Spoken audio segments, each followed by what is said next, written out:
posture for 12 hours a day. It's time your chair evolved. This is Secret Lab Titan Evo. Ergonomically engineered for you, gamers, hybrid workers, artists, backing your every move.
If all that bloom are faded to wither,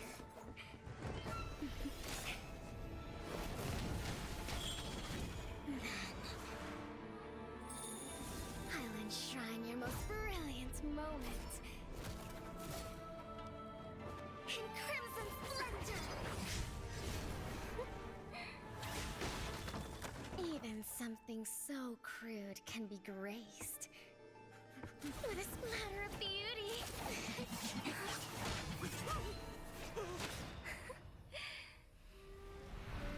I'll get you out! You finally come to me, Hanabi-sama! This madness ends now!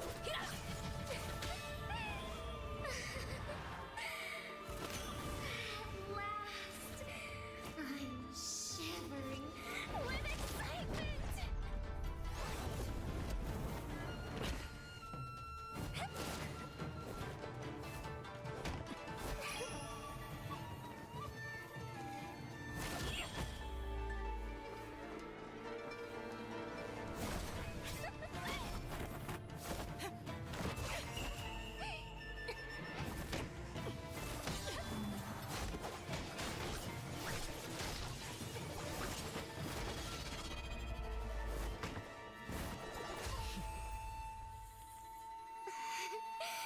Such killing intent. Does this mean Hanabi-sama finally understands Kirara?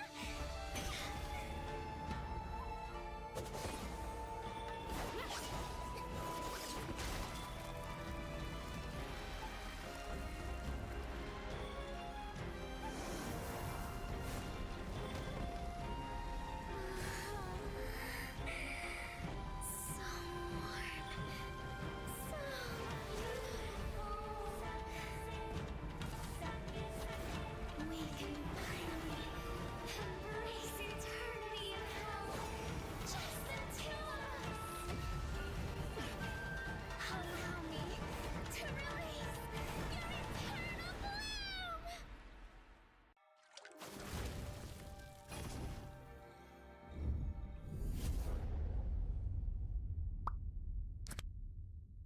The human body was built to move.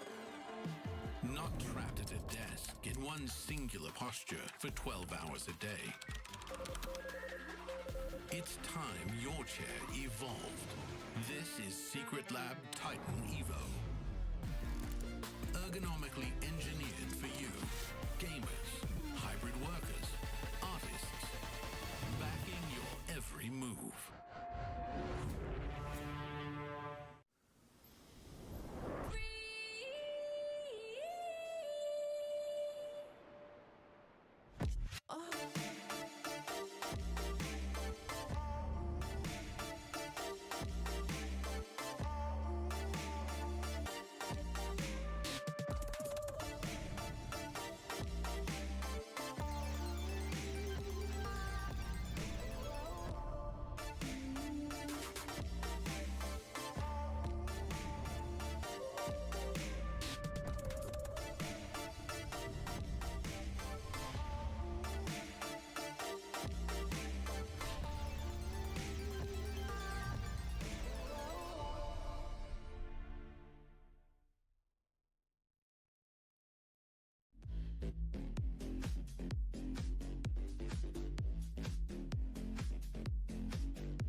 moment. In crimson splendor! Even something so crude can be graced with a splatter of beauty.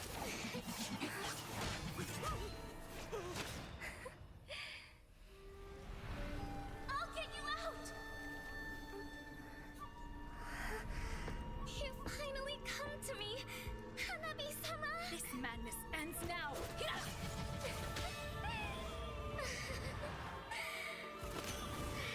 last, I'm shivering with excitement!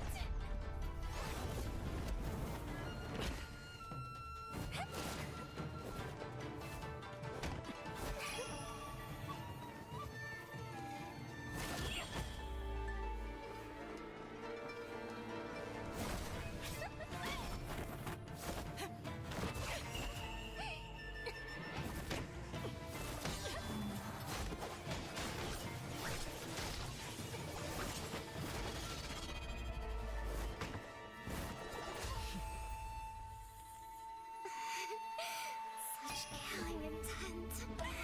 Does this mean Hanabi-sama finally understands Hinata?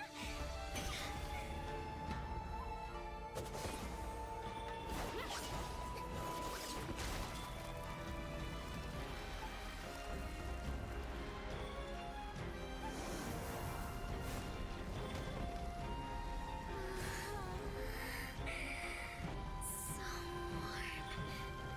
So beautiful. We can finally embrace eternity in hell. Just the two of us. Allow me to release your eternal bloom.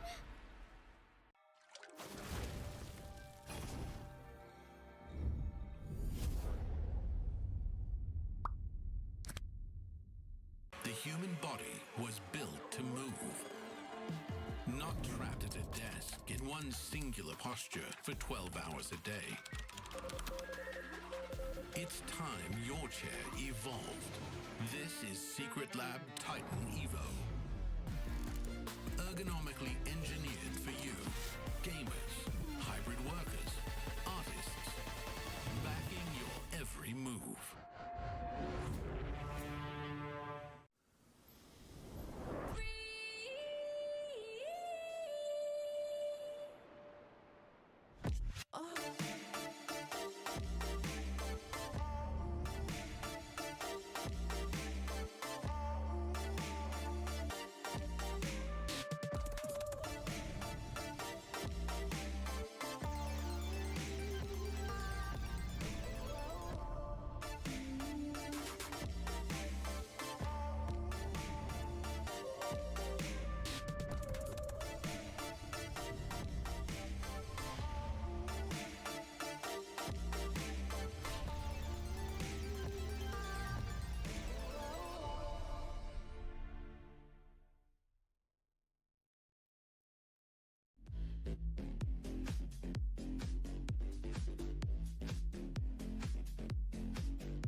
most brilliant moment.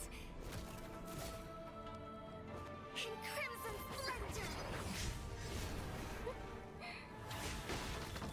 Even something so crude can be graced with a splatter of beauty.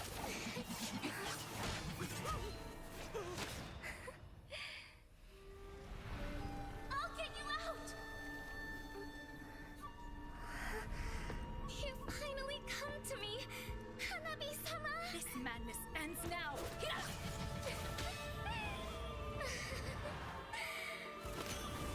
At last, I'm shivering with excitement!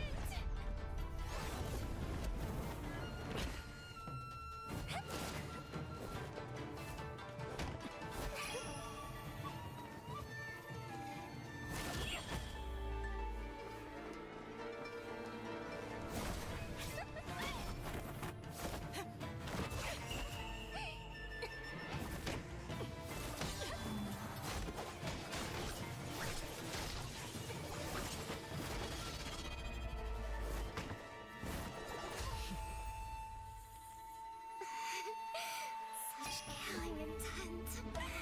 Does this mean Hanabi-sama finally understands Hinata?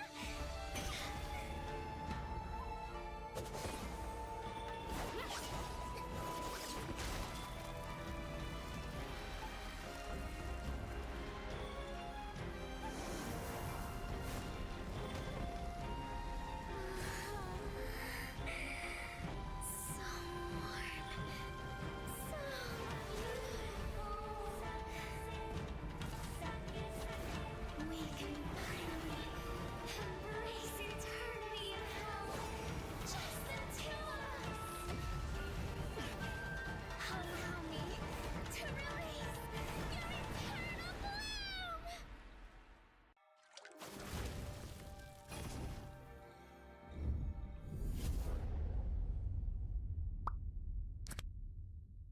The human body was built to move. Not trapped at a desk in one singular posture for 12 hours a day. It's time your chair evolved. This is Secret Lab Titan Evo. Ergonomically engineered for you, gamers, hybrid workers, artists, backing your every move.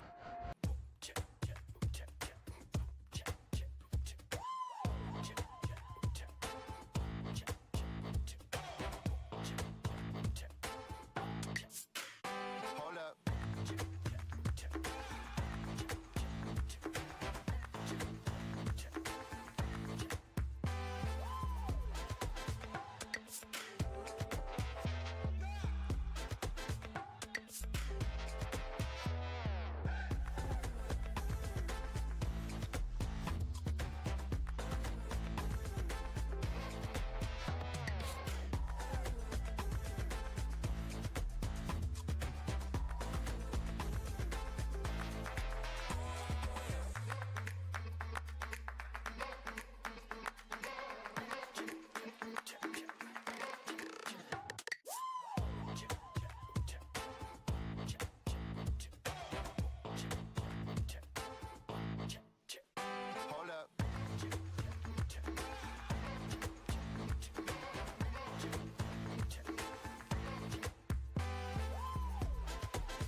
And ladies and gentlemen, this is day number 4, the last day, and perhaps for some of these teams, the last chance for them to qualify all the way into Nagoya. This is Jace and this is Churros. We will be your casters for the last day of 2026 Asian Games Esports Events MLBB Qualifiers.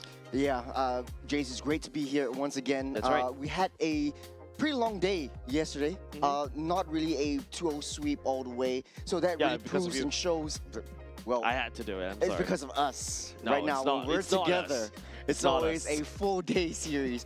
But hey, in all honesty, yesterday was really close matchup for a lot of the teams that we're watching. First game of today will be extremely high stakes, especially, like you said, last chance. Yep, I think like today is really where some of the groups has already you kind of see some of the teams have already set in stone. I think Group A is the one that still has a lot of potential for potential shakeups and upsets, especially, you know, Cambodia's performance as well, the Malaysia, the Zorn effect, or, for this context, the Hisham effect, that we need to also take note of for Team Malaysia. And of course, you know, there's a lot of things that could potentially go on, especially right here as we go into, for this particular 2 groups, the LCQ. Yeah, and it's quite interesting, especially for, you know, the first game of today, because we've always seen the specific regions in each different groups. In Group A, you have Southeast Asia. Group B, you have West Asia. Group C, Central Asia, we're watching later on. Group D is going to be East and South Asia. So bring us through the schedule, Jace. Yeah, of course, today we'll start off the last chance qualifier, especially for Iran and Nepal, both of them coming from their own respective groups. So technically speaking, if you want to talk about, you know, inter-group, inter-region, well, not say like your, you know, inter-team, right? We're talking about region, different big regions, right, coming together. This is Iran going up against Nepal. But of course, we also start to see, at the very least, some other new groups coming in. We are also starting to see Group C, finally, some form of new flavor, new metas that we'll be witnessing. Kazakhstan going up against Kyrgyzstan. Then after that, Kazakhstan going up against Uzbekistan. Yeah, not only that, we still have a culmination of Group A that's coming up in the second half of the day. We'll start off with Malaysia versus Cambodia. This is a match that you don't want to miss. Cambodia, big upsets, or almost big upsets, to Philippines, which is one of the top seeds. And Malaysia is going to be a huge test for them this time around. Indonesia against Myanmar will come up right after as well. Yep, very well said. Like, match 4 onwards, our schedule is most of them Group A's, right? Well, all of them Group A's. Of course, after that particular match that you mentioned earlier, Churros, will be Team Philippines going up against Team Singapore, and then finally we'll end off the day at match 7 with Team Indonesia and Team Cambodia. Man, this is looking up and shaking up to be a really interesting day. We're starting off with different flavors and integrating these flavors together. We've seen teams from Central Asia, we've seen teams from East and South Asia, just putting the interesting heroes into the meta, especially like Hong Kong, China, and things like that. So Group A, we have Philippines on the top of the board. They are pretty safe, Jace. 5-1. Even if they lose the next match that they're going up against Singapore, they are still pretty safe. They're heading their way into Nagoya in the main stage as well. Cambodia in the second seed, Indonesia, Malaysia, and Myanmar. Looking at scorelines, they are pretty tied. Yeah, don't forget, only top 5 of these teams will only qualify to Nagoya, right? So you're talking about the top 2 packs, you're pretty safe, they're pretty stable. It's the middle of the pack. I would say it's the Indonesia, Team Indonesia onwards, that's where it gets really unsafe for them, because there are several games that we'll be able to see on main stage, and some of the key games, I would say, one of the key games that are very critical for this particular group that could potentially shake up the whole group standing. Actually, it's happening in sub-stage, which is Team Vietnam going up against Team Myanmar. Yeah, 2-2, 2-3. If Vietnam wins this one, then it would shake it up, and Vietnam would proceed to the main stage. Myanmar will be shifted down. So we'll see how that plays out in Group A. Unfortunately, though, Laos and Singapore, I would say the chances are pretty slim. Chances are pretty slim. Moving on to Group B, though, this is West Asia that we're talking about. Saudi Arabia at the top of the charts with Jordan. They are really already going into the main stage in Nagoya. It's kind of confirmed already. Yeah. Oman and the Emirates are, well, not going to be proceeding any further. But Iran still has one last chance that we're going to be looking at. Yep, Iran will be going up against Nepal, which is from Group D. So far, that I'm really satisfied from the performance from the side of Kingdom Saudi Arabia. I don't really recall watching a Jordan game as of yet, but hey, you know, your second seed, there must be a reason, right? As we take a look at Group C, this is the one that I feel like, if you noticed, it's mostly just Egypt. I think we only saw 2 matches being played all for Group C thus far. So that's why today you start to see a lot more Group Cs from the get-go. And of course, you know, you got Kazakhstan and Uzbekistan is the one that's leading the charge in the first 2 seed. Kyrgyzstan and Tajikistan at the bottom 2 seed. Only top 2 from this current group will go into Nagoya. You know, Group C is one of those smaller groups and smaller emerging regions that are into MLBB thus far. So it will be interesting to see in the second and third match of today that will be streaming live right here and how they really perform. But not to forget, Group D, this is East and South Asia. Mongolia topping the charts with 4 wins, 0 losses. Hong Kong, China will be in the second seed. They are both pretty safe moving on to Nagoya, Japan. They are confirmed, and they're not playing any other games thus far. For Nepal, though, one last chance to prove themselves. And I would say up against Hong Kong, China yesterday, they have had a really good showing. I would think, like, hey, they were pretty evenly matched in terms of their gameplay, their execution, maybe a little bit of draft difference. Hong Kong, China was one up of Nepal, playing things that they're familiar with, things that they are more signature with, and Nepal is trying to match up to the speed that Hong Kong, China was bringing to the table. Unfortunately, though, we won't be seeing Pakistan and Sri Lanka anymore.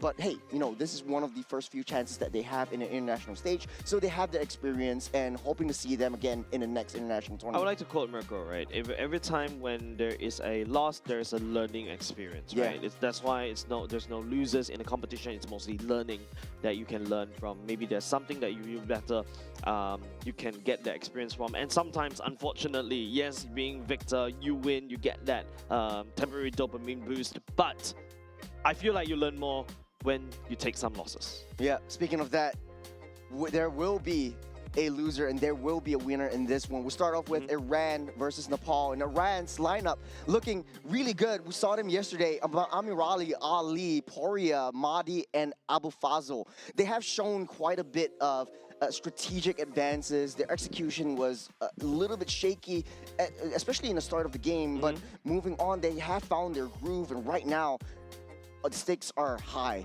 No room for errors, no room for mistakes. Yeah, I think this is a time where they really have to put their best foot forward. And apart from that, Team Iran, when we have seen this stack has been playing so far, I feel like they're really following something like a tank utility jungle meta, that sort of thing, right? They like the Akai, they prioritize those neutral objective takes. But on the other side, Team Nepal represented Abhishek this time, Nobine, Ankit, Lilim, Mitoya, and Kishore. This stack wants to win by sheer dominance in team fights. You draft the assassin for Mitoya, and then after that you assassinate key damage dealers, and then after that they scale and take objectives. Yeah, I just want to point out the mid lane trio that has been working very, very well for Nepal, especially up against the top dogs in their seed and their group against Hong Kong, China, as well as as well as the top seed as well. This is one of the teams that really plays to their strengths, really plays to them towards their meta, and really understands and learns as they go along as well. Yeah, I think while we usually put, you know, the Southeast Asian teams as more like a gold standard, like, you know, like Team Philippines, Team Liquid, aka to a certain extent Team Indonesia as well, you know, they have been shifting their metas and dropping the Suyos, dropping the assassins in the favor of tank utility jungles. You saw Team Philippines yesterday against Team Indonesia, right? What's on the ban? There's the Fredrin, the Baxias, the Guinevere. These are your tank utility jungles literally denied away by Team Philippines. We also see the emergence of utility mid lanes. Jusin, the Yeeves are coming back online. Farsas might be pretty dominant in this meta as well. The Gourds are highly favored by a lot of mid lane players. Lilim, for example, in Nepal, he has 17 kills, 0 deaths in one of the games that they had at a constant push and pull, a constant comeback. They weren't able to shut that Juicin down, and it provides so much utility. Built one Sky Piercer, and it's done. But hey, you know, the biggest challenge for these two teams today is the mix of flavors. How do you counter the picks in the drafts from someone from another region, someone that you've never met? I think I like this particular matchup, even though, yeah, it's unfortunate this is going to be a last chance qualifier, only one of these teams that will go over to Nagoya. But it feels like a test once again, because we're in this awkward position in the meta where there's tank junglers and then there's also the assassin junglers. Definitely, we can say that Team Nepal favors the assassin junglers, whereas Team Iran, they still favor their utility junglers. Yeah, and speaking of the junglers, I would say Nagoya has a little bit of a adaptation adjustments. He likes to bring out the Guinevere's, if I recall correctly, and that is definitely going to be highly contested. A lot of the Southeast Asian regions are also looking into Guinevere as one of the top tier junglers in this current meta and in this current patch as well. And not to forget, quite a bit of teams are still trying to bring out the assassins, but we'll see as we jump into the draft for the first game, the first series of today. This is the last chance qualifiers for Iran and Nepal, and it's going to be a cross-region series. Yeah, and I feel like Expanding Rivers is fitting of that kind of theme, right? Like how, you know, we need to feel like how Nepal is going to navigate, and usually movement speed around the rivers benefits the assassins a lot more, right? Because like you could just travel from one point to another and then start assassinating your DPSs down in the gold lane, and then after that move on. You're basically all over across the map. But this is where also some utility roams or utility junglers are kind of favored because of the Matilda's movement speed and the Baxia. Unfortunately, from this game number 1, Baxia banned away by Iran. The Juicin, respect over to Lilim. I love it when, you know, teams starts to do some research. Nepal takes away the Marcel, the Fredrin, and the Philippines. No, this is interesting, and like what you said, a lot of the jungles are right now coming into utility. The Akai definitely top priority, but not to forget the gold lane. Claude wins games, and a lot of teams are siphoning their energy into taking up that Claude, taking up, you know, hey, you know, Freya, Paquitos. We totally forget about the fighters in this meta that, you know, Nepal has kind of brought out yesterday as well. We saw the double fighters coming in from them, which they excelled in so well in the first game against Hong Kong, China. There you go, the Akai by Mahdi as well. And I feel like personally, B1 pick, I feel, yes, the Freya is very strong in this particular patch, but there's an Akai. If you are a Freya, you are afraid of constantly getting CC chain, CC lockdown. Akai's heavy spin constantly pushes you back. You're not able to cast your skills, and that's where, you know, the Freya's pseudo tankiness goes down because she's unable to sustain. Now, Nepal, good reaction. You know, you got the high loss to basically counteract against the Gord. That is definitely going to come out because you see Akai, you definitely see a Gord. Then after that, the Valentina to kind of match against the Akai as well. So far, I like what Nepal has drafted so far. Iran, on the other hand, I think these are your 3 solid picks, right? The Akai and the Paquito and even the Gord. Yeah, pretty on the meta this time around. Quite a bit of early game damage, especially once Paquito hits that power spike. If we're looking at early game lane-to-lane matchups, I would say Valentina wins out that Gord hands down, at least until that level 4 mark, before the ultimate actually comes in. The Bauman is actually seeing a lot of resurgence recently because it was used you know, many seasons ago in Southeast Asia as one of the ultimate jungles, technically speaking. Ultimate security objectives with the retribution, and there's no pretty much zero room for error for if you're playing that Balmon, and you have a lot of heal sustain coming along as well with it, and we've been seeing that quite a bit in the games as well. Yeah, and the fact is the Bauman has a little bit tweaked. Now he doesn't rely on necessary kills to basically gain the HP. Assists also helps him gain that assist, so it kind of enforces him to be not very greedy anymore. You can actually use him more of a utility to secure neutral objectives and move on, and after that become a late game tank. Speaking about tank, here's the Guinevere that we know and love, taken away by Iran as well, as they have already secured their own tank utility jungle, so make sure that Akai has a great game. You know, it is also highly possible that a high loss still goes into the jungle. It still provides some form of utility. We've seen that many seasons ago. It would take a time machine and travel back maybe 3 years, 4 years ago. That used to be hot on the plate. But hey, Moskov is taken out. Claude is still on the table. If Iran wants to get a solid marksman, especially in the late game, since now they have a lot of early to mid game damage, they need some form of insurance in the late game. Claude might be the best pick right here. I feel like Claude fits what Iran wants to go for because they've already got their early game in terms of Kizo. And God technically scales. You need something more of a scaling composition as well, unless they really want to dive deep into the Harif, something like that. But Harif is already countered by the high loss, so I don't think that's a very good idea. Granger, technically speaking, means that, you know, Team Iran is really looking at, I want to empower in the early game, I want to bully the gold laner. And I feel like Team Iran is reading into this, right? Yep. The pop, great read actually coming off from Iran. You know, going for the Yuchong and the Yushin as the last few picks. These are threats over to the Gord, but Akai is a threat to Yushin, whereas Freya, on the other hand, may potentially face a bit of problem against the Granger during the laning phase. No, this is smart coming out from Nepal. Yeah. They understand that they need a gap closer. They go for the Yuzhong. They thought that the Freya was going into the EXP lane. If Freya were to go in the EXP lane in the pre-level 4, mark, Freya definitely wins out, but post level 4 mark, Freya is definitely going to suffer a little bit. Put her in the gold lane and you know, run a double fighter composition. Mitoya has played the Yushin yesterday too. And not only just that, right? And we talk about how the Cho is also very annoying to deal with. Oh, yeah. Against, especially in the hands of Hisham, that really provides so much vision and so much annoyance, especially now. Team Nepal has decided to go for a Yushin, who is also vulnerable in the early game. Cho is there to basically kind of act as a disruptor. So Hylos, I feel like there's a lot more work cut out for this Hylos coming up from Nepal. Yeah, I have to 100% agree. Hylos is not as mobile as a lot of the other roams that we're seeing in this current meta, in this current patch as well. Valentina should have no problem at all. Typically, you want to run a Cho to close the gap and try to disrupt the mid lane that we see yesterday in a lot of the games from the core Southeast Asian teams as well. And I think what's beautiful about this is the other regions are learning from the regions that we know and love. 5 seconds. Yep, good to go into game, ladies and gents. Game number 1 between Iran and Team Nepal as well. This is the last chance qualifier. Only one team were making it into Nagoya. Well, this is quite interesting coming in from Matoya, because typically you want to run, you want to start with the Beetle first before, and then before anything starts, and then take a circle around your own side of the jungle. But starting off with the Bear means that you get easy access into Lethal Wonder, which in turn gain you control early on that mid lane rotation, as well as you have your strong mid lane duos. Well, you can see the clear coming on Mitoya, right? The Yushin has one of the faster clear as compared to Mahdi on this Akai.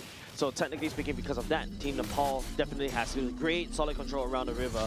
Every single creep counts, especially for Mitoya on this Yushin. Great rotation from Freya as well. Abhishek, who was down on the bottom side, cleared up that lane, joined in all these team fights, trying to deny the access into their own jungle. They're protecting their home, they're protecting their birthright. Yep. Right now, I think top side. Paquito going up against Yuzhong. This is also one of the matchups that we used to see back in the good old days. Hold on. Yep, the Ali tries to start. I don't think they want to commit to this one. Just a little bit of a shake and bake. Revitalize already popped very early on. That is going to be costly for the side Team Nepal, but at the very least was able to kind of save him. And Iran, you know, I'm more than happy to basically take that away. But I'm actually kind of concerned about Abu Fazl, especially on the top side, because Yuzhong is not the kind of hero that you really want to constantly punch, and then after that fight face to face, you want to hit and run. But Abu Fazl is taking a lot of L's right here. Mahdi. Mahdi tries to go in for the charge. Anki goes down. Poria will pick up that kill. Ali down low will be able to shake his way out of there. Poria, a little bit of a skerfuffle. Lilin doesn't have that dash. Will be pinned to the wall. Poria will not be able to disengage. Mahdi still fighting a little bit, gets out of there safe. Yeah, but still, hold on a second. Abhishek just decided to go and dive. That's going to be the Valkyrie dive as well. And now it's going to be Ali trying to slow down Abhishek right here. Poria. Trapped in the middle. Will be able to escape for now. Buying so much time for the turtle. Abu Fazl went down to the turtle pit too. This is just a massive brawl happening. Both of these two teams looking for blood as well. It's really too early for the side Team Nepal to really fight, especially with Matoya. But if they have Abhishek in tow, I think why not? And they're really looking for blood and hoping that the killing spree helps him with the bonus movement speed and also the bonus damage. Bonus bonus healing as well. Yeah, Kishore did a very good job pushing Abu Fazl away. If Paquito went into the team fights a little bit earlier, that would have turned out so much worse for Nepal. Now, earlier just now, we take a look at this whole replay right there. I think, you know, the fact that Lilim knows that he's taking over to level 4 very, very soon. Don't forget, he is also able to heal up and also gain a bonus EXP as long as Lilim hits his targets, right? But the problem is, from the side of Madi and also Poria, they don't really have a lot of damage, and Poria's damage kind of comes in big, massive bursts, especially after Mystic Gush is already committed. For now, both teams are still pretty even Stevens. Nepal has a little bit faster clears as well. Matoya at level 7, Madi 2 levels behind. And we're going to see a lot of scaling capabilities coming in from this Yusun Shin. So Amirali really needs to pick up the pace. But it's so hard because he's dealing up with a Freya. But the problem, but I also feel like, you know, for the side team, Nepal, Mitoya, even though, yes, he can scale as an Yishin Shin, I think the main target that he could basically try to find is Amirali, and after that, perhaps Ali, right? And also Poria. But because Madi is an Akai, the whole point of the Akai is to basically secure Lord Fight and objectives. Once Mitoya gets pinned down by Madi, it's over for Mitoya. Whereas if Madi gets stunned up, he's a tank. He's meant to absorb all of this punishment. Abhishek might be punished for now. A little bit too close for comfort. Amirali does have that one. It's a shake and bake down into the turret. Abhishek really wants to go for it. Wow. One more hit. And Amirali outplays it. On the other side of the map, Matoya goes down. Abu Fazl picks up that kill. He was on the wrong position right there. Iran used that heavy spin to disengage, but they're going straight back in. Ali, a little bit of a shake and bake. Here comes the laser, the Mystic Gush. They're going to close that gap. They're going gun for that gourd, and they will take them down. Kishore picks up the kill on the gourd, the turtle down low. No jungle, no problem. Madi doesn't have the retribution. He picks up that turtle though, and Iran secures that objective. Yeah, but it feels like, you know, the lucky part is Mitoya is not there. That's why, you know, Team Iran was able to secure the turtle for himself. A bit of a gunning down coming up from the side. Amirali earlier just now, that was, I think, Abhishek overextending, overheating, once again, trusting, hoping the talent to keep him safe, but to no avail. Oh, Abhishek, Valkyrie descent. It's straight onto Amirali underneath the turret. Ali next to fall. Abhishek will pick that one up. The aggression coming from Nepal will not stop with Poria. Send 6 feet under by Mitoya. I feel like Team Iran is not actually anticipating the amount of aggression coming out from Team Nepal, right? Yes, Team Nepal is on the scaling comp. They do have a side lane fighter. I think they should have expected it. And not only just that, Team Nepal cracks open down bot. That means that Amir Ali was going to have to find farm elsewhere. But you start to see that, you know, Team Iran, I feel like they are not anticipating the aggression coming out from the side of Team Nepal. You can see Lilim activating the heavy spin earlier, forcing the Madi's heavy spin out earlier just now in that turtle fight. Yeah. But luckily, Mitoya's not there, so that's why turtle goes over to the side of Iran. And now I feel like Team Iran, if they really want to really try to ramp up, they need to start securing more objectives, right? The third turtle must go into Team Iran. If not, Team Nepal will take it, run it, scale using the Yushin Shin. I like what you said just now, right? But hold on, the heavy spin will pin Kishore to the wall. That's Abu Fazl, one punch and a jab, and he goes down. Yeah, I need more early game aggression coming up from Team Iran. But the funny thing is, Team Nepal with the scaling comp, with the somewhat mid to late game composition, is the one that's more aggressive as compared to Team Iran. You know, this is interesting because without the dragon, you don't really have that gap closer. Remember, in that previous turtle fight, we saw how once Kishore saw Poria use that laser, that's the dragon, lands on top of him, this gets that petrified and takes Squirt out of the game. So it's essentially just waiting for the bait to come in and then turning into that dragon to chase him down. I think it's also, you know, Team Iran poured all their resources to no avail, right? The turtle is still up, but hold on, this was very important for Iran. Abu Fazl is still finding an angle. The dragon's already popped up. Madi's just right there. Matoya will pick up that turtle from underneath their noses, and it's Abu Fazl a little bit too deep. Poria down low. Kishore will not complete that chase. Ali gets in for that re-engage. Will not be able to shake and bake out. That's the jump and the flicker. Abhishek all the way from deep in the jungle. Man, Abhishek is really looking for blood right here. And of course, Freya, technically speaking, do scale quite hard as well as compared to the Granger. The problem about Granger is that once you land out the Rhapsody, there's only one lane, right? But the problem is Abhishek can dash and dodge, bob and weave those bullets as well, making it hard for Amirali to land down the damage.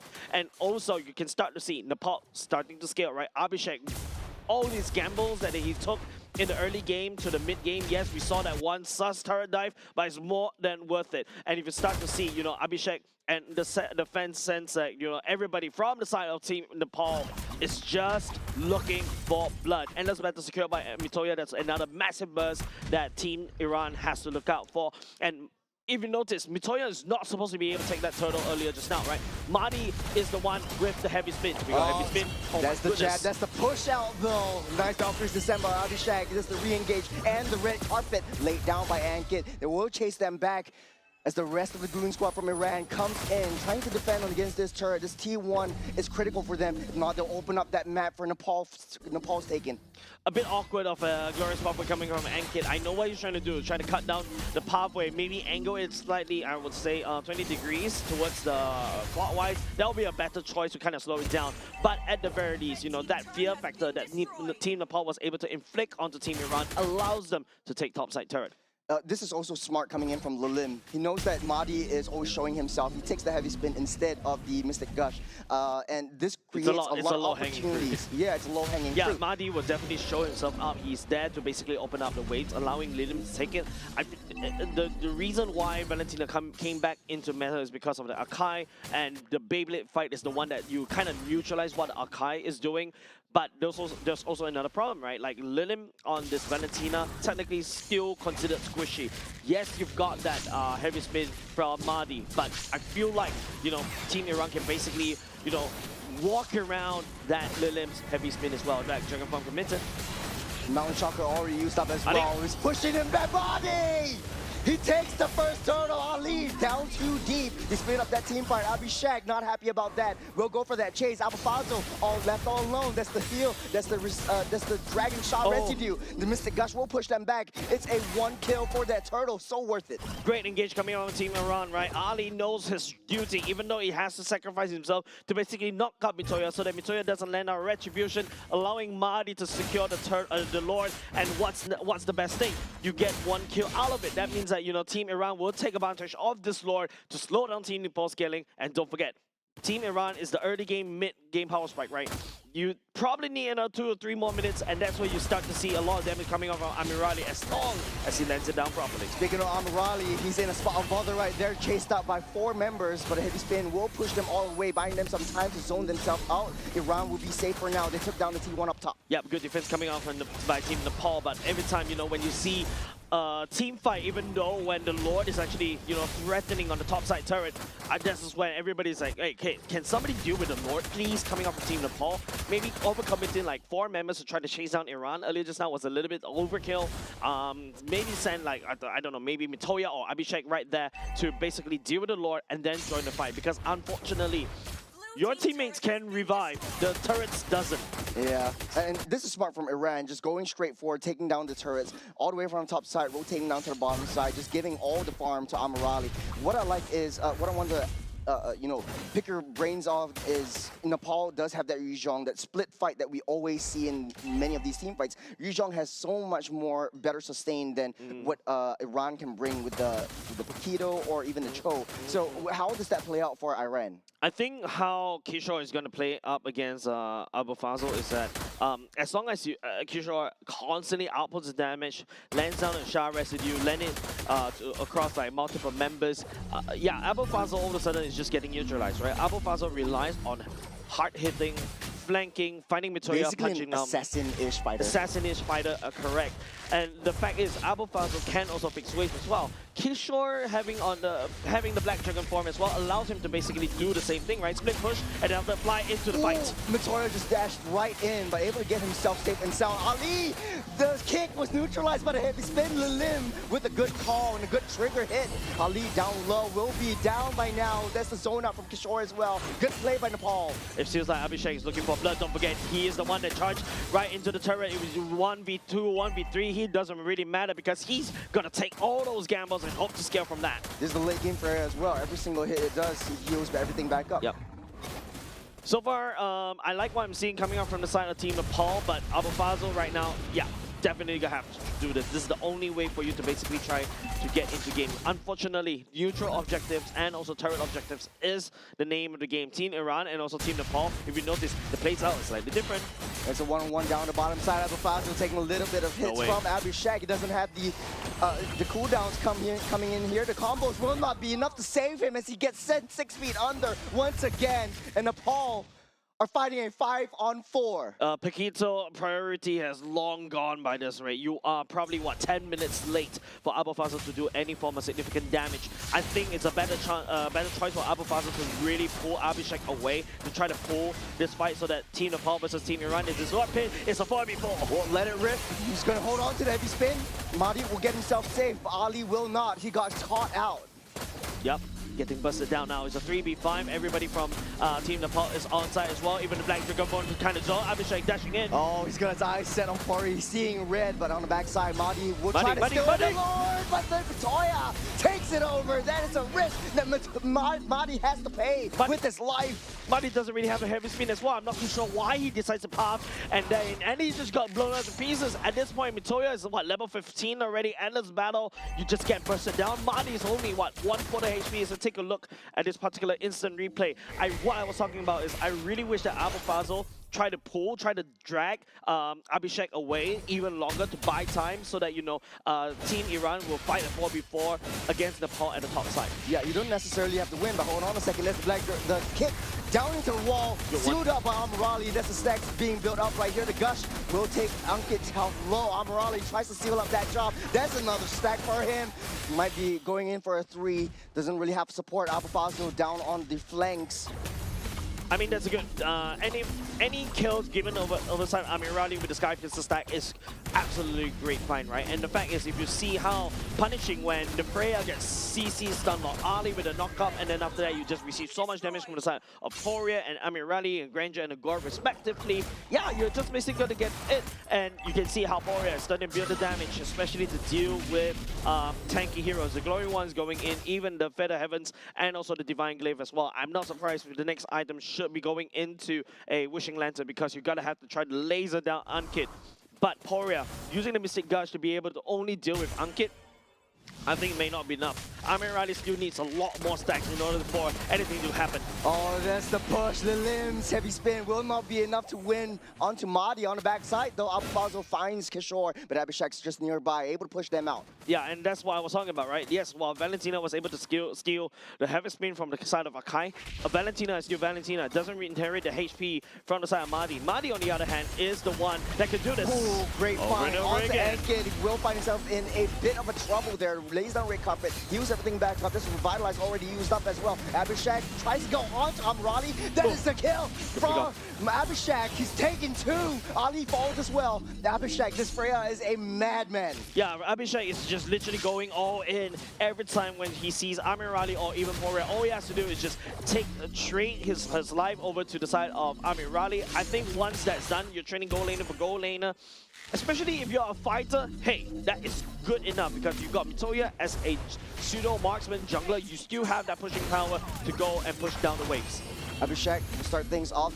The bubble has bursted. There's Mountain Shocker to push them all away. A little bit of vision play. Nepal has full control of the Land of Dawn. That Lord push earlier just now, still decent in terms of the amount of damage and also pushing power, right? But I feel like if you take a look at Team Nepal so far, with the fact is they are really aggressive, especially with Abhishek. I think lead him on this Valentina. I think on draft it makes sense, but you start to see Amirali once one full Rhapsody lit onto Lidim, especially when Lidim is getting pinned down with the Beyblade battle alongside with Mahdi. She just gets melted. That's a smart bait coming out from Nepal as well. They're putting Mitoya away because you're fighting against a utility jungler. And speaking of utility jungler, Mahdi is down low. They found Amirali! That's the Granger taken out! And not only just that, Mahdi is actually losing his life right there. The heavy spin comes through. Mahdi will not be enough. A glorious laser seals the deal. They take down the Lord and they bought themselves some time. Oh my goodness, that's such a very funny sequence. The fact is, Poria using the Mystic Gush to basically steal away the Lord.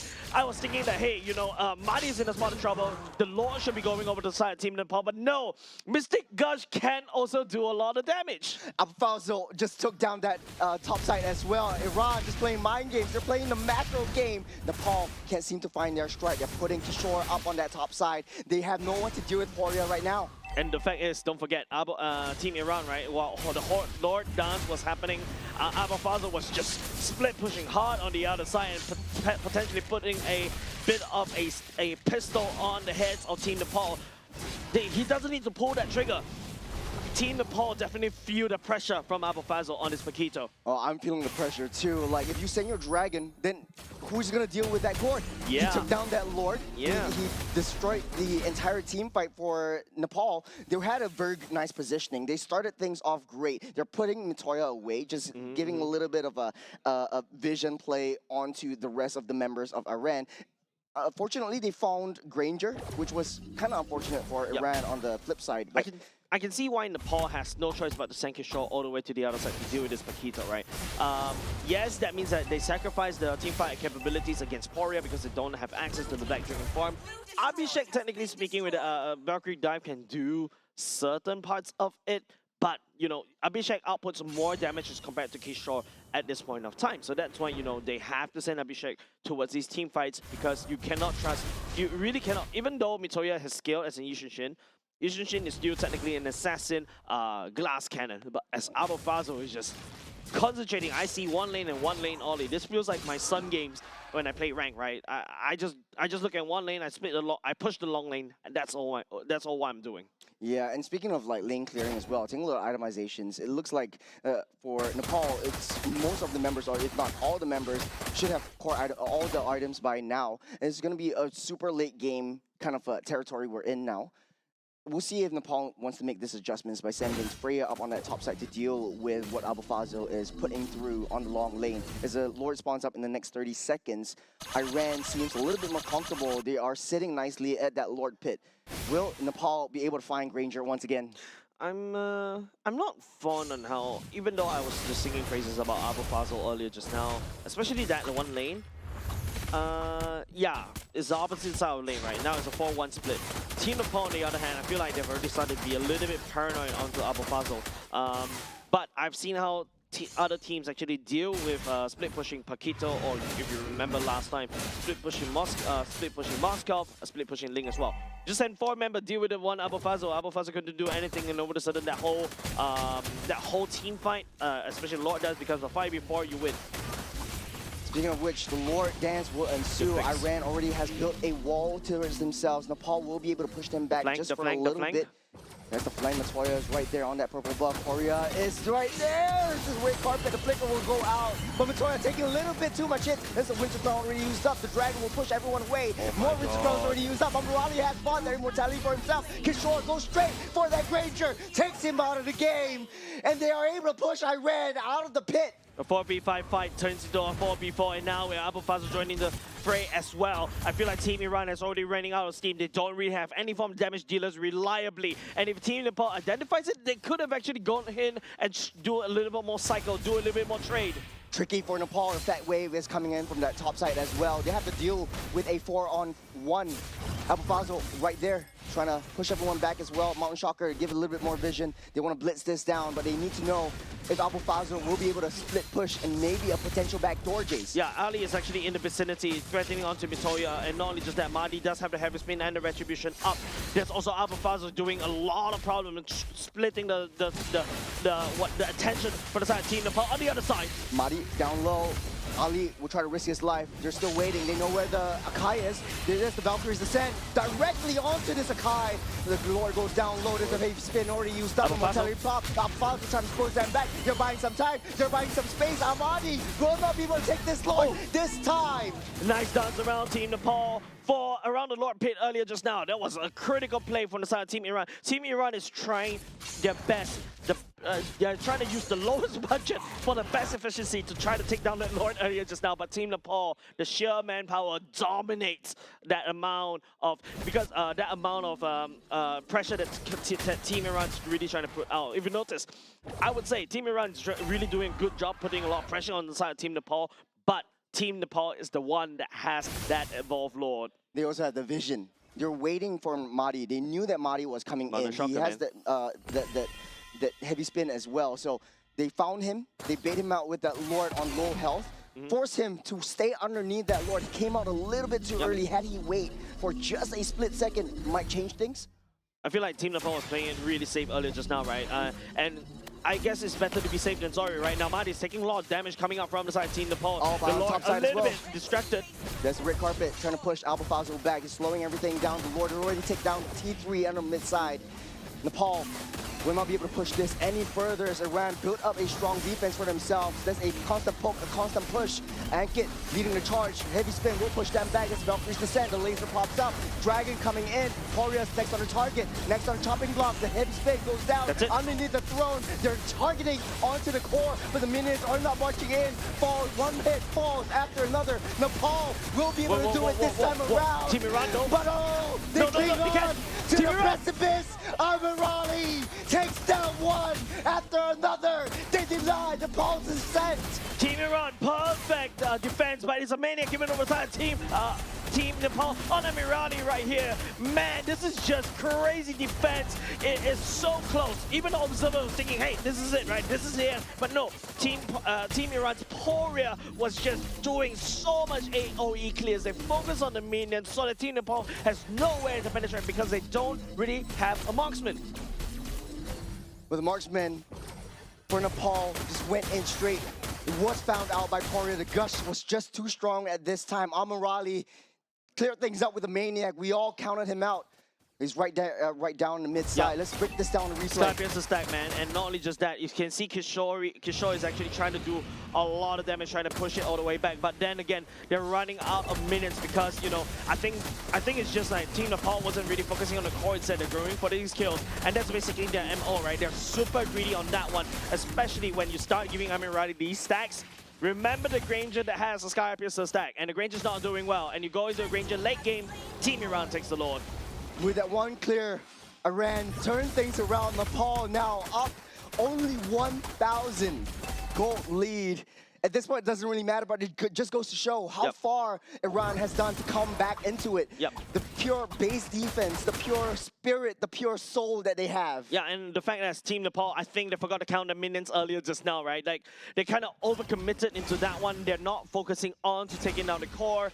They're thinking, hey, I just need to burst down the enemy, and then after that, rotate to the objectives. I think they need to try to do a little bit of multitasking, right? You need somebody to be able to hold down the enemy, and while the other one, let's say, for example, the marksman, a dedicated base hitter to be able to end that game. And now with Team Nepal doing the base defense this time round, as Team Iran is bringing a siege unit, Amirali and Poria. These are long-range artillery strikes. Team Nepal has to be careful. They're coming in from all three sides. Alpha Fazio taking care of the bottom side. They're charging in. That's the push and the heavy spin, pushing Ankit out of position. This is back Dragon Form, making its way onto Amirali. There's no one on that defense, though. Will he be able to take him out? Abhishek splitting the team fights. He's trying to ice set on Poria. They're seeing red. Nepal, they're not giving up without a fight. But no, Iran stops them from their satisfaction. Abhishek all alone for themselves now. Matoya left all alone, tries to clear out that Lord. He will. The Lily does not have that one. This is a maniac. Might be able to go for that savage as Amirali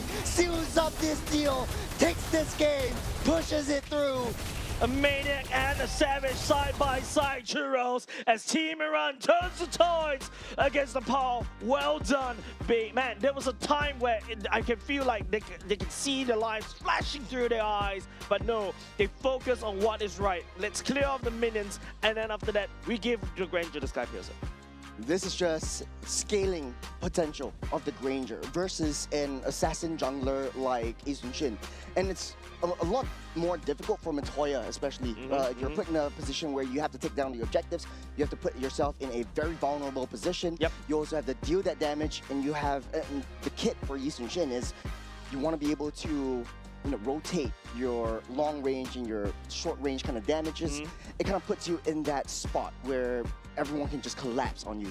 Yeah, especially when the Yushin is such a glass cannon, you don't really have a lot of opportunity to dive in, right? You dash in, you're gonna eat a lot of damage from the Rhapsody. You dash in, you're gonna eat that Misty Gush as well. So yes, technically speaking, usually a Yushin has to play a little bit safe, like an assassin, right? But I think it's just, I think Team Nepal earlier just now in that previous game, especially that last push, they kind of overestimated the number of minions they have actually at the vicinity of the base. Had to have that, I would say that, hey, this game should be Nepal's, but Team Iran, they held down, they focus on the defense, they work on the fundamentals, they give Amirali the Sky Piercer sack. Don't forget, it was Amirali down in the count. He's not relevant in the game at all, but this is the thing that we always say, like, give Granger that Sky Piercer, you never know what will happen to him. Amirali happened, a Maniac, after that a Savage, the Sky Piercer said pum pum pum, everybody dies, and then after that Team Iran wins the game. Yeah, for a lot of the marksmen, there's two different kinds that we look at. A lot of the other teams, they pretty much like the attack speed marksman. You build the, basically the attack speed Holy Trinity. But right now, the resurgence of the Brunos, the Grangers, the Brodies maybe, are coming up as well. The difference between the burst marksmen is that maybe you can't really take down the tanks, but you are the ones that are viable for the squishies. And the squishies are the ones that wins you the games. Matoria easily gets taken down. Lilim easily gets shut down, even with the heavy spin. And the fact of the matter is, for Nepal, with the Valentina's heavy spin, you're putting yourself in so much of a vulnerable position. You're not as tanky as the rest of the tanks or even the Akai on the other side. I think right now, for the side of Team Nepal, I think there's also a lot of tunnel visioning. Not only just the fact that tunnel vision onto kills, trying to deactivate Poria's, what's that called, Mystic Gush as well. There's also the fact is Abufazo can always remain as a threat earlier just now, but unfortunately he's the one that goes down for the count. Team Iran, like what I mentioned, man, once Amirali gets all his Sky Piercer stacks, when I saw the Maniac earlier just now from the side of Amirali, that's it. Team Nepal is gonna have a lot of problems because Abhishek, even though he's a Freya, does pack a lot of sustain, but if you are able to burst the Freya down very quickly, she's a non-factor. And in fact, that's another Sky Piercer stack that goes into Amirali. Amirali, because of the Sky Piercer stack, feels like a necromancer, right? Using your deaths against yourself, technically reviving your dead bodies, using that as items, and really just those executes coming out of Sky Piercer's stack is the one that really threw everybody off from the side of Team Nepal. That's just putting the Death Sonata's name to get to its signature. But hey, Nepal didn't have a really bad game. Nope. I think that they really played to their strengths. Double fighter composition really works well in the early to mid stage of the game. They just can't close it out. Yeah, and this is something that we also see from past Nepal games as well, right?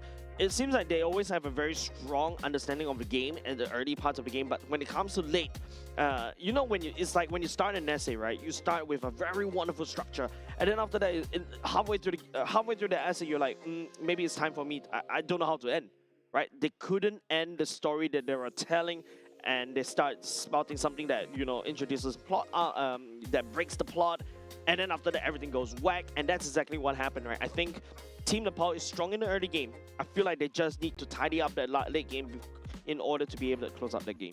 Well, Iran didn't give them that satisfaction in the middle of the game, especially when, they did make mistakes as well. Iran had I would say a little bit luck, but it's a little bit skill as well. It was quite lucky. They made the mistakes down the Lord Pit, putting Mahdi in a position where he had to push himself to try to steal that Lord again. And Iran had so much successes in stealing the objectives. Nepal definitely has to look out for that. I think what Nepal can do in the next part of the game, especially going to game number 2, right? Since you're really strong in the mid-early game, I think you pick heroes that enables that. Like, to a certain extent, they did, right? Double fighter composition is really strong, especially in the early to mid game. You pop off at level 4, and then you just force a massive snowball there, because there are a few times that Team Nepal was really able to do so, right? But after a while, I feel like there's a bit of a hesitation coming up from them as well. I think they got a little bit too scared about the Akai as we go into Flying Clouds. This is where it favors the defenders. So I think this is the map. If you are Team Nepal, you're afraid of it because you want to try to end off the game. But the last thing you need is when you have a dominating push, somebody start dropping you from the top, literally parachuting right at the second tier turret, and you're just gonna face a lot of trouble. Actually, I really echo what you say, especially for side of the fighter, double fighter side lanes.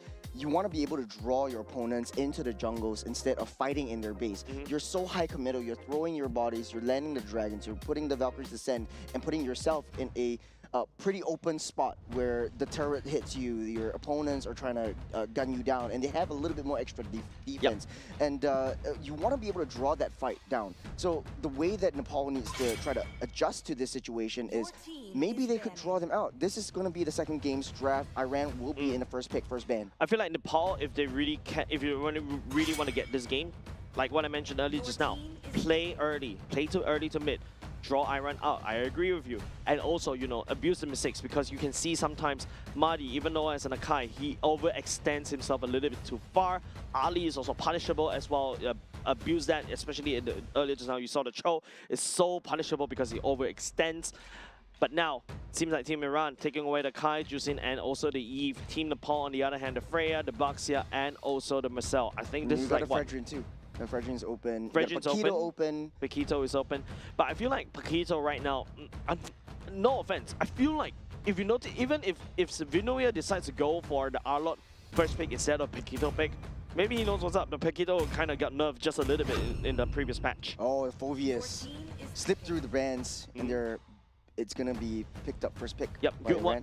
I think it's a good B1 pick. The Phobius counters almost a lot of things, especially in this particular patch, especially the dashes. To a certain extent, the Paquito dashes, right? And to a certain extent, the Fredrin also dash. These are dashes that refresh the cooldowns for the side of this Phobius. So good opener. We haven't seen the Phobius in so long because it was slipped. It was mostly permaban, but now it's back on track. What's the play here for the Phobius? Do you go for a little bit of okay, they answered my question. I was thinking either the carry or the Claude, but the carry would be the answer. And right now, Nepal really needs a strong front line. The Valentina will be the answer again, in case they pick up something with a really high CC. It's kind of like sussing out that Iran wants to pick up the Atlas once again. I feel like Nepal kind of was a little bit too hasty to pick up the Valentina for the side of Lilim in this R1 pick. I feel like there's better picks here for the side of Team Nepal, right? Even to a certain extent, you can go back to the Leo mod. You can go back into maybe your pick up a roam, or instead of better other mids apart from Valentina. Because if you go for the Valentina now, Team Iran knows what's up. They can draft. Since the EXP laner is already a Phobius, this is ultimate that the Valentina doesn't want to take. Claude as well, this is not an ultimate that you want to take. Yeah, there you go. Doesn't have any ultimates that you want to take. Exactly. So Team Nepal, I feel like R1 pick is a little bit sus coming up from them. So that's why Team Iran, smart play right here, right? Go for Glue, go for the Phobius, go for the Claude. And the best part is, because there's no Paquito, Glue is allowed to just literally run rampant all across the board. Ooh, this is, and no Vexana, don't forget. This is pretty tough for a Valentina first pick for Nepal as well. There's not too much useful ultimates. If you take the Demonic Force, you're just putting yourself in that highly committed spot, and then everyone will just shoot you down, especially that Claude. You don't want to be putting yourself in that position as well. But the Fredrin is still open though. I would have thought like, hey, Nepal would have picked up that Fredrin instead. Yeah, R1 Fredrin, right? Or even if Team Nepal wants to go for the Alice, the R1 Alice is so much better. Not only just the fact that you protect Hanzo ban. Yeah, you protect everybody else, but you also counters or denies the glue pick, because those mini glues are also potential targets for Alice to also absorb those HP. Yeah, all these Bloodfest kind of heroes really likes these kinds of small little gloops. It could be potentially, hold on to the mid lane pick and then maybe go in with a Theramis or even a Vexana that might be that might work a little bit better. At least you have more access to the glue since you're in the mid lane. But I guess Valentina is a pretty strong mid lane hero. You're able to push that mid lane and get that dominance, get that control ASAP, which is what plays to Nepal's strength. They like that aggression, they like that early game push, they like that early game rotations. The Guinevere also slipped through the cracks. They would have been able to pick that up as well. Soft counters that Phobius quite a bit. I feel like Team Nepal might go for Suyo here. Find the assassination onto the Claude, that's it. And since you already got a very tanky EXP laner, usually you see a tanky EXP laner, the Harley. You go for an assassin jungler. There you go. Harley comes into play for the side of Team Nepal. Those deadly magic will definitely land down the damage onto Claude. But now, Team Iran, also, you know, I think if they already go for the Phobius, this is a tank EXP. You got a super tank on the glue in the form of the Roam. You need something hard hitting in the mid. You also need maybe perhaps something hard hitting in the jungler as well. Okay, this is going to be a Valier. Anti-dive works well against Alice and also to a certain extent Valentina. I'll take that any day. But now I'm looking at maybe also Suyo or Lancelot for the side of Team Iran. But knowing Madi, don't think that would be the case. They could just go in with the Fredrin for themselves. Yeah, it makes a lot of sense. But the carry is just tank killer. Correct. So you're very vulnerable to that one. The Leomort would be the answer. I like that quite a bit. It's like we just took one step back into the previous patch, and then we see the Leomort versus Harleys once again. I feel like the Leomort is not going to get really empowered here for the B5 pick. Not for the early game, but the late game, I would say this Leomort causes a lot of damage. Yeah, but I feel like, you know, Leomort is tanky, right? It carries shreds through tanks. I was thinking even the Suyo for the side of Team Iran, it would be so much better, but I then remembered, you know, Mahdi hasn't really showed that he's played a lot of assassins. Harley is a very easy assassin to execute, and, you know, Mitoya, we've seen Harley's really getting so much early game pressure earlier just now. We talk about this in between game number 1 game number 2, right? They need early game. You know, Alice technically pop off at level 4. Harley pops up very early on. Valentina, if you play, you can scale fast. Gato Kacha is the roaming pick coming out from Team Nepal. It does pretty much the same thing as a Fredrin, but in a roam position. You're not putting yourself in a very vulnerable position. But for Nepal, again, they're putting themselves in this spot where you have to send your assassin to start off with the objectives. And once you get caught out or you're visible by your opponents, it's immediately dived upon. There is not a lot of get closers in the side of Iran. It's just typically they want to play the typical front to back. Glue, on the other hand, has a little bit of pros and cons to that one. Ecclesio is, once you use that ultimate, you're going to be latched on to someone else and then taken far away. That's the AOG that we're talking about. I think the AOG is there to kind of complement onto what the TOR wants to do. Apparently, if I remember correctly, Marcel was banned. So I was thinking Marcel was a better pick for the side of R5. But Gavakacha in this current work, I think is just there to basically absorb everything coming off in the claw. Heck, even the Balearic will fit better in the roster for the side of Team Iran, right? You go in with the TOR, with the Balearic, you basically double massive stun right there. The Balearic counters against what the claw wants to do as well, because of the taunt as well. Yeah, so I feel like Balearic would be better because it's anti-dive. Seems like Team Iran, this is a dive composition. You got Amadi on the Leomort, you got Phobius you got Abu Fazl on the Phobius. Technically speaking, even Amirali has to dive as well. Well, stakes are high. Iran one game away from solidifying their spot in the main stage in Nagoya, Japan. And Nepal has to fight their way back. Paria tries to tease a little bit. Matoya will take away that purple buff at the very least. Yeah, I want Lilith to really start doing this, right? Be super aggressive on the Valentina. A good Valentina is when the Valentina is at least one level ahead of the enemy mid laner. That's when you can see, you know, the Valentina truly utilize the passive. Nepal aggression into the jungle, a little bit more vision. And Nepal doesn't want to risk it too early on. I feel like they should just wait for Matoya to get a little bit of hits and then test that damage with the ultimate as well. Get the deadly magic up and running, right? Yeah. Level 4, and then after that you start ganking. I hope Amirale. Don't try to gank Abu Fazl because it's a little bit awkward. You don't try to kill a Phobius. Albeit Phobius in the early game is super weak, but with Kishore as your own EXP laner, you don't have that killing potential. You don't have that killing pressure against a Phobius. Valentina is also pretty awkward to me in this entire draft for Nepal. Yeah. Getting first pick, I think it's not really their fault. They had a plan on what they wanted to do, but at the end of the day, like it doesn't serve a lot of utility besides like the early game lane dominance. I think that's the whole point, right? In this particular scenario, this Lilim is not more like, needs to act more like a burst mage instead of utility mage as well. Don't forget, yeah, Lilim, the best ultimate to steal away is the Barbiel, and the Barbiel, what, you knock out people along the way, and then after that you ride the horse and run away, basically, because you don't really have the damage. Yep, that's the state for the IMU. There's Abhishek on the corner, down low.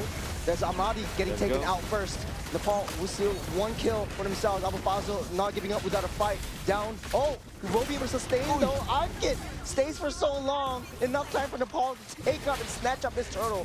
But they have They are still seeing red. They're still going for more. Yeah, Ankit on the other hand, when Mitoya were almost able to take down Poirier earlier just now, Juros. But hey, this is where, you know, this is what we call early game scaling, right? Technically speaking, Mitoya just need Deadly Magic, buzz down Mardi, rinse and repeat.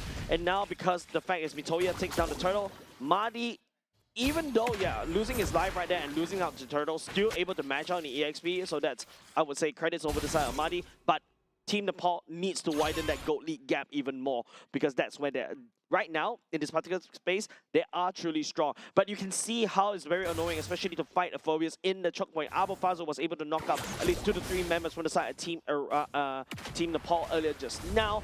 And Linip, you know, is also in an awkward position, right? Once you, even though if you take Mardi's ultimate, you are still very squishy. It's definitely difficult to deal with both the Glue as well as the Phobius, since they're all very latchy heroes. They're always on top of you, and you can't really shake them off. I think that for Nepal, this problem is going to be a later problem in the late stages of the game. But for Iran, though, they're definitely going to suffer a little bit in the early game, since Amirali takes time to scale. We also see early rotations. Abhishek is just winning that lane. He's pushing down the lanes and rotating and joining in these team fights. So this is what we want to see, the fast rotations, the aggressiveness coming in from Nepal, really showing, starting the show. Abhishek definitely, I would say, is compared to a Claude, scales faster. But hope Mitoya. There's Deadly Magic onto Abu Fazl. Might not be enough to take him down, but that is the backup squad. Madi goes in. Matoya finally takes down Abu Fazl, but Kishore is in a spot of bother right there. We'll be able to get pulled back. The TOR will land, but all for naught, as he loses his life as well. An EXP for an EXP. I mean, at this point of time, if you are Abu Fazl, you're not really feeling good, because a Phobius relies on items very heavily. You want to stay in the lane as long as possible so that you become that tanky Phobius that dives all the way to the back line. Kishore, on the other hand, I feel like Kishore as an Alice, we talk about him, Alice looking like a raid boss yesterday. Yeah, definitely also need the items, but the TOR provides so much value. You don't really need a lot of items for the Alice to really be effective. Oh, there's the Barbille. Madi actually takes it from underneath Matoya's nose. The Barbille will chase everyone out. You're underneath that turret. Abhishek will go down by the hands of that Claude. Amirali is in the corner as well. Not Nepal, that was a risky play. Well, if I have a bell right here, I will say ding ding, because Amirali take 1 kill, whereas Abhishek loses his. And that's a massive difference, right? Even though, yes, they're technically, that was a full-on 5v5, but going back to lane for the side Amirali and Abhishek, Amirali definitely has a bit of an advantage already. Every kill that you give over to Amirali, Amirali will be able to return it 2-fold. But Abhishek right here has to rush for that golden star, because that's a massive house fight for the carry. And now if you notice, Ankit knows what's up. He's forced to babysit Abhishek right here. It is also difficult in the mid to late stage of the game when Claude really starts to show some damage, where Nepal doesn't have any reliable lockdown, reliable stuns to keep him at bay. And this will be a very, very huge problem in the later stage of the game. So Abhishek really needs to level up and get his core items ASAP. I second you. The golden staff is going to do a lot of real damage, as well as the rotations coming in during these major objectives. And I think the only way to lock down Amirali is just delete him, right? Like, literally, Mitoya's whole job right now, I would say, is to land the Deadly Magic onto Amirali, burst him down, and then after that, I want to see Team Nepal play around Amirali a lot more. Just make that EXP a neutral lane for the side of both Team Iran and Team Nepal as well. And then after that, you know, play around the goat side. And the best part is, this time round, the turtle is spawning on the goat side. Instead, potential 5v5 brawl will happen once again. So Iran is quite a divey kind of composition. So during all these major objective fights, they don't really have a lot of, Nepal doesn't really have a lot of defense. Madi. Speaking of defense, though, Kishore able to get out. Madi already committed that Barbille. So he's riding on that horse up in time for this first, the last turn of the game. Victoria all on the other side of that map, but they're changing up their adjustments, they're changing up their rotations. You know what a wonderful skin that Blue has got himself as well, Patrick. Also, you know, one of the... Ankit. With the AOG, a little bit too high committal. Ali will lock him down. That is the flicker committed as well. Kishore, do something. Ankit just slowly hitting him from the backside. Horia will seal that kill. Man, Kishore is stuck in at the wrong place. Ankit decides to dive all the way in an AOG. A bit, I would say, slight miscom coming up the side of Team Nepal. I'm not too sure what happened right there, but Turtle giving up the side of Team Iran over there. Ankit, I think he's trying to steal the turtle using AOG. Oh, he's still sustaining, no? Madi will not fall, but the limb. Will change my words. Yep, Lilim, that's why I need Bursty Mage time, man. This is the time when the Valentina acts more like a actual damage dealer as compared to your, your regular Valentina that you usually see when there's an enemy team that is racking full of like the Fatal Links and everything. Well, it's still kind of early. Ankit getting pushed back as well.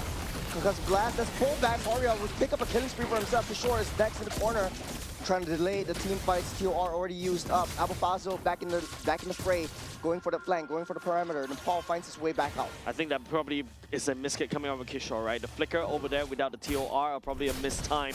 But even if the TOR did land on the side of Team Iran, it's a little bit too safe for the side of Team Iran. I would say for Team Nepal to really die because they already lost Ankit. And yeah, that's the problem, right? I'm not really a big fan of Kacha in this particular patch and also this particular roster as well because I'm not too sure what he's supposed to do, right? Are you diving onto Are you trying to dive onto Amirali as an AOG? But Amirali has VMI, you know? Yeah, it's more of a leashing hero. You want to be able to send the Gato Kacha inside the battle first, or get some taunts up, and then buy some time for your team to get in position and then do that damage. So the leashing capabilities is there, but it doesn't really seem like it in the late in this stage of the game because of that Valier always pushing him back. Well, like what I mentioned, we're stepping into a mid-game position right now. Not a lot of assassination. Amirali has not suffered, and that means that Mitoya hasn't been ganking up top. And now, because Team Iran has already unlocked Amirali is already starting to, join these team fights and going to scale even harder. Whereas, Team Nepal right here, this early game potential that they have is slowly losing out. Lilim is on the wrong ultimate. This is the problem when you R1 a Valentina, right? You don't really have... if the team is smart and drafting against a Valentina, there's no way that a Valentina will have a great ultimate, a great time. And especially in the early game, Lilim wasn't really, stepping around, poking as much as possible to get that level advantage. And yeah, now Lilim is just close range opponent. Madi will pick up that Lord, that's AOG to block off the back line, but in the midst of Nepal's jungle though, you're getting pulled back. There's 2 members down for Nepal as Iran just takes 1 hit at a time. Madi still already doesn't have that Barbil, but they're chasing down Kishore. They don't want that Alice to get out without a kill. And they will take down 1 hit after another, again with the possession, again with the pullback. Ankit will not be able to survive this one though. Here comes Madi though. That's Barbil once again, knocks him out of position and seals up that deal. Madi takes down another. Nepal suffering in the objectives. I tell you, Team Iran has a better clash composition as compared to Team Nepal, right? Team Iran was able to really dive deep. We're using Madi. They find Abhishek. They find Lilim. Lilim and Abhishek, without the help of Kishore or be it Ankit, is a sitting duck. And what Ankit wants to do, AOG the back line. When you AOG your enemy back line, you're not peeling for your own team. Yeah, it's way too far ahead.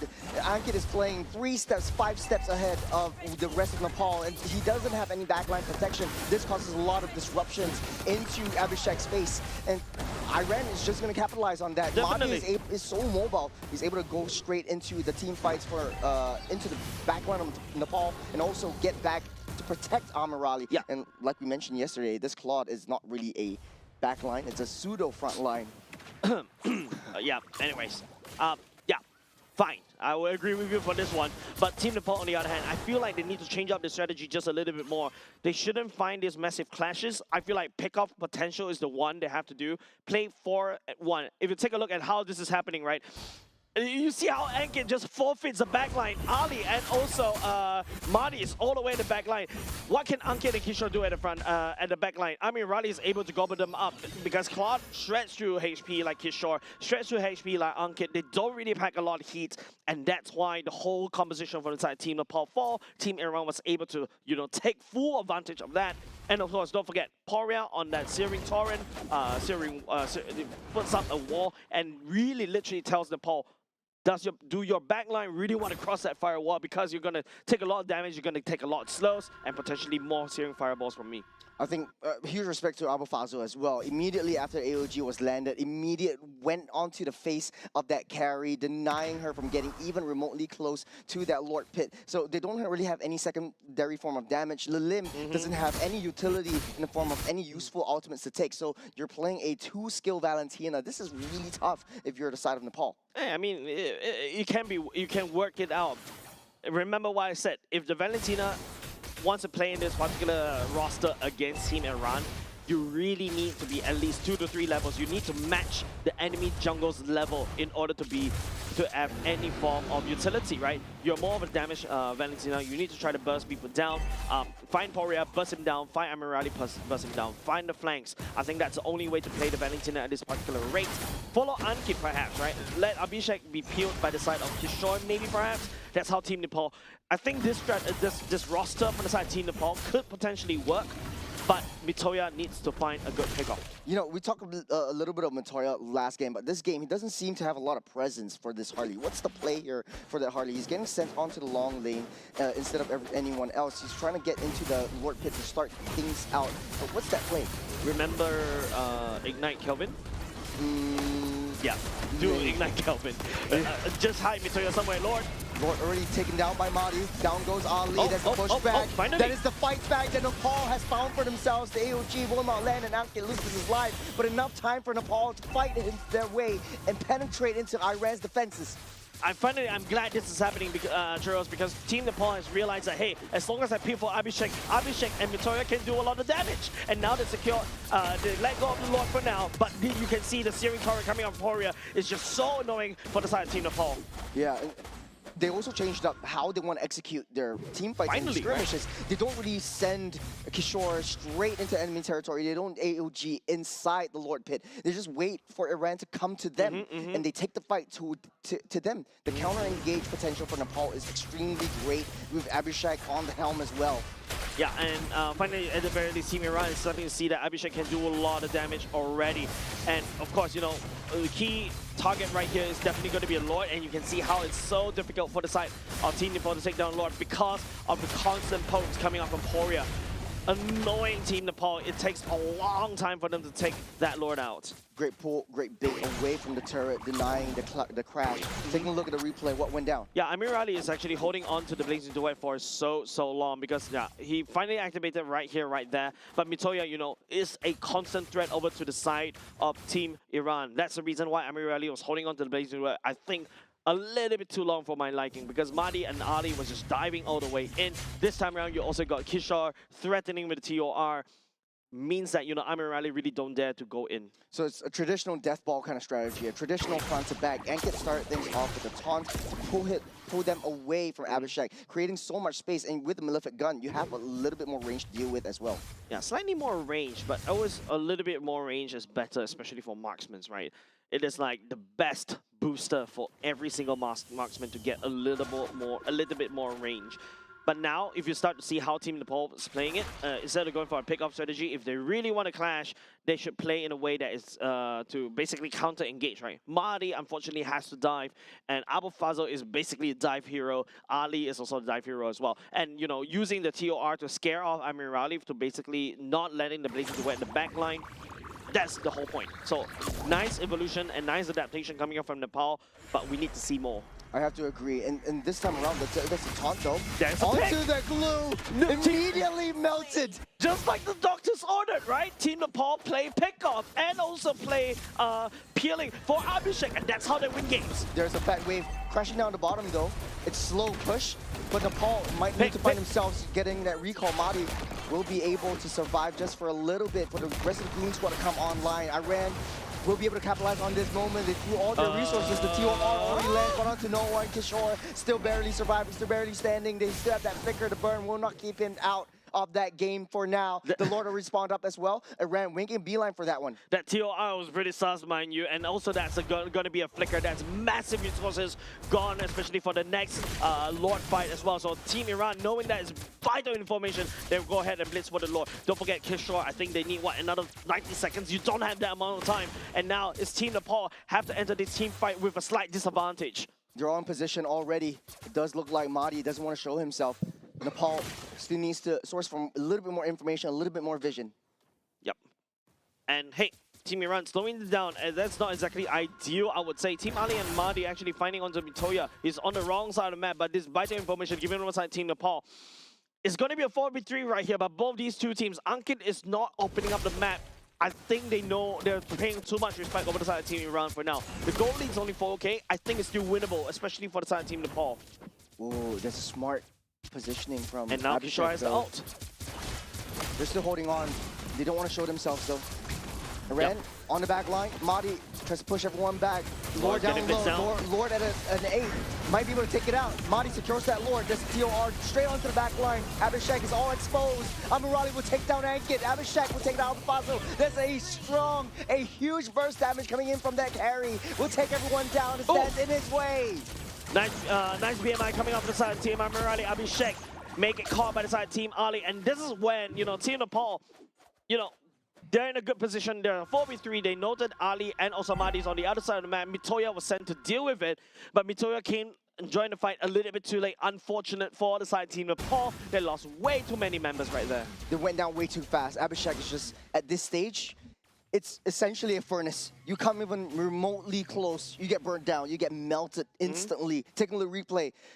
Yeah, it's just the fact that, this, even though there's a massive choke point and, you also got Albafazo going down for the count, Abhishek is already scaling, but Mitoya joining the fight a little bit too late right there. Don't forget the nerve on the Hardy is that he's unable to really move quickly anymore, right? Just a slight nerve on the movement speed. And not only just that, you also got Poria on that Valer that could just literally build a wall and then start pushing. Perma slow you to death. Mitoya cannot hold the damage coming up from the side of this Valer and then has to back off. We're already pushing up on that bottom side. We'll be able to crash this T3 down. On the top side though, it's 1v1. Mitoya won't be able to land all the cards though. He will be able to take that off the screen as Lord makes his way, touch foot inside that throne. Ren will back off for now. They know that they can't risk it. Yep, definitely right. It's a 4v4 right there for both these two teams. Awkward position coming up from Madi, but a good call for the side of Mitoya to basically risk it. Trust the fact that, you got 4 members versus 4 members. Last I checked, should have been equal, even Stevens kind of matchup. So what does Mitoya do? Go match up with Madi, deny that push on the up top, and don't forget, this is a late game Hardy. Technically speaking, the Deadly Magic can amplify a lot of damage. Leoma, on the other hand, item build-wise, does have the Demon Wings.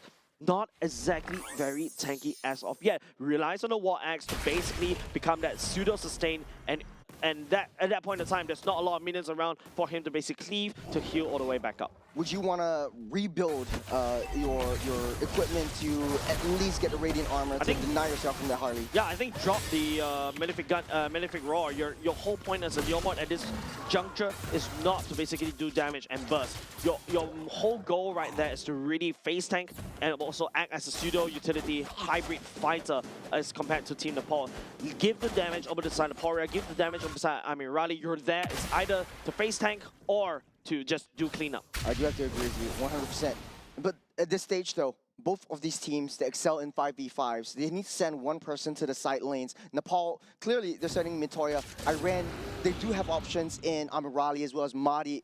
Do you want to risk sending Amirali to clear the lanes fast and try to get that split push, try to get that lane advantage? Ali and Madi's positionings get scouted out. Nepal knows a 4v3 right now around that Lord pit. Amirali is actually working on the Lord, trying to leash it over. I think Mitoya, if they really want to send, I think the best choice definitely is steal the Harley all the way to the side lanes, but Mitoya needs to be reactive. He needs to be able to rotate faster as compared to earlier just now. Nepal was extremely smart in how they want to play the lanes. Mitoya, nowhere to be seen, nowhere to be found. Poria sussing a little bit more for information on across all the bushes, trying their best to delay time. Ankit needs to open up more outside the map. Mitoya has no information, and information is king, especially if you're an assassin. You need to know the Squishy's location. They spotted Amiral, they spotted Poria, but Poria I don't think is the main target coming outside. Mitoya. Look at Mitoya though. They know where he is though. Alright, good flank. At least it kind of buys time just a little bit more, Jeros. There's a fat wave up on that top side, slow pushing up towards Nepal's base. Someone needs to be sent all the way down bot, because if not, Nepal may lose a few turrets. That's the broad view, that's the Deadly Magic on top of Poria. Will not be enough to take him down. Albafazo taking a lot of damage in the midst of all that. On the 3, here comes Mitoya. The minions are on the base. They're pushing it down. Iran just needs to buy some time. Nepal has to try to back out because the Minions all the way to the back of the base. There's two members down for Nepal. Minions are a bit in trouble right here. Abhishek limping all the way, but There's when one he more coming hit, in time though. Oh, Abhishek, it's all over. No, Abhishek is right Just there. in time. He Oh my God. denies that minion push. Again, they're on the precipice. They're on the brink. Oh my god, that was so close to comfort for the side of Team Nepal. They were just overestimating the amount of time they kind of need to be able to deal with Iran. They tunnel vision once again against Team Iran, and then after that, you know, there's a fast second wave all the way down bot, and they have to send somebody all the way They're back. pushing, they're cycling, it's 1v3. It's 1v3, Abhishek, it's Abhishek against Red. That's it. He will fall. That's it, GG well played for the side of Team Iran. They will be going to Nagoya, Churros. What a play. This is an extremely interesting matchup, especially from different groups in the different regions. Yeah, and don't forget, Team Nepal was, you know, they worked so hard in their particular group. Team Iran as well, they face up against, you know, Saudi Arabia in their particular group. GG well played. They had to drop down to the low chance qualifier, last chance qualifier, and from there, they re-qualify into Nagoya. Congratulations over the side of Team Iran. That was, I would say, steady hands that won that race. They knew how to close out that games. They knew their main win conditions at the end of the day. The last Lord fight, they all forgot about, or Nepal forgot about their base. They forgot about the macro play. The lane was pushing in. The minions are slowly building up. It almost got into a Winions kind of situation. Abhishek wasn't in a nice little spot there. That was an extremely risky play that didn't pay off well for Nepal. Yeah, I think it's just the fact that Iran knows all the timings and the macro timings that actually allow them to win, right? For us, an unfair fight against your enemy team is the main ways to win in a 5v5. You don't fight the 5v5 in a 5v5. You fight the 5v5 as a 5v4. Well, in this case, though, Mitoria trying to pull the attention towards him from that back line. He was very easily sussed out. Difficult to catch, but very easily sussed out. I felt like Nepal might have found a way, a strategy, but that Deadly Magic on top of Paria, if Paria would have gotten down, I think it would turn out so much differently. But I think apart from that, it's just like, you know, you're right? There's a period of time when you look at the roster coming on Team Nepal, there's no one to send, right? Apart from Mitoya on this Harley that could just rotate from one point to another very quickly. But I feel like there's a lot of pressure on this kid, right? This jungler needs to, not only just the fact that I need to fix my wave, I need to go back and deal with the Lord. I need to find a flank. And by the time I find a flank, it's a little bit too late. So it's just about how, you know, Team Iran has built a solid roster of Leomon, right? Especially with the Leomon was able to just hunker down and also make sure that, you know, was able to secure the objectives on its own, and then after that just rotate. GG well played. You mentioned Poria, dominating game as well, not a single death, even though there's a Harley in sight. In a lot of the other groups that we've seen also, the mid lanes are usually the ones that get the favor and the MVP of the games, and it shows a lot of utility coming in from the marksman. The meta has shifted a little bit into, hey, I want a mid lane that bursts everyone down. I want a mid lane that deals that damage. But instead of being that secondary damage dealer, he is sort of like that disruptor in the front line. Have you played with Justin before? Oh, sorry, Eris before? Yeah. Have you seen his Valer? It is nutty. It is insane. Valer is insane. It's just annoying. Sorry, shout out to Justin. It's so annoying to deal with, especially when you have a pure divey composition. You got an AOG, you want to dive in, you get pushed out. You want to dive in with your Valentina, you get pushed out and you get stunned up before you even fear him. Yeah, if you take a look at the emblems, even Festival of Blood goes into Poria's emblems as well. Poria's main role right here, like what you mentioned, just build up a wall, push Abhishek and Lilim away, push Mitoya away. You've got Kishore and Ankit. These are basically the ones that you need to that Poria needs to deal with, right? Like just constantly throw the fireballs. All of a sudden, Kishore is unable to, you know, constantly heal, because don't forget, you definitely want to build a glowing one on the Valer to basically shred an anti-heal. You also deal very well. You do also very well against Gato Kacha as well. And now, because Ankit and Kishore need to build an Athena shield, needs to be wary of your Poria's damage. Don't forget, Poria's damage is free, right? It's constantly throwing fireballs over and over and over. And this kind of helps Amirali as this Claw to just become that crazy monster that could just shred through Ankit and Kishore easy. It creates so much space for Amirali to find a better position to be able to take down the front lines of Nepal. And basically the Claude is picked up right here just because it's a tank melter. Nepal likes to split up their team fights. They have so much high committal heroes in the form of that Gatokacha and the Atlas. Kishore and Ankit, they're always too far away from the back line of Nepal. Lilim tries his best to stay in the mid lines, but it's a little bit too fragile. It's like a glass cannon. And once you hit that mid-game or late-game mark, once Clock comes really online, this Valentina, without any useful utility from ultimates taken from their opponents, it just becomes like, hey, I'm going to try to wait for my first 2 skills, I'm going to try to fear you a little bit, and I'm going to get the heck out of there. It's so difficult to execute a Valentina if it doesn't have any other forms of utility. Yeah, and if you take a look at the whole roster, I think Iran in this particular case outdrafted not only just outdrafted, right? They also executed a lot better as compared to Team Nepal, right? Team Nepal is the one is kind of forced to adapt along the way because it's just so many things that they have to do. But if you notice Team Iran, the whole game plan is send Ali to disrupt backline, peel for the enemy, send Mahdi to basically on this Leomord down memory lane or something on the barbell, and then after that just secure the turrets, secure these objectives. You also got a Claude that basically could already do a lot of damage. Poria just build a wall for us, and then after that just burn anybody who comes in alive. We avoid TOR and we win games basically. I think you summed up what the entire meta is all about. What we're going to be seeing a lot more in the other games that we're seeing today is the anti-dive compositions, and it's what wins games this time around. A lot of teams are trying to draft like zonal control, playing around a death box, but the main strategy that kind of is difficult to break through is one that is, hey, I want to dive onto you. Let's take advantage of that. Let's counter engage. Let's counter attack.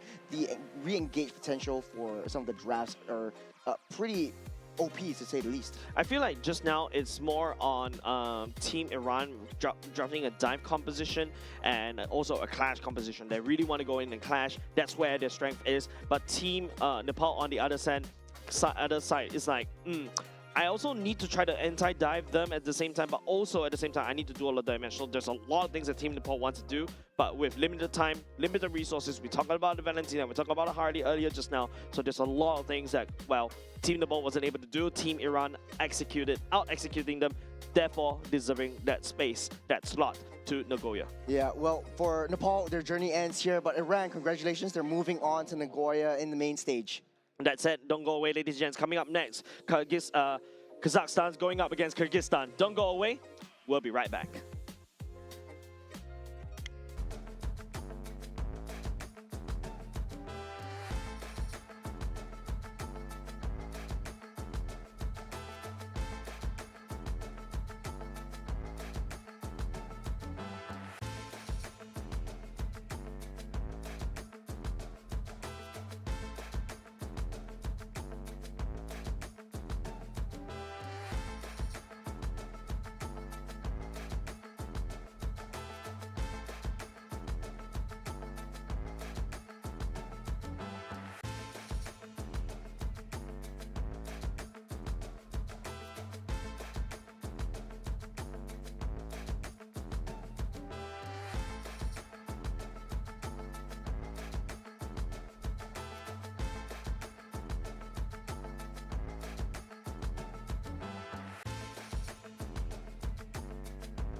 most brilliant moment.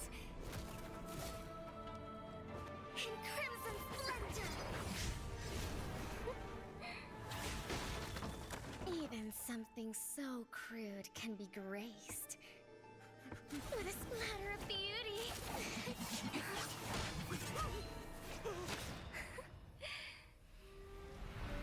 I'll get you out! You finally come to me, Hanabi-sama! This madness ends now! At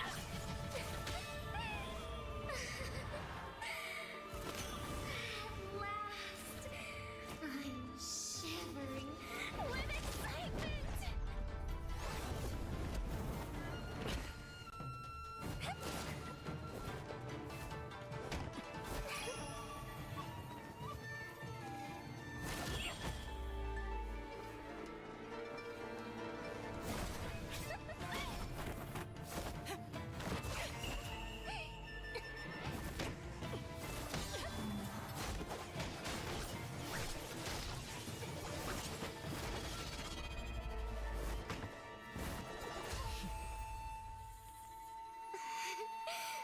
Such killing intent. Does this mean Hanabi-sama finally understands Kirara?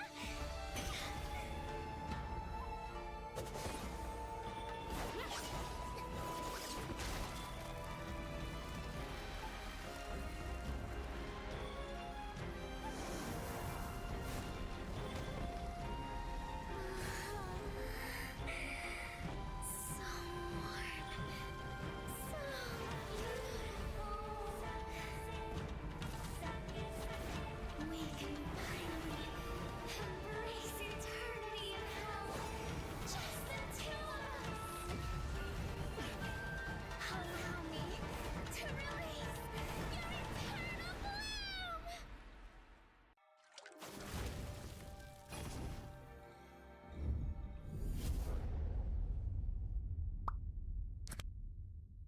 The human body was built to move. Not trapped at a desk in one singular posture for 12 hours a day. It's time your chair evolved. This is Secret Lab Titan Evo. Ergonomically engineered for you, gamers, hybrid workers, artists, backing your every move.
moment. In crimson splendor!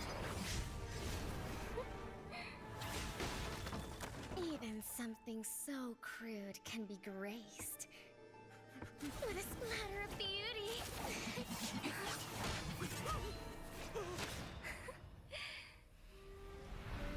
I'll get you out! You finally come to me, Hanabi-sama! This madness ends now. At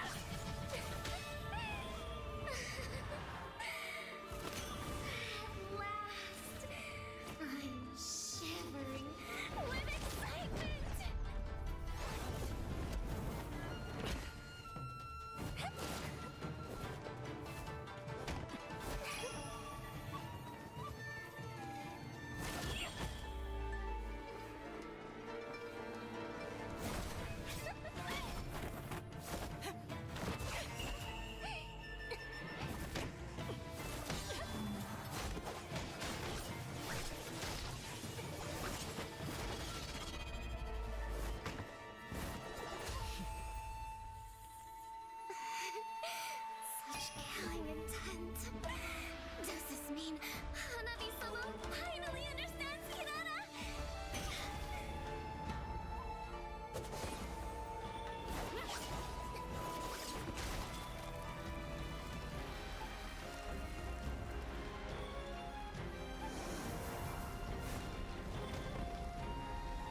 And of course, ladies and gents, welcome back to 2026 Asian Games qualifiers for Nagoya. We've just witnessed an LCQ earlier just now. Congratulations over the team Iran. They'll be making their way over to Nagoya, but it is time, perhaps, some of the new team chapters, because don't forget we haven't been really covering this group as much as we thought for the past few days.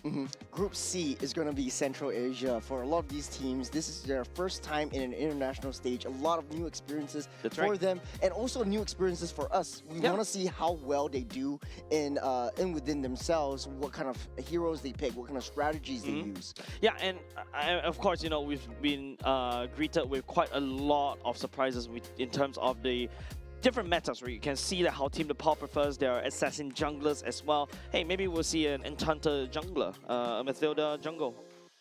I'm just trolling, guys. I would take up my headset and leave right now. Do that. You do the cast alone. Cyclops jungle. But hey, you know, it's quite interesting. Nepal you never and know. East Asia, South Asia, they really like their double fighter side lanes. We don't really see that in other regions. Whereas, you know, for West Asia, it is pretty much following a little bit of what the Southeast Asian strategy looks like. So it's kind of familiar to us. We like to see all these teams picking up strategies from here and there, putting it into their own gameplay, and really showing us how to mix things around. And you know what better way to do it than in Singapore, a cultural hot The melting pot, right? The melting pot of cultures, right? Apart from that, also another thing to also take note, right? Because don't forget, we don't really have a lot of information of them. I think even in this particular group, there's only 2 matches that have been played. So today we'll be featuring quite heavily for them for the side of Group C, right? Of course. Don't forget, there's also, like, you know, not only just the different metas, the different kind of hero picks, there also may have a slight difference in terms of the pathing as well. So that's something that we also have to look out for. Yeah, for a lot of these teams as well, I would say, because this is one of the smallest groups, as long as they win 2 games, they are safe. Yep. They are safe. So for the first game that we're going to be watching, Kazakhstan versus Kyrgyzstan, Kazakhstan 1 win away from being kind of safe. Kyrgyzstan has suffered 1 loss against Uzbekistan earlier on in the previous days. It looks like they need to claw their way up tooth and nail to be able to secure their spot safely into the main stages. But we don't know yet. We haven't seen much of Group C yet, so it will be interesting to find out. Yep, I think another thing is we can take note that is a first seed Kazakhstan going up against a 3rd seed Kyrgyzstan as well. So let's take a look at the lineup for the side of these teams that will be competing first. So first of all, we shall introduce Kazakhstan's first, represented by Akhmabev. Sorry if I'm butchering the pronunciation. Akhmabev, Kuzepov, Salamat, Surik, and Mamilan as well. This is just funny to hear, man. Like, this is really new to us as it is for you guys. Yeah. Welcome to the MLBB community right here. And it's very great to see new players that are coming up, new regions that are emerging into the game, and how well they read the game, how well they execute the gameplay. And hey, it's all smiles for them. I think they are in a pretty comfortable position in a top 1-2 seed in Group C. So going into the match against Kyrgyzstan will be a little bit more comfortable for them coming through it. So on the other side of the table, let's go to Kyrgyzstan. We're starting off with Zamurbek Ulu, Askarbekov, Murtbekov, Kalbayev, and Shekhanov. Now it's Jay's turn to laugh at me. I'm glad I'm not a play for this one. But apart from that, you know, welcome to them. You know, I like to quote one of the second favorite quote in all gaming history is sometimes the famous come to us to find but sometimes people come to us to find fame, right? So yeah, so I think it's all about, you know, this is the first step for them to basically, you know, prove their sub-meta, because you never know. Sometimes you may have a random Cambodia that could do something very totally different. The gameplay is slightly different. It's just that, you know, there's too many different teams out there, and we really cannot put a spotlight onto them. And finally, this is the case where we may finally shine a spotlight on these 2 teams. Yeah, I like what you said, right? Like, Cambodia came in, showed us something magical, showed us that, you know, even gods can be taken down. And hopefully we'll see something pretty similar in Group C, especially when they're against their fellow Central Asians in this group. So going into this one, I would say it's still up in the air for Yep. what they want to pick up, what they're kind of using for the gameplay, for the strategy, how they rotate around the map, and how they read the game. And this is especially important in this current state. I really like it when, you know, different regions brings in their own different flavors and you get to see how they draft, right? Yes, I know, you know, we can also take reference, even though we play a lot of people, we've seen a lot of different games, we've seen, you know, maybe even ranked games perhaps, you know, from different countries as well when we're traveling. Yeah, especially when you're traveling over to Malaysia, you play the MLBB there, it's like different. You go to Philippines, man, it feels like going into, you're locked in MLBB in a hardcore mode as well. Yeah, I tried it there, it's difficult. It is really testing your mettle Yep. in these new servers that you're going into as well. I remember going into Europe once and I played against that team. Very, very different. They really like their Alucards and other heroes that we don't normally see in this current state in Southeast Asia. So I'd like to see how they use that as well. Not only draft it, but like use it in a way that might be different from others as well. Yeah, and it's just how, you know, different countries have their own individual interpretation, especially when they don't really have, not say, like a lot of opportunities to play internationally, right? So that's why they only know their own meta and they're using that meta. And this is the time I would say it's like a test of their own meta against the rest of the teams out there. Yeah, it's also quite fun where, you know, they have some time to learn, especially for Group C. We haven't really seen them play. So they had 3 days of just watching, just learning from their opponents, just learning from the other groups, from the other teams. So some of the metas that we see here might be diluted a little bit into what they currently know, but it will be fun to see how they mix and match. We've seen teams like Hong Kong, China really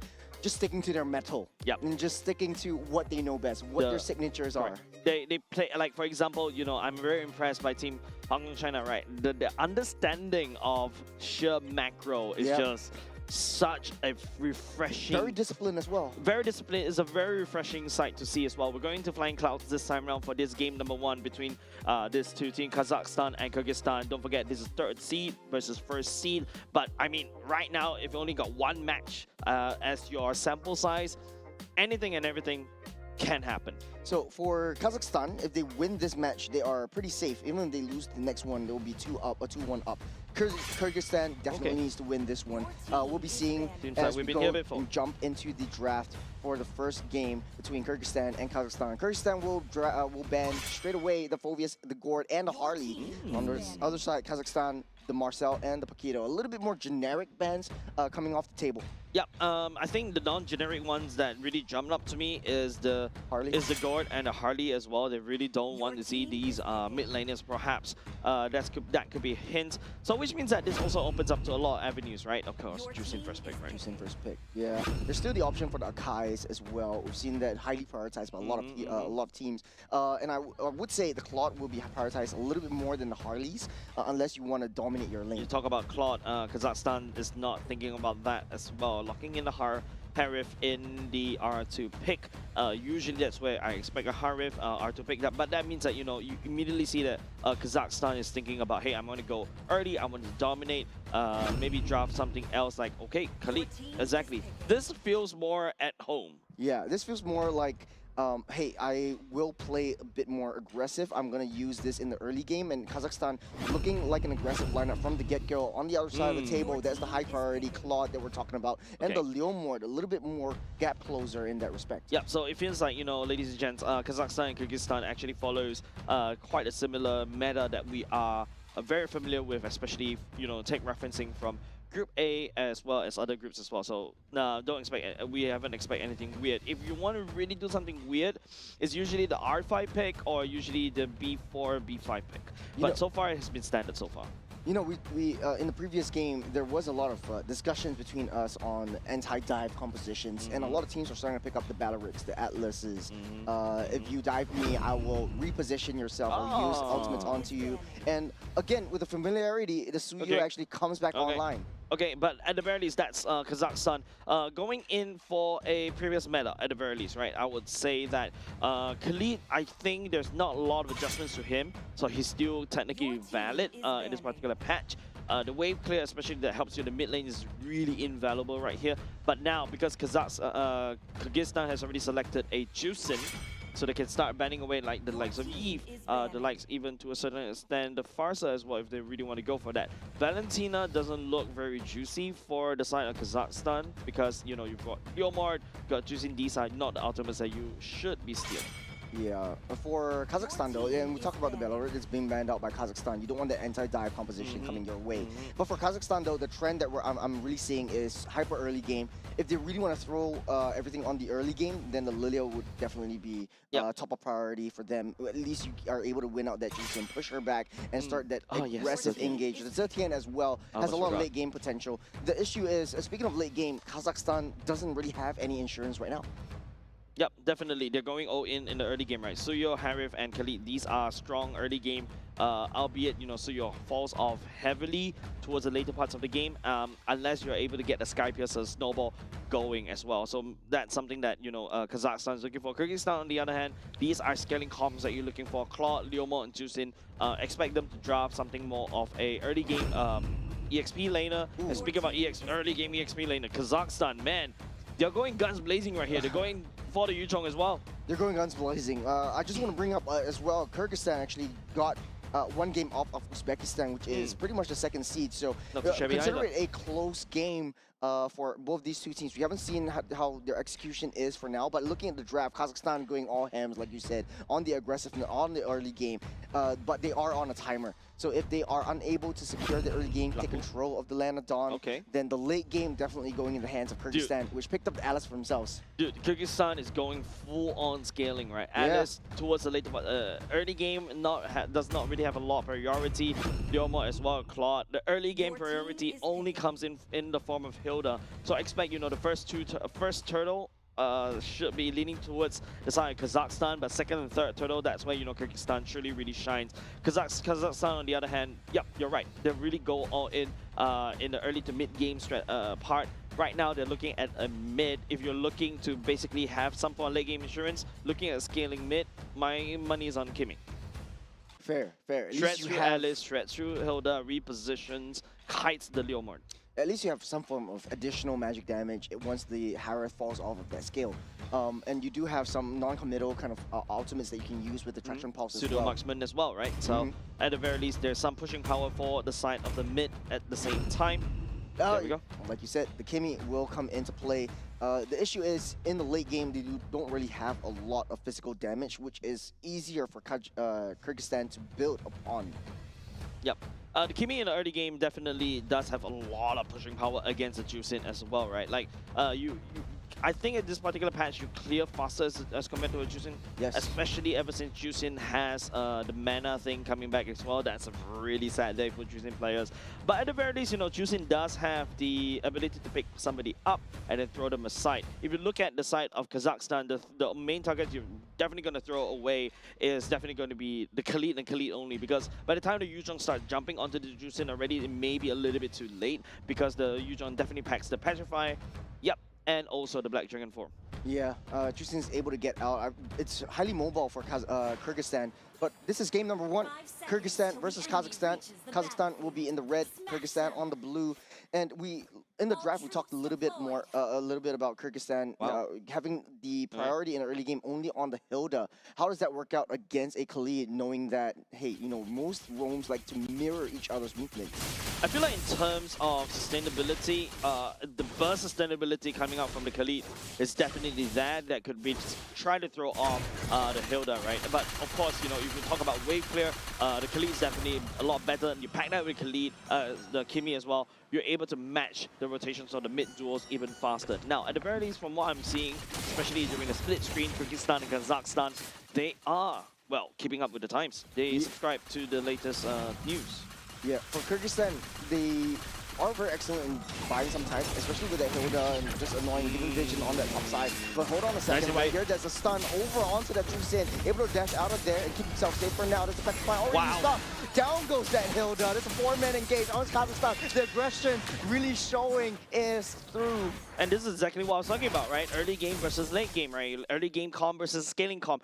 Kazakhstan is on that scaling comp. I think they're not expecting, you know, Mamilin to really join the fight earlier just now. And Shikanov at this particular time doesn't really pack a lot of damage. So yeah, I think it's just Kyrgyzstan overextending just a little bit, and Kazakhstan, this is a great start for them. It's really speed run, and the entire roster just shout speed run. They really need to start the early game rotation. Speaking of rotations, that top side, Kyrgyzstan already got his eyes set on that dragon, taking him down. Namalad goes down, and Kyrgyzstan buys themselves some time. Kusupov is around the vicinity, will be able to skirt out, but pulls back by Pepper Spray. Just one more hit, will not be able to finish it. He lives with a pixel. Yeah, Kusupov right there, just going through. I'm not too sure what happened. Even burned the flicker as well. So which means that, you know, Kyrgyzstan has a better turtle. In fact, don't forget, I was the one that said Kazakhstan should have this turtle first, but Kyrgyzstan, because of their hyper aggression earlier just now, was able to push Serik away. They take the turtle, but it feels like a non-stop fight, Churros. Speaking of aggression, they're going straight for the Hilda. The dragon will chase that down. You're not giving the Color Caster any time to really break things down, because it's really just a lot of fights happening over and over again. But Kazakhstan, you know, at the very least, compensated for the turtle by picking up a kill from the side of Kyrgyzstan. Kazakhstan is definitely on a timer. Definitely, you don't want to breathe in early game, because if Kyrgyzstan gets enough time, they will scale. Kalbaev will scale, the Claude will scale as well. So this will be a really interesting way of how Kazakhstan comes back from that first objective loss. Yeah, I like the fact that the observer is also having a bit of difficulty. So many action happening one after another for the past of at least sub 3 minutes, right? And this is the only time we get to see the emblems just a little bit more. You get that lane proxy from the Alice as well. I mean, Alice is okay to lane proxy, right? There's no point, you know, facing a Yuzhong right there and then. Alice at this point in time is also pretty interesting. It's very hard for her to proxy the wave, because, you know, when you go into the jungle, you don't really have a lot of targets to really absorb and be sustainable, right? You got a saving grace with your first skill to be able to just jump away, but that's just about it. But information is still given over the side of Kyrgyzstan. Yeah, I think this Alice is definitely, Shekinov is doing a really good job trying to delay Sarik's farm and trying to push Namalon back so that he doesn't join into these major team fights. This is first Sky Piercer already bought by Salamat, which is going to be scary for Kyrgyzstan later on. Definitely feeling a lot thankful for that one, Salamat. But of course, you know, the Sky Piercer is a massive boon over the side of Kimi. As long as it constantly lands, it constantly checks whether you're hitting that threshold, and then after that, you know, you're just gonna pop. It's on the top side, Shekinov just being such a nuisance on that top lane. Kalbaev already there in the vicinity, pushing that dragon back, will not be able to join in this turtle fight. But in the bush, that's an ambush that we're talking about. Kazakhstan with the high damage in the early game will take down one, and going in for another. This is a TOR on the backside. Sarik will be zoned back off, and buying Kyrgyzstan some time to get back. There's Petrify underneath the turret. They go. Mamelin with 1 kill. Kazakhstan has truly scaled literally from that one. I think 3 to 4 members from the side of Kyrgyzstan lost his life. Easy access over the side of Kazakhstan for the turtle. They're going in for more. There's Salamat already used up that Petrify. Let's That might not be it. Drop down on Flicker. Oh, so committed. It's not giving up without that kill. Yeah, Flicker for Flicker right now. This is absolutely high-octane gameplay between these two teams. It feels like Kyrgyzstan is already at gear number 5 at the very least, but Kazakhstan, I think they need to go faster. They need to go gear 6.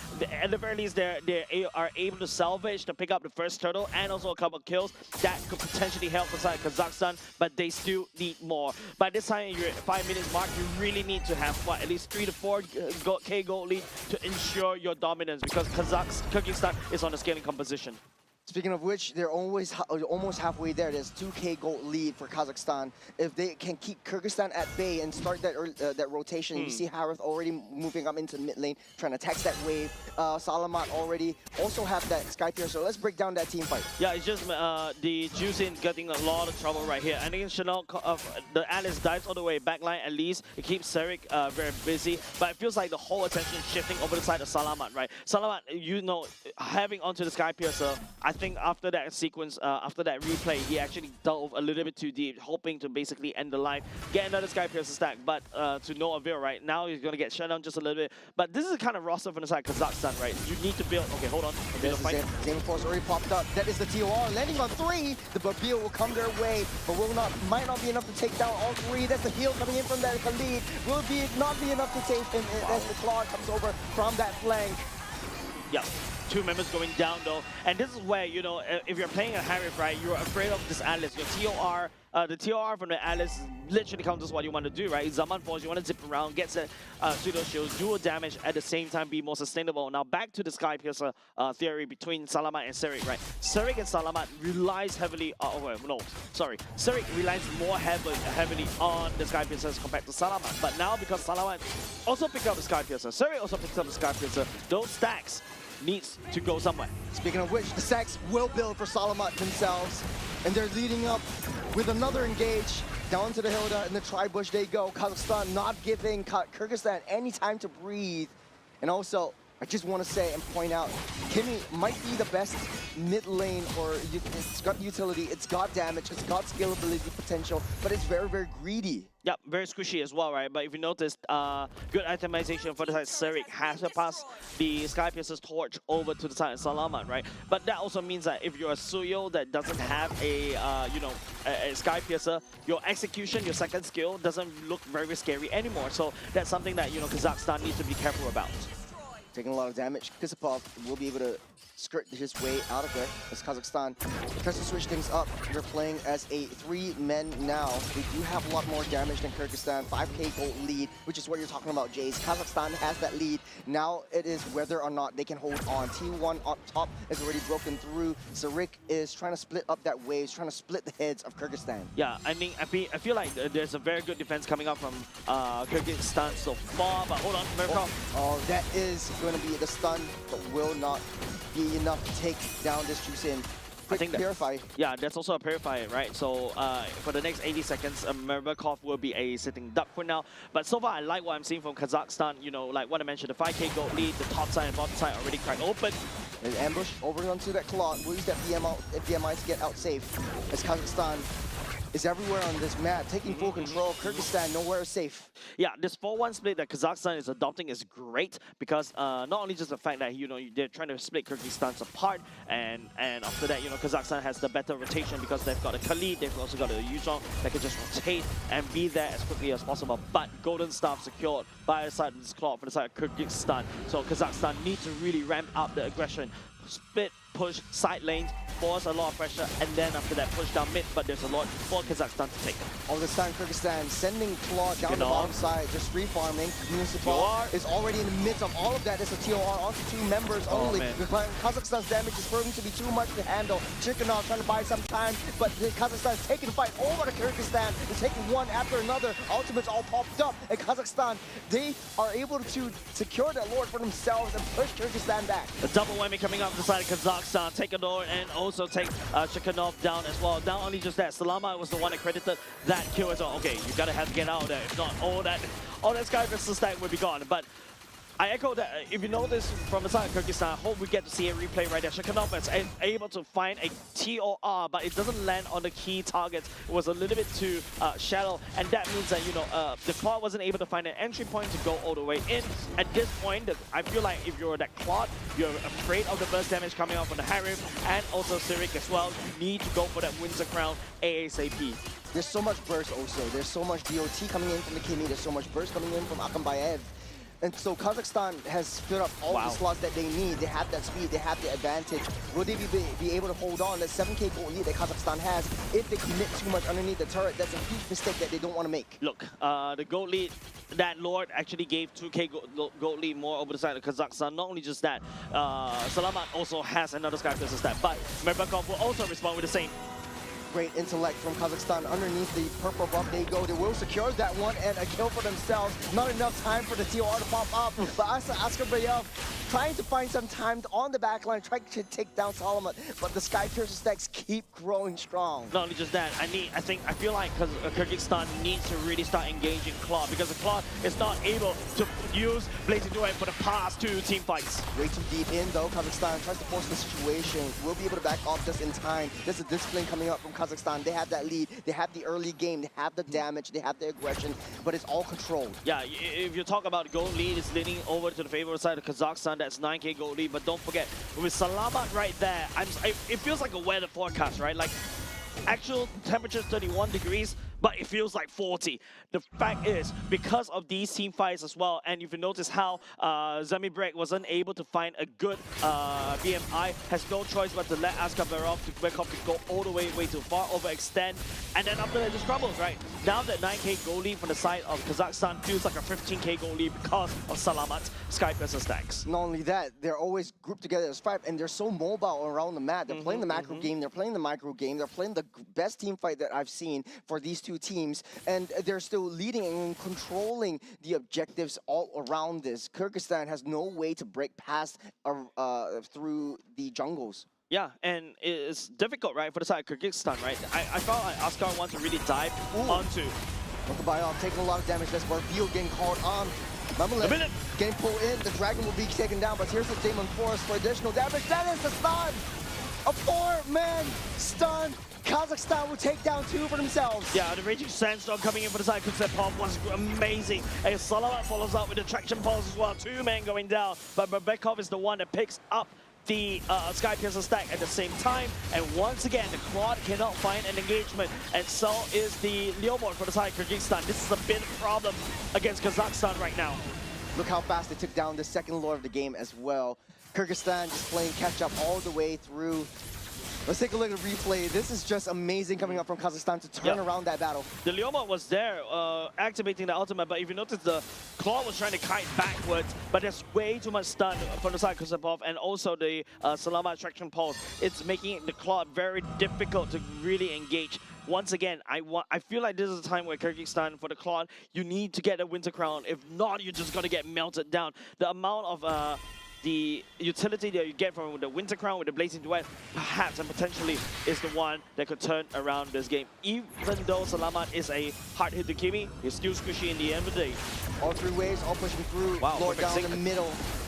In Kazakhstan, we're looking for an angle of engage, looking for an angle of approach, but all of them, they're so high committal. If they dive, Kyrgyzstan can easily counter dive. They have a lot of anti-engage potential. Good defense for now. That was a 3-wave sync. Well done by the side of Kazakhstan, but Kyrgyzstan got away with, at the very least, mid lane turret open. But mid lane turret is also very painful, right? Because that's the shortest lane. Kazakhstan right now still leading charge. Speaking of charging, it's the Dragon starting things off. Zoning out that back line. They want to take down that T3, but this is a lot of damage. Where's the Blazing Duet? There's Salama just free hitting on the backside. The Sky Piercer stacks coming in through. The TOR will do nothing at all. It's Kyrgyzstan fall one after another. Finally. There is the minions coming through. Kazakhstan just wants to end this, and right now. Oh. Man, good job coming on the side Kazakhstan. They really exploded out of control. Remember what I said, 5k goalie is what they need, and after that they just take their money bags and just whack it against Kyrgyzstan over and over and over again, because, you know, Salamat on this Kimi has scaled, has maximum stacks, Serik as well on the Suyo, that's what I mentioned, and of course, you know, with the help of the Yuzhong to really push and be that massive threat over to the side of Kyrgyzstan. And I don't remember seeing a lot of Blazing Duets in this particular game because there's no opportunity. I feel like this, the fact is Kyrgyzstan doesn't feel really safe for the Cloud to just jump in and after that just Blazing Duet. But there's a reason why we built the fighter talents onto the Cloud right now, because of the sustainability. The Blazing Duet just allows you to stay safe very well while you dish out the damage. And I was talking about it. You need that Winter Crown ASAP, but so far I haven't seen it on him. You said during the game as well, Kazakhstan really needs to kick it into gear 6, and they really did. In the early game, I said the win condition for them is if they secure the early game, they secure all 3 lanes, they secure the jungle for themselves, and that's it. There's no way of there's not a lot of way of coming back. And what they did above and beyond that was to control that Claude. Claude had no space to farm, had no stacks that it could get. And speaking of stacks, that is the Sky Piercer on this Kimi that dealt so much. That's 10 kills for Salamat. It's like fish in the barrel, man, especially when Kazakhstan and Kyrgyzstan decides to fight in the choke point. All the Kimi has to do is just gun down one lane and one lane only. There's not a lot of flanks coming out from the side of Kyrgyzstan.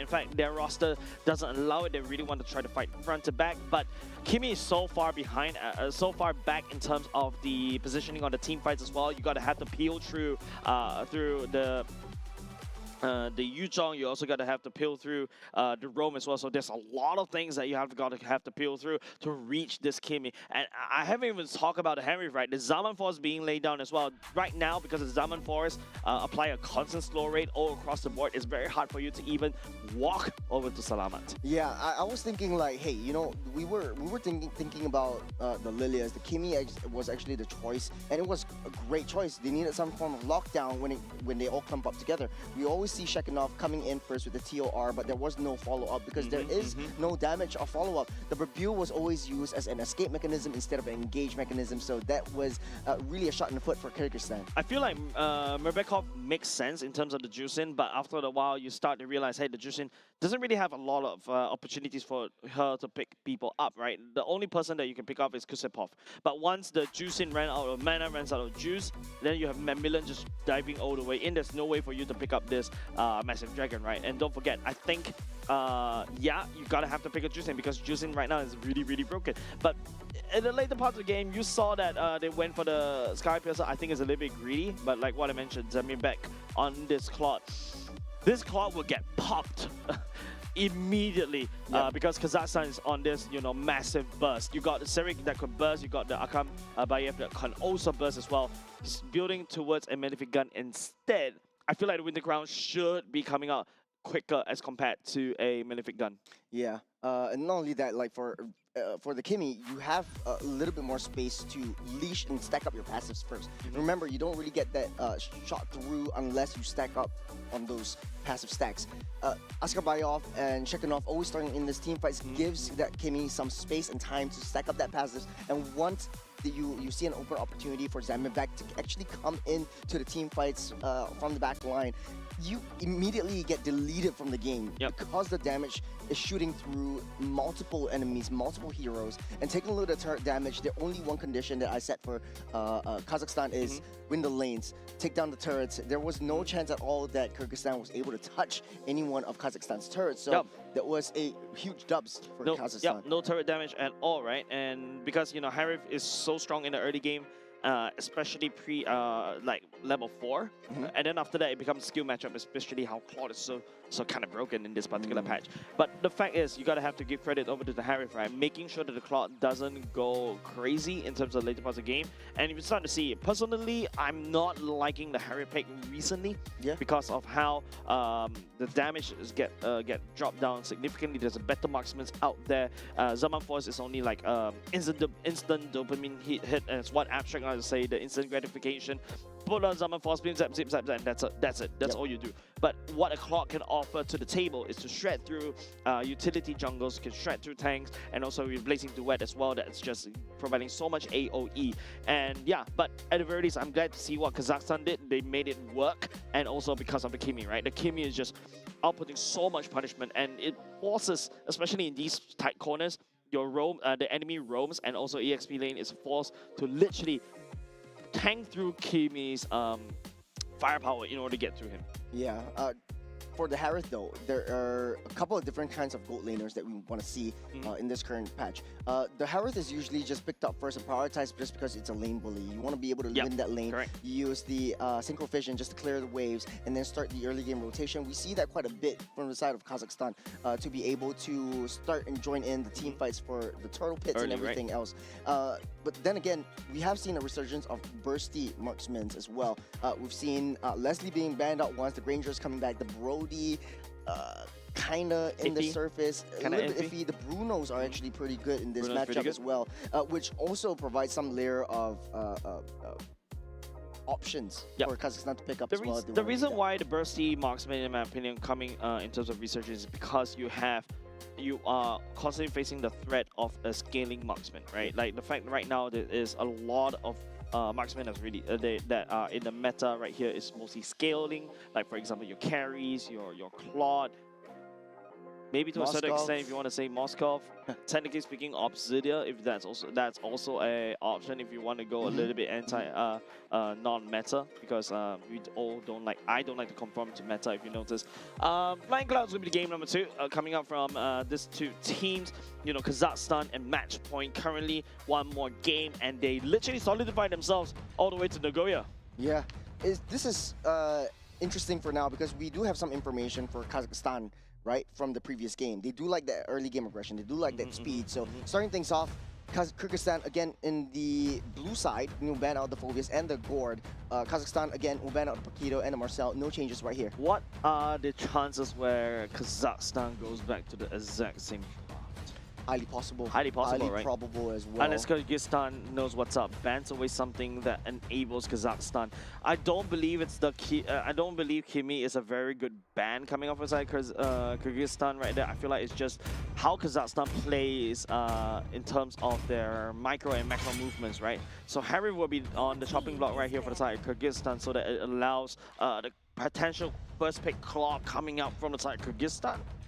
Yeah, giving their gold laner a little bit more, comfortability down the gold lane, especially when Kazakhstan is forcing a lot of fights away from this gold lane because they know that the Harith was able to win and dominate that lane, push the Claude back. So I think, as we discussed, there are other burst marksman options out there that would be able to handle something like the Claude. The late game marksman are much better in the early game. So if they do want to go for that aggressive approach, that early game speed run tactic that they always use, then maybe a bursty marksman would work.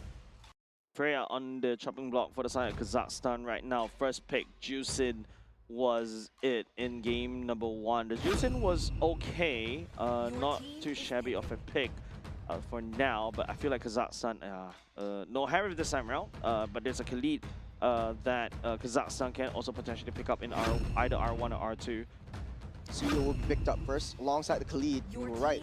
For Kyrgyzstan though, the biggest problem wasn't the Harith though. I would say it is the Khalid, because the Khalid was giving so much information towards the rest of Kazakhstan, and the early game damage onto Leomord, onto the jungle, onto the side laners, it just proves a lot of issues to Kyrgyzstan. Yeah, I feel like the Akai was ultimately forgotten by both these two teams. I feel like Kyrgyzstan can potentially go for the Akai instead. Akai, a massive threat over to Suyo as well. You're able to tank, and in fact, Suyo versus Akai in a 1v1, if it's Akai, it's very far ahead, very tanky. He also do damage based on his HP as well. That's amazing. Now Bruno coming up from the side of Kyrgyzstan, looking to try to counter the high octane gameplay coming out from Kazakhstan, and to slow Kazakhstan even lower. There's a Cho coming out from Kyrgyzstan as well. If you want to play high tempo, Kyrgyzstan is playing fire, fight fire. With the Cho and the Bruno picked up, they have a winning roam for now, or not really a winning roamer, but a little bit of a mano-a-mano matchup between Cho and Khalid, but Bruno is still quite dominant in the gold lane, so at least they have a chance to control the gold lane. I feel like this is the time where Kazakhstan may not go for the Claude. I feel like going for the Yuzhong still works as well, because Bruno is still diveable as well, right? Find the Bruno, dive him, and then after that proceed. Cho, even as a roamer, can kick. There's also the burst potential, pickup potential coming up. Ooh, Kazakhstan. Prioritizing the Kimi so early on. I think they're afraid of Kimi getting banned or out.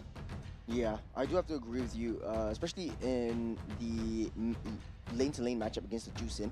The biggest difference here is at least Cho has the potential to disrupt that back line, but it is very difficult for Cho to escape if it gets locked down by the Kimi. Notice that Kimi does have several lockdown capabilities and the skills as well. So you want to draw the attention towards that Kimi, draw the attention towards the back line, and then Kazakhstan target prioritization into the main damage dealers right after the Cho gets eliminated. Guinevere ban from the side of Kazakhstan. There is a way to outplay the Kimi though. Your traction pulse actually takes a long time to really charge up, and then your second skill as well can be easily shun-pulled away. Besides Kyrgyzstan, you're right, like they're starting to take down most of the marksmen right here. Claude on the chopping block as well. Other marksmen coming out from the side of Moscow as well. Yeah, there's something that is still particularly strong in meta, but Kyrgyzstan is spending like what, 3 ban slots on the marksman right here. Kazakhstan bans away the bucks, yeah. Kyrgyzstan definitely wants the gold lane to be the hyper carry at the end of the day. So I would say it's still possible for him to pick up the Akai still. You know what Kazakhstan can go for? Oh yeah, there's also the carry. Granger, yeah. Granger Kimi used to be a very strong duo in the last patch as well. And knowing that Kazakhstan is playing a similar playstyle as compared to the Southeast Asian last patch, right? Yep. I'm not surprised if Kazakhstan go for the grandeur. Kyrgyzstan though, I think carry is a good ban all the time. Yep, definitely. Then there's also a potential Fredrin they may appear from the side of Kyrgyzstan this time. Yeah, I was thinking either the Akai or the Fredrin, but they're pulling something up their sleeves. They might go for double fighter side lane if you know, it goes to that.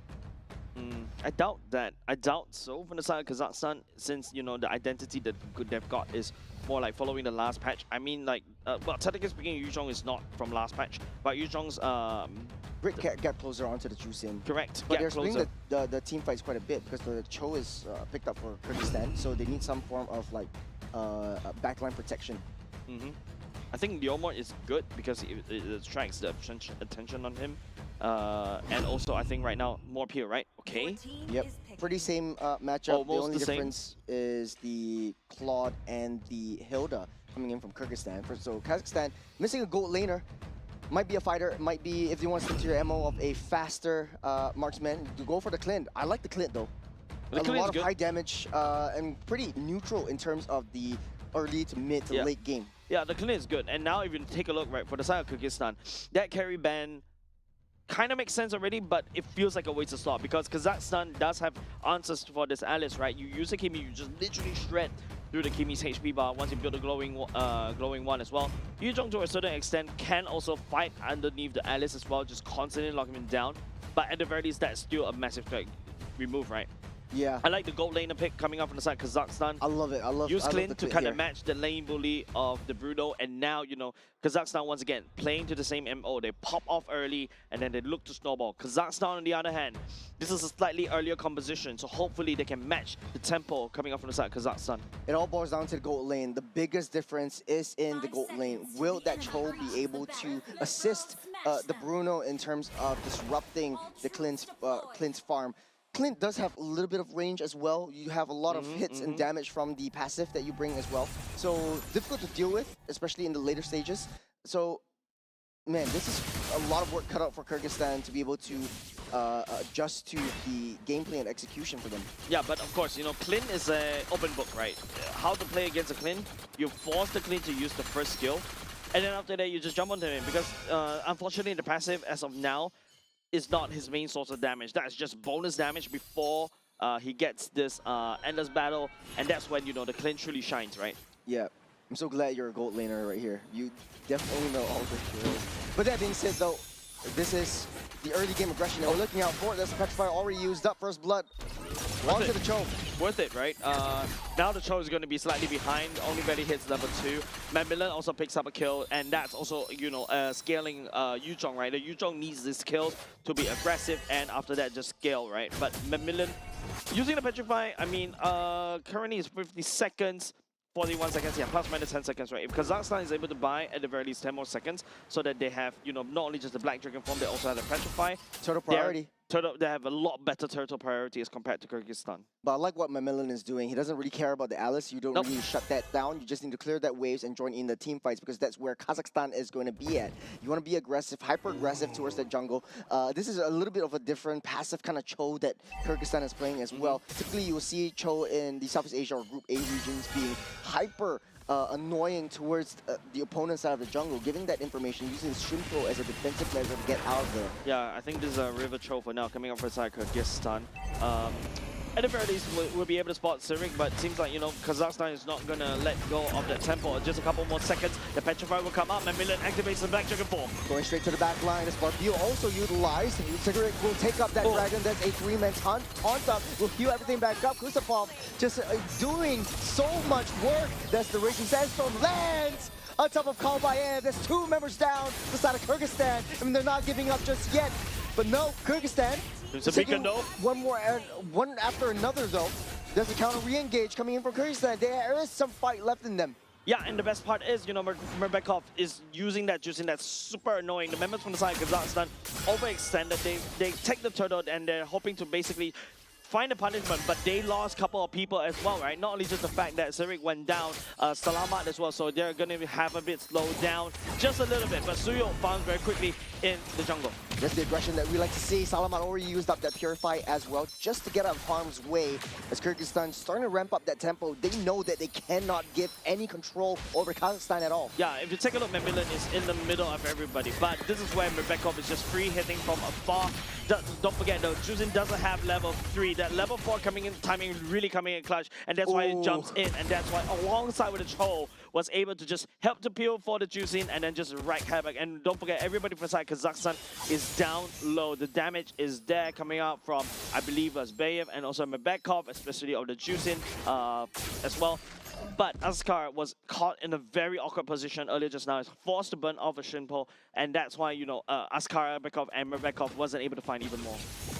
Murbakov, definitely a very, very scary juice in this game around. A little bit of a different gameplay, positioning just a little bit to how Kazakhstan likes to play. The entire team of Kazakhstan during that first turtle fight almost forgot about the existence of this juice in, but when it hits hard. The Skypiercer is already built up for both mages on both sides. Yeah, I think in terms of both these two mages, yeah, Mebekov on this Skypiercer is definitely going to be very helpful. Had Mebekov had that, oh, hold on. Raises Sandstorm to start things off. There's a two-man stun up. The Barbio will buy him some time to get that escape, but the aggression from Kazakhstan will be proving to be too much to handle for Kyrgyzstan as they re-engage back into the fight. It's a death ball. It's all red on the map of the Land of Dawn, and they go straight for the turtle once again. Macmillan is really acting at this massive dragon, right? And you know, with the jungler already gone for the side of Kyrgyzstan, Kazakhstan has a free turtle for themselves. They're gonna escalate even harder, and now they're also looking down at the bottom lane. Bruno looking unsafe right now. You've got the troll that's providing some form of information. Macmillan is using this Petrify almost immediately after the cooldown, man. Yep, that's the ambush right there. It's a 3v3. Juicin pulls Macmillan back. The dragon will take a lot of hits. Will fall by the hands of that Juicin. The Skypiercer will slowly but surely build up from Murbakov. Yeah, I think a bit. I feel like members of the side Kazakhstan really need to start paying attention over the side of Mebekov. In fact, Mebekov skipped the clock, went straight for the Skypiercer, hoping to stack it as quickly as possible. They're going to find ways to deal with this Bruno. I like how Kazakhstan is playing as well. If you notice, the Clint in the early game was playing a losing lane, but it's not really a losing lane. It's a very defensive position because they know that Kyrgyzstan would definitely ramp up that tempo onto the gold lane. Yep, and of course, Endless Battle secured by the side of Akambayev. I feel like there's going to be another Malefic gun coming soon as well that extends the range and also, you know, to a certain extent procs the Endless Battle even better as compared to usually. Now with Clint with a elongated range, but it seems like Kyrgyzstan is looking down bot. Nice discipline coming out for the side Kazakhstan. They had to forfeit that, and then after that, hope to punish. There's the punish coming in from Kazakhstan, not enough to chase them down. Kyrgyzstan gets out safe. Yep, Chitai's Pauldron secured by the side of Askar Berkov for now. Kyrgyzstan, good damage down bot, and at the very least, they got away scot-free. No one died from that one. Kyrgyzstan is a happy team. Yep, this Barbio also used up huge resources. Used for a defensive escape, but down the bush, Cho gets spotted out by Kazakov. Will be able to get out. So this is more of a, I don't know, gives a little bit more vision. Will hide the net, will not give any more than what you bargained for. Salama is a nuisance. Not only just the fact that Kyrgyzstan has no form of defense against Salama. Salama is just literally threatening onto the turret, and they may potentially take it down. Now there's also a turtle that's also splitting the attention of both these two teams. Serik lands the charge. That's a great stun onto the Allens. That's a TOR, but no follow-up at all. Kicked underneath the turret. Down goes Krisapov. No Khalid for this next turtle take. It's a 4v5. Flicker and also TOR committed. Way of Dragon also committed for the side of Kyrgyzstan. They take down Krisapov first, but there's also still secondary peel coming off of Kazakhstan into Macmillan, and he will strike. The Dragon will come in. He's got his eyes set on that little more, but Serik will still land the last strike on this turtle, seal things up. His four men already clumped together. The traction bones will pull them all back in. Kazakhstan, they got what they can, and they're out of here. That's to sustain the shot. Residue will pick one up. Man, Macmillan is just massive Yuzhong right now. Not only just that, Akambayev already secured the Malefic gun as well. Team Kazakhstan has unlocked their key items at, what, 3k gold lead. And, you know, Serik as well, right? The fact that he's actually ahead of the jungle curve in terms of EXP, he has the better battery button, and therefore Kazakhstan takes 3 turtles in a row. There's all 4 members rotating together as one. They're leaving Clint to slow farm up on that top side. As Kazakhstan finds their groove, they have that damage. All they need, like you said in the first game, is at least 5K gold, and they're golden. They're all safe. I'm hearing the song in my head right now. Thanks, Rose. But yeah, they're golden, right? Kazakhstan, technically speaking, the Bruno, I would say, falls off late game, but the Clint is still stable, right? As long as the Clint 3 hits all the way in the back line, is just outputting a ton of damage. You can see that Shikhanov is starting to feel it. Looking at that test damage, the Clint is starting to come online, it's starting to get out strong. The traction pulse will not land. Misses its strike, it's Kyrgyzstan. It's just a zoney traction pulse, man. Yeah, a little bit of intelligence given, but the turret will be taken down. This is wave, slow pushing up on that top side as Kazakhstan sets its sights for other objectives. I think it's a lot more pressure for the side Cho. Need to find either the Clint or Salamat right there, but Salamat is proven very slippery. There's also a certain field. There you go. And speaking of Salamat, forcing the Barbil right off the bat. That's the Goon Squad for Kazakhstan coming in from the back line. The Dragon will not let that horse leave. It's a fight, a 5-man TOR, but will not be enough though. No damage for Kyrgyzstan at all. As Kazakhstan raises tempo, pushes into gear 6. And back to gear 1, gets out of the way. But that was a massive TOR for the side of Shikhanov, but Kyrgyzstan wasn't able to capitalize on it because Kazakhstan was so far ahead. Even though you are immobilized, heck, Salamat can still do damage. Akama Bayer can do damage. Don't forget, TOR is an immobilized, not a stun. So that's why Kyrgyzstan wasn't able to step forward into the ring to basically do any form of damage. And I need to see a lot more coming out from this gold lane from inside Kyrgyzstan because so far, even in game number 1, game number 2, his presence wasn't felt at all. Kazakhstan is waiting for the Lord to come out in this 10-minute mark as they trade turret for turret, blows for blows. Kazakhstan still has the upper hand in terms of the economy. 5K gold lead, the Lord marching in on that mid side. Yeah, I think Bruno already has the items to fight, right? Berserker experience and hard scores, that's all you need. But the problem is Kazakhstan is just leagues ahead. Endless battle and Malefic Gun already secured by the side of this Clint going into BOD. Man, it's a BOD. It's super fast. Onto the Clint itself. All he needs is just space and time, and he's just free hitting on that back. There's not a lot of gap closers. Barbu is always used up to go on the backside, but at the same time, that's the Raging Sandstorm and the Dragon zone them out. They want to take down this T2 mid, which they will, as Kazakhstan opens the map for themselves. Full and total control, total dominance for Kazakhstan in game number 2. Yeah, Kazakhstan, that goalie is starting to escalate exponentially. Shake it up. Salamat will be able to use the jetpack to get out of the way, as Kusupov deals a lot of damage into Khalid. So hard to take down and so tanky at this time. Yeah, and don't forget, the Clint was just free hitting all the way in the back line. The Endless Battle scales really well alongside with the BOD. Once the Clint unlocks a BOD, Kyrgyzstan is just going to get melted, right? The Bruno is just going to get melted. The Cho, to a certain extent, at this point in time, doesn't really have a lot of HP pass. It's going to get melted. Rebekov as well. To add fuel to the fire, Clint is an AoE damage, so to speak, and Bruno is just single target. So it is more difficult for Kyrgyzstan to get a full team fight battle if Bruno, even if the TOR lands, it's only a single target hit, and they have to really hyper-target prioritize onto any one members of Kazakhstan. But they will stick together as 5, as they will take the orange buff away from Kyrgyzstan once again. Yeah, more resources stolen by the side of Kazakhstan already.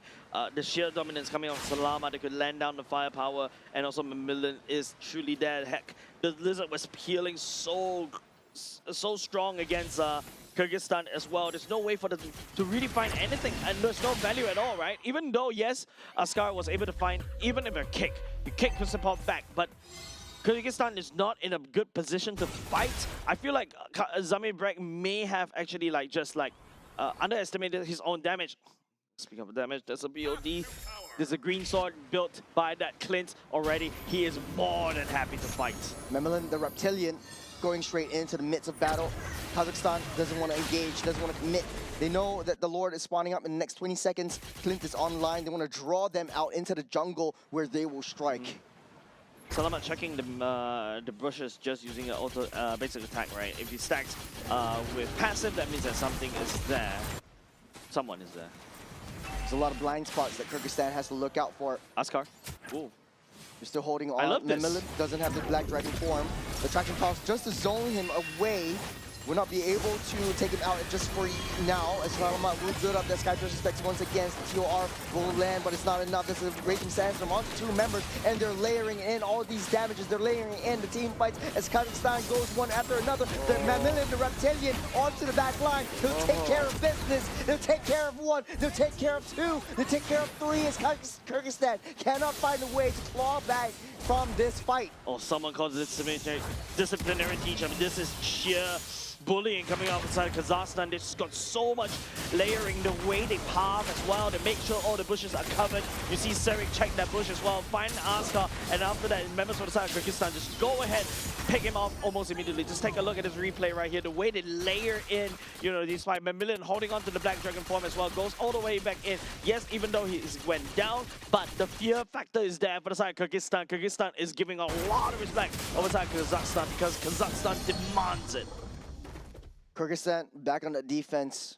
They're playing to how Kazakhstan wants them to play. Kazakhstan now in the driver's seat, setting the tempo, setting the speed of the game, waiting for the Lord to spawn, which it will march down the mid side.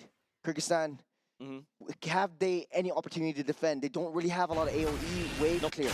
No clear. Rebekov, even if you use the lantern to really clear, you're consuming a lot of mana as well. But just now we saw Kazakhstan, you know, fixing 3 waves, using it on sync, and they're doing it right now, albeit a bit off sync, but still good enough at this point in time. And from the back line, Clint already secured 2 kills for himself so far, but that's a lot of damage coming in from the Clint. 1 step closer, 1 step too deep. You will find yourself in a spot of bother. You can see that Kazakhstan really has the fundamentals really correct, right? Like the fact that Askar, showing himself right there, that's going to be immobilized. There's a nice traction pulse and a stun from Kazakhstan. No commitment as of now. Lantern will pull them back, but they won't go.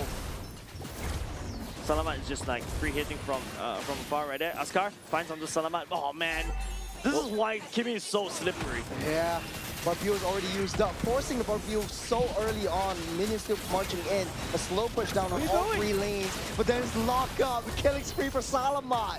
Yeah, Shaganov was using a flying cloud. I'm not sure where he decided to fly. Hopefully flying away from the damage that Kazakhstan is constantly pouring all over the sides of Kyrgyzstan. Constant fights. There's no time for Kyrgyzstan to breathe. They're launching the fights. They're in the midst of it. TOR will land on 1. He's already got the immortality. He's not afraid. He's taking up that damage. He's taking the hits. He's leashing up that hit. Kalbayev will be able to push them back for now. T1 might be able to fall by the hands of Clint if he does have that range. It's a clean base for the side of Kyrgyzstan, ladies and gents. Kazakhstan leading the charge convincingly. There's no form of escape for the side of Kyrgyzstan. One after another, they fall. Askar and also Shengnikov is the one that, you know, members of the side Kazakhstan is constantly bashing. You got the Sky Piercer stack and probably, albeit not good, not max stacks, but it's there. The constant threat of Akambayev once the BOD is already secured, and also even Great Dragon Spear. Akambayev has already started to pick up kills, and there's a lot of damage pouring in. Kazakhstan, yes, they've got a gold laner that's already hit critical mass already, but you don't feel the presence because there's always Mamillion, there's always Serik, and also to a certain extent Kozakov, who could just flicker in with a Raging Sandstorm and disrupt the whole team fight. The fear of the threat of the Black Dragon is a little bit too much for Kyrgyzstan. It's pushing the Bruno back, it's pushing the Chusin back. They don't have that damage to deal with the defenses that Kazakhstan has already built up for themselves. And right now, Kazakhstan blitzing this Lord. It doesn't look like Kyrgyzstan wants to challenge for this. They will try their best. In the last-ditch effort, the Black Dragon will come up, go straight for that horse. He's got his eyes set on that one. That's red hits. Salamat will fall. Finally, it's a 4v5. It's not together with the squad. Kusupov is finding himself in a spot of bother. Is hitting one after another. But Clint finding himself in the mid lane. True, the fight was so messy, right? The fact that both these two teams split the whole fight into half, they trade mid for mid. Don't forget, Salamat and also Mibikov both has the Sky Piercer stack. That's gonna be, Contemplate! Conceal coming in, Babil already used up as well. Lord will get pulled, will get reset, but there's a lot of damage coming in from that Clint. 1 hit, 2 hits, and 3 hits more. The TOR is no more, and Clint taking down one after another. Kazakhstan total dominance in all these team fights. There's too much damage coming up. It's Clint, Churros. It's just once the BOD is built. To add Salt to the wound, that's a Berserker's Fury, because why not? Nobody from the side of Kyrgyzstan can basically touch this clean at all, and Askar is just trying to focus down onto the Kimi over and over again. I think the hyper tunnel vision onto Kimi was a little bit too much, and you know, once even though Kalbayev on this Leo one was able to run it down, but he may face a lot of trouble because Akambaye is just outputting an unholy amount of damage. It's all part of the plan.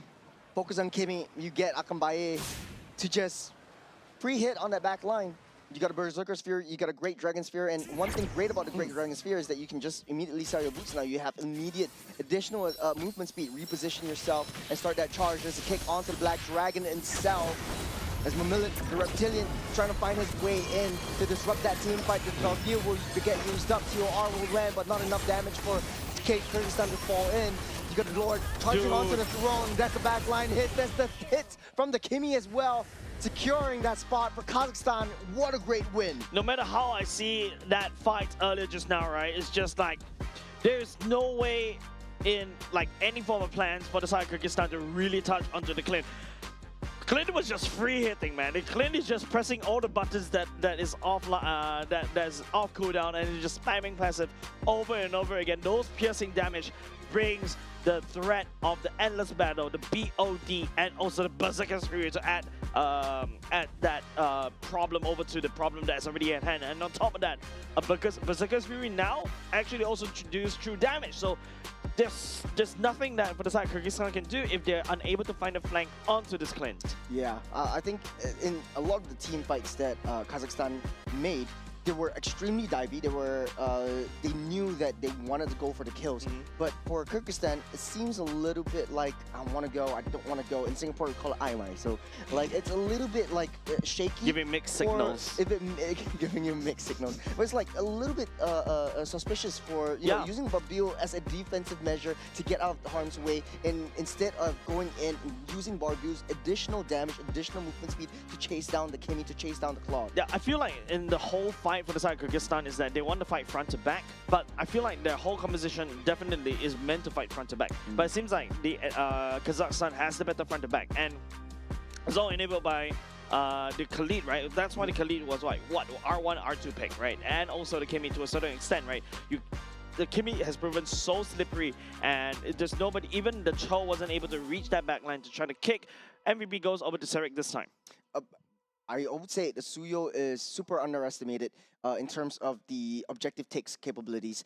You can change into your different forms. Usually the assassin form, you enable yourself to take down the core damage dealers of your opponent's team. The Bruno was not a factor at all. The Jusin was not a factor at all. And basically your Sever and your second skill scales with your target's HP. So the tankier you are, the easier to execute your targets. And not only that, you secure the Lords, you secure the Turtle so much more easier. Look, I think Serik is like, nah, I don't need to build any form of tank. The only tank item is the Demon Wings.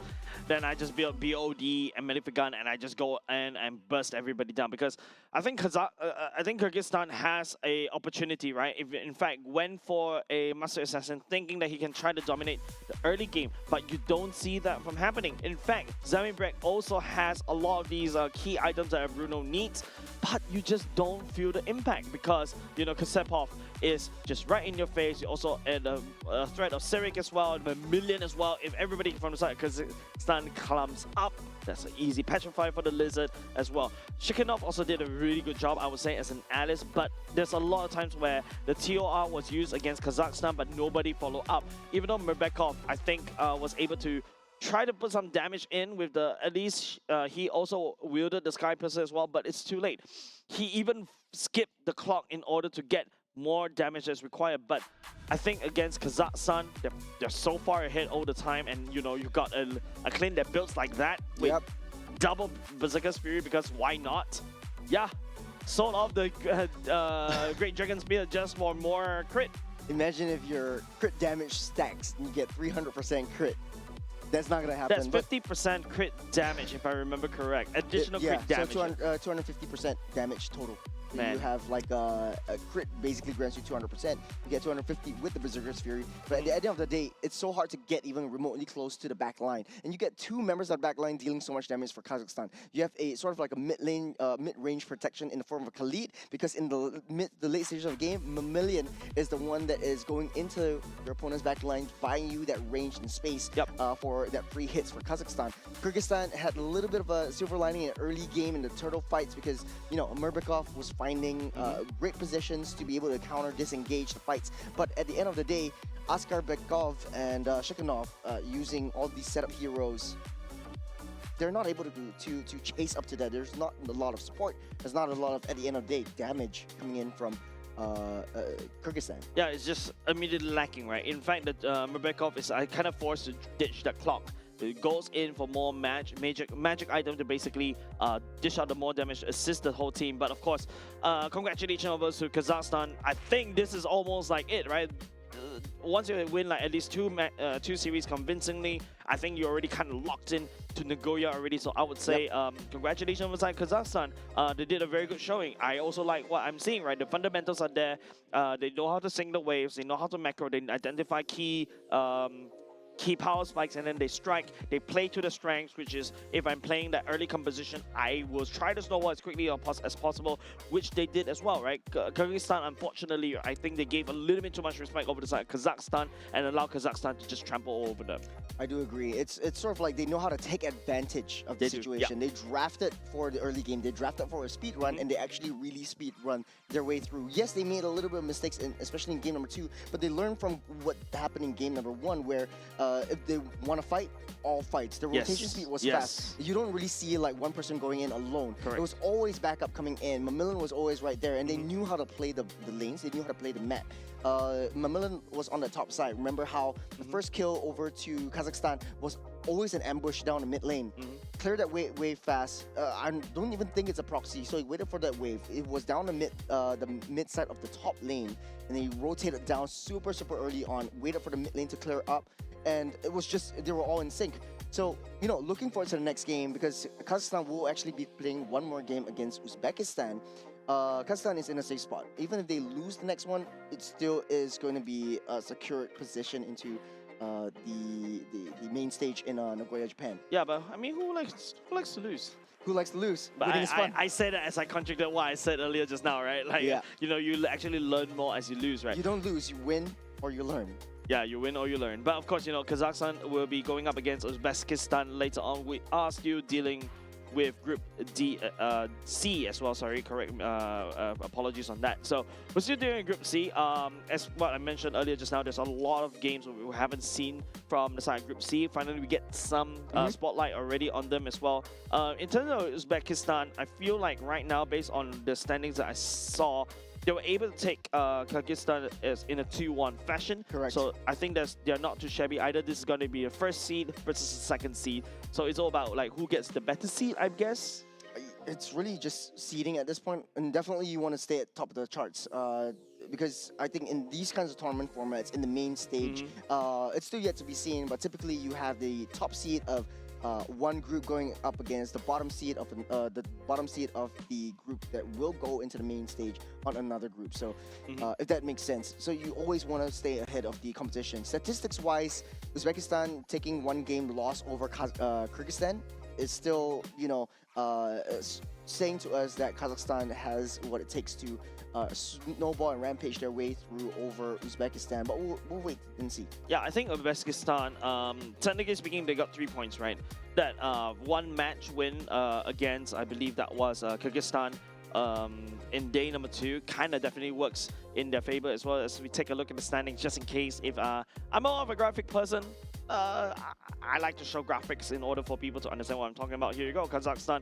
I say with that 2-match win, solidifies their position in Nagoya already. Uzbekistan as well. I would say, technically speaking, yes, already. Yes, there's no way that Kyrgyzstan or Tajikistan is able to climb their way up. I think you win 2, you're immediately qualified. Now it's just fight for seeding. Yeah, the fact is the game depth between Kyrgyzstan and also Uzbekistan is so far apart, but hey, it makes it feels like show match later, I guess. It's just a show match to see what kind of strategies that Uzbekistan has brought to the table. We haven't seen it in the in the qualifying main stage yet, so we are pretty excited to see what Uzbekistan brings to the table. Will they be able to disrupt and tear apart the aggressive strategy, the early game strategy that Kazakhstan brings into the plate? Yeah, and with that said, ladies and gents, this is just a interesting gameplay. I'm glad to see what Kazakhstan has offered itself, albeit slightly slow in terms of the meta. But hey, at the very least, I hope they win and learn, especially when they go over to Nagoya, when they start facing metas from other regions as well. So, ladies and gents, with that said, don't go away, because coming up next will be another game from Group C. It will be between Kazakhstan going against Uzbekistan. Don't go away. We'll be right back.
We can finally embrace eternity in hell. Just the two of us. Allow me to release your eternal bloom.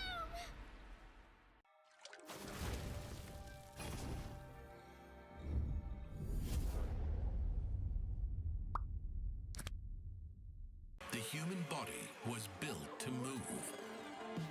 Not trapped at a desk in one singular posture for 12 hours a day. It's time your chair evolved. This is Secret Lab Titan Evo.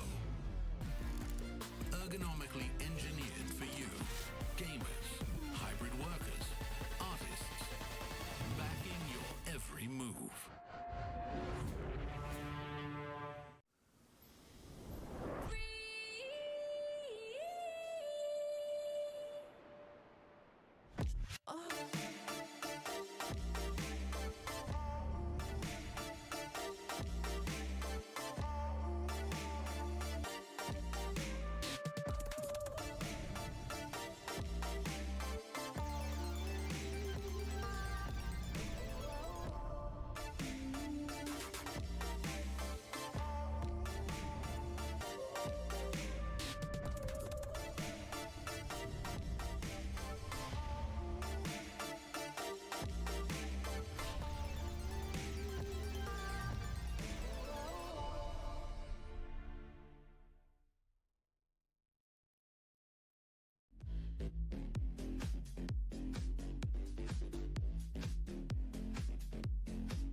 with a splatter of beauty.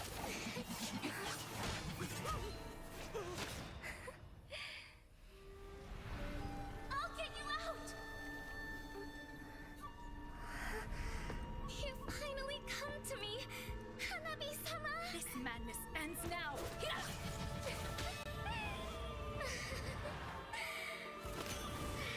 last, I'm shivering with excitement!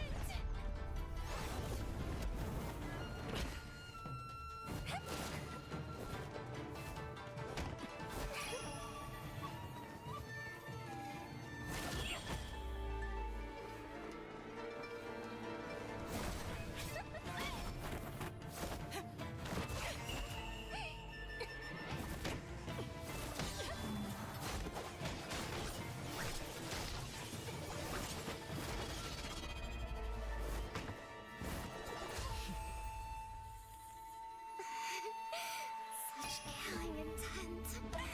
Does this mean Hanabi-sama finally understands Hinata?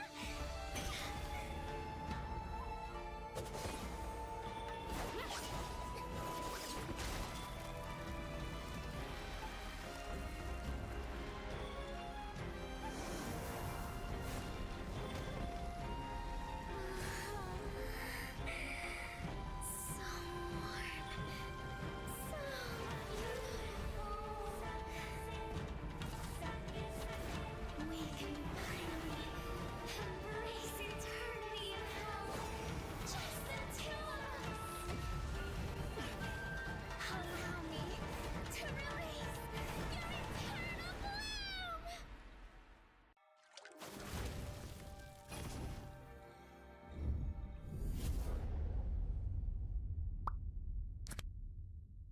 The human body was built to move. Not trapped at a desk in one singular posture for 12 hours a day. It's time your chair evolved. This is Secret Lab Titan Evo. Ergonomically engineered for you, gamers, hybrid workers, artists, backing your every move.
moment. In crimson splendor. Even something so crude can be graced with a splatter of beauty.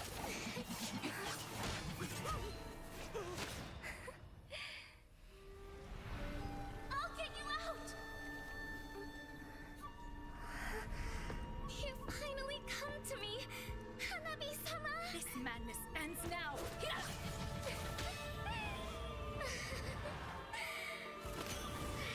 last, I'm shivering with excitement!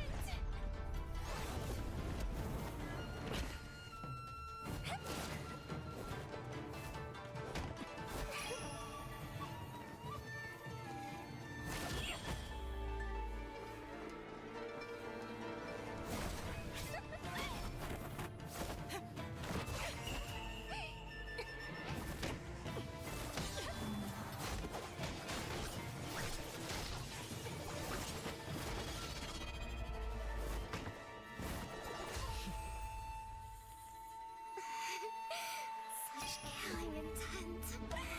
Does this mean Hanabi-sama finally understands Kirara?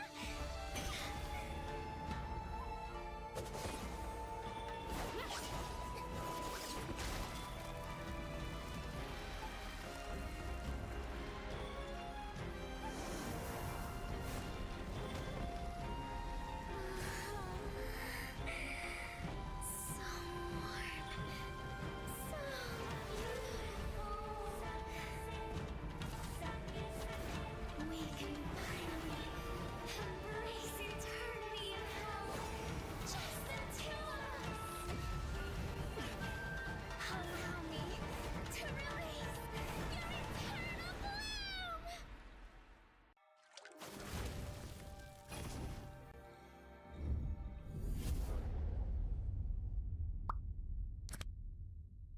The human body was built to move. Not trapped at a desk in one singular posture for 12 hours a day. It's time your chair evolved. This is Secret Lab Titan Evo. Ergonomically engineered for you, gamers, hybrid workers, artists, backing your every move.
with a splatter of beauty.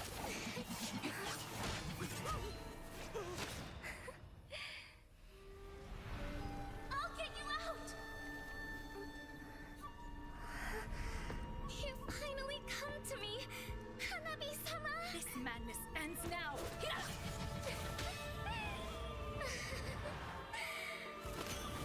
At last, I'm shivering with excitement!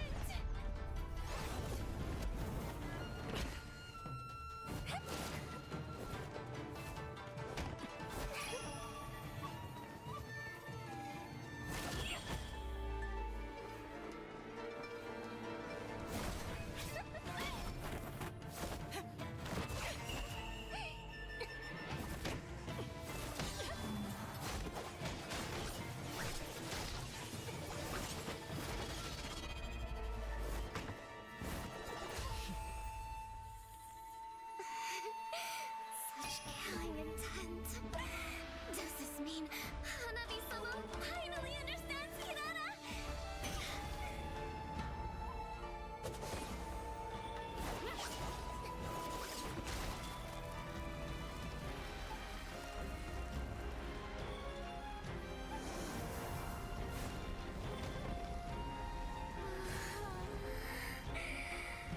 So warm.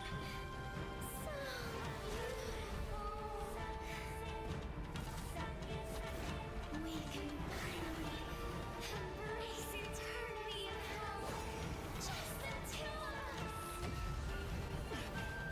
Allow me to release your eternal bloom.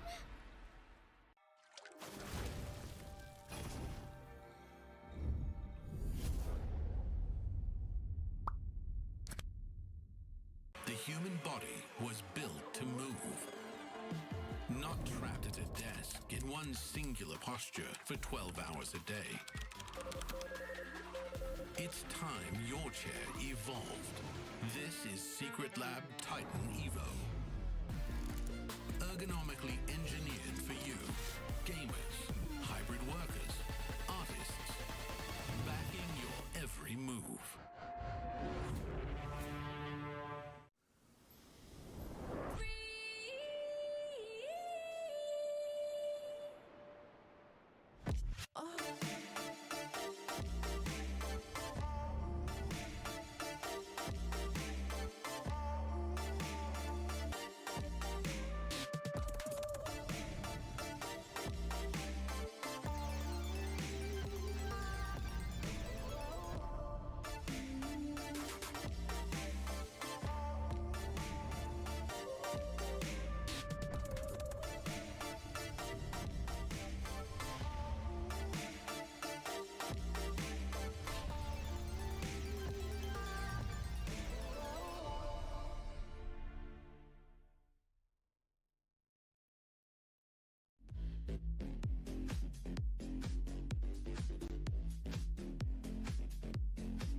something so crude can be graced with a splatter of beauty.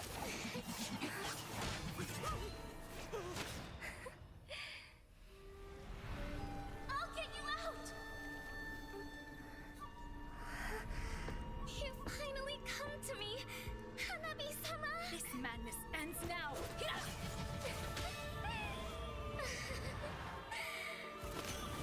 At last, I'm shivering with excitement!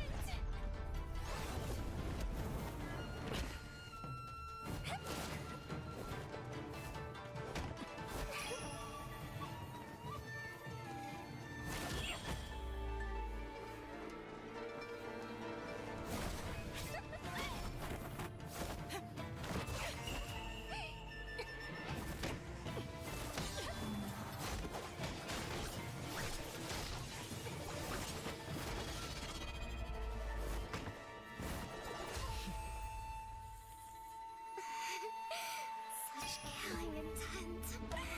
Does this mean Hanabi-sama finally understands Hinata?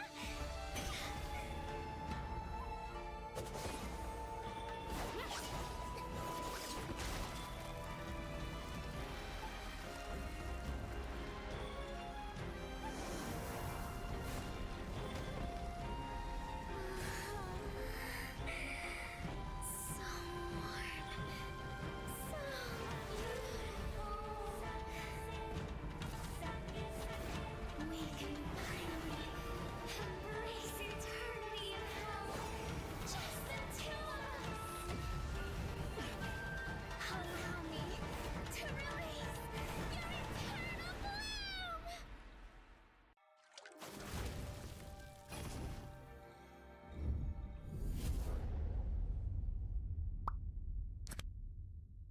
The human body was built to move. Not trapped at a desk in one singular posture for 12 hours a day. It's time your chair evolved. This is Secret Lab Titan Evo. Ergonomically engineered for you, gamers, hybrid workers, artists.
The final day of the 2026 Asian Games Esports events, Mobile Legends Bang Bang qualifiers still continues. This is the third match of the day that we'll be watching. Earlier just now, we watched a match between Kazakhstan going up against Kyrgyzstan. In Kazakhstan, I love what I'm saying, Churros. Yeah, what we know from Kazakhstan is they have learned and adapted from other regions and using it to their own strengths.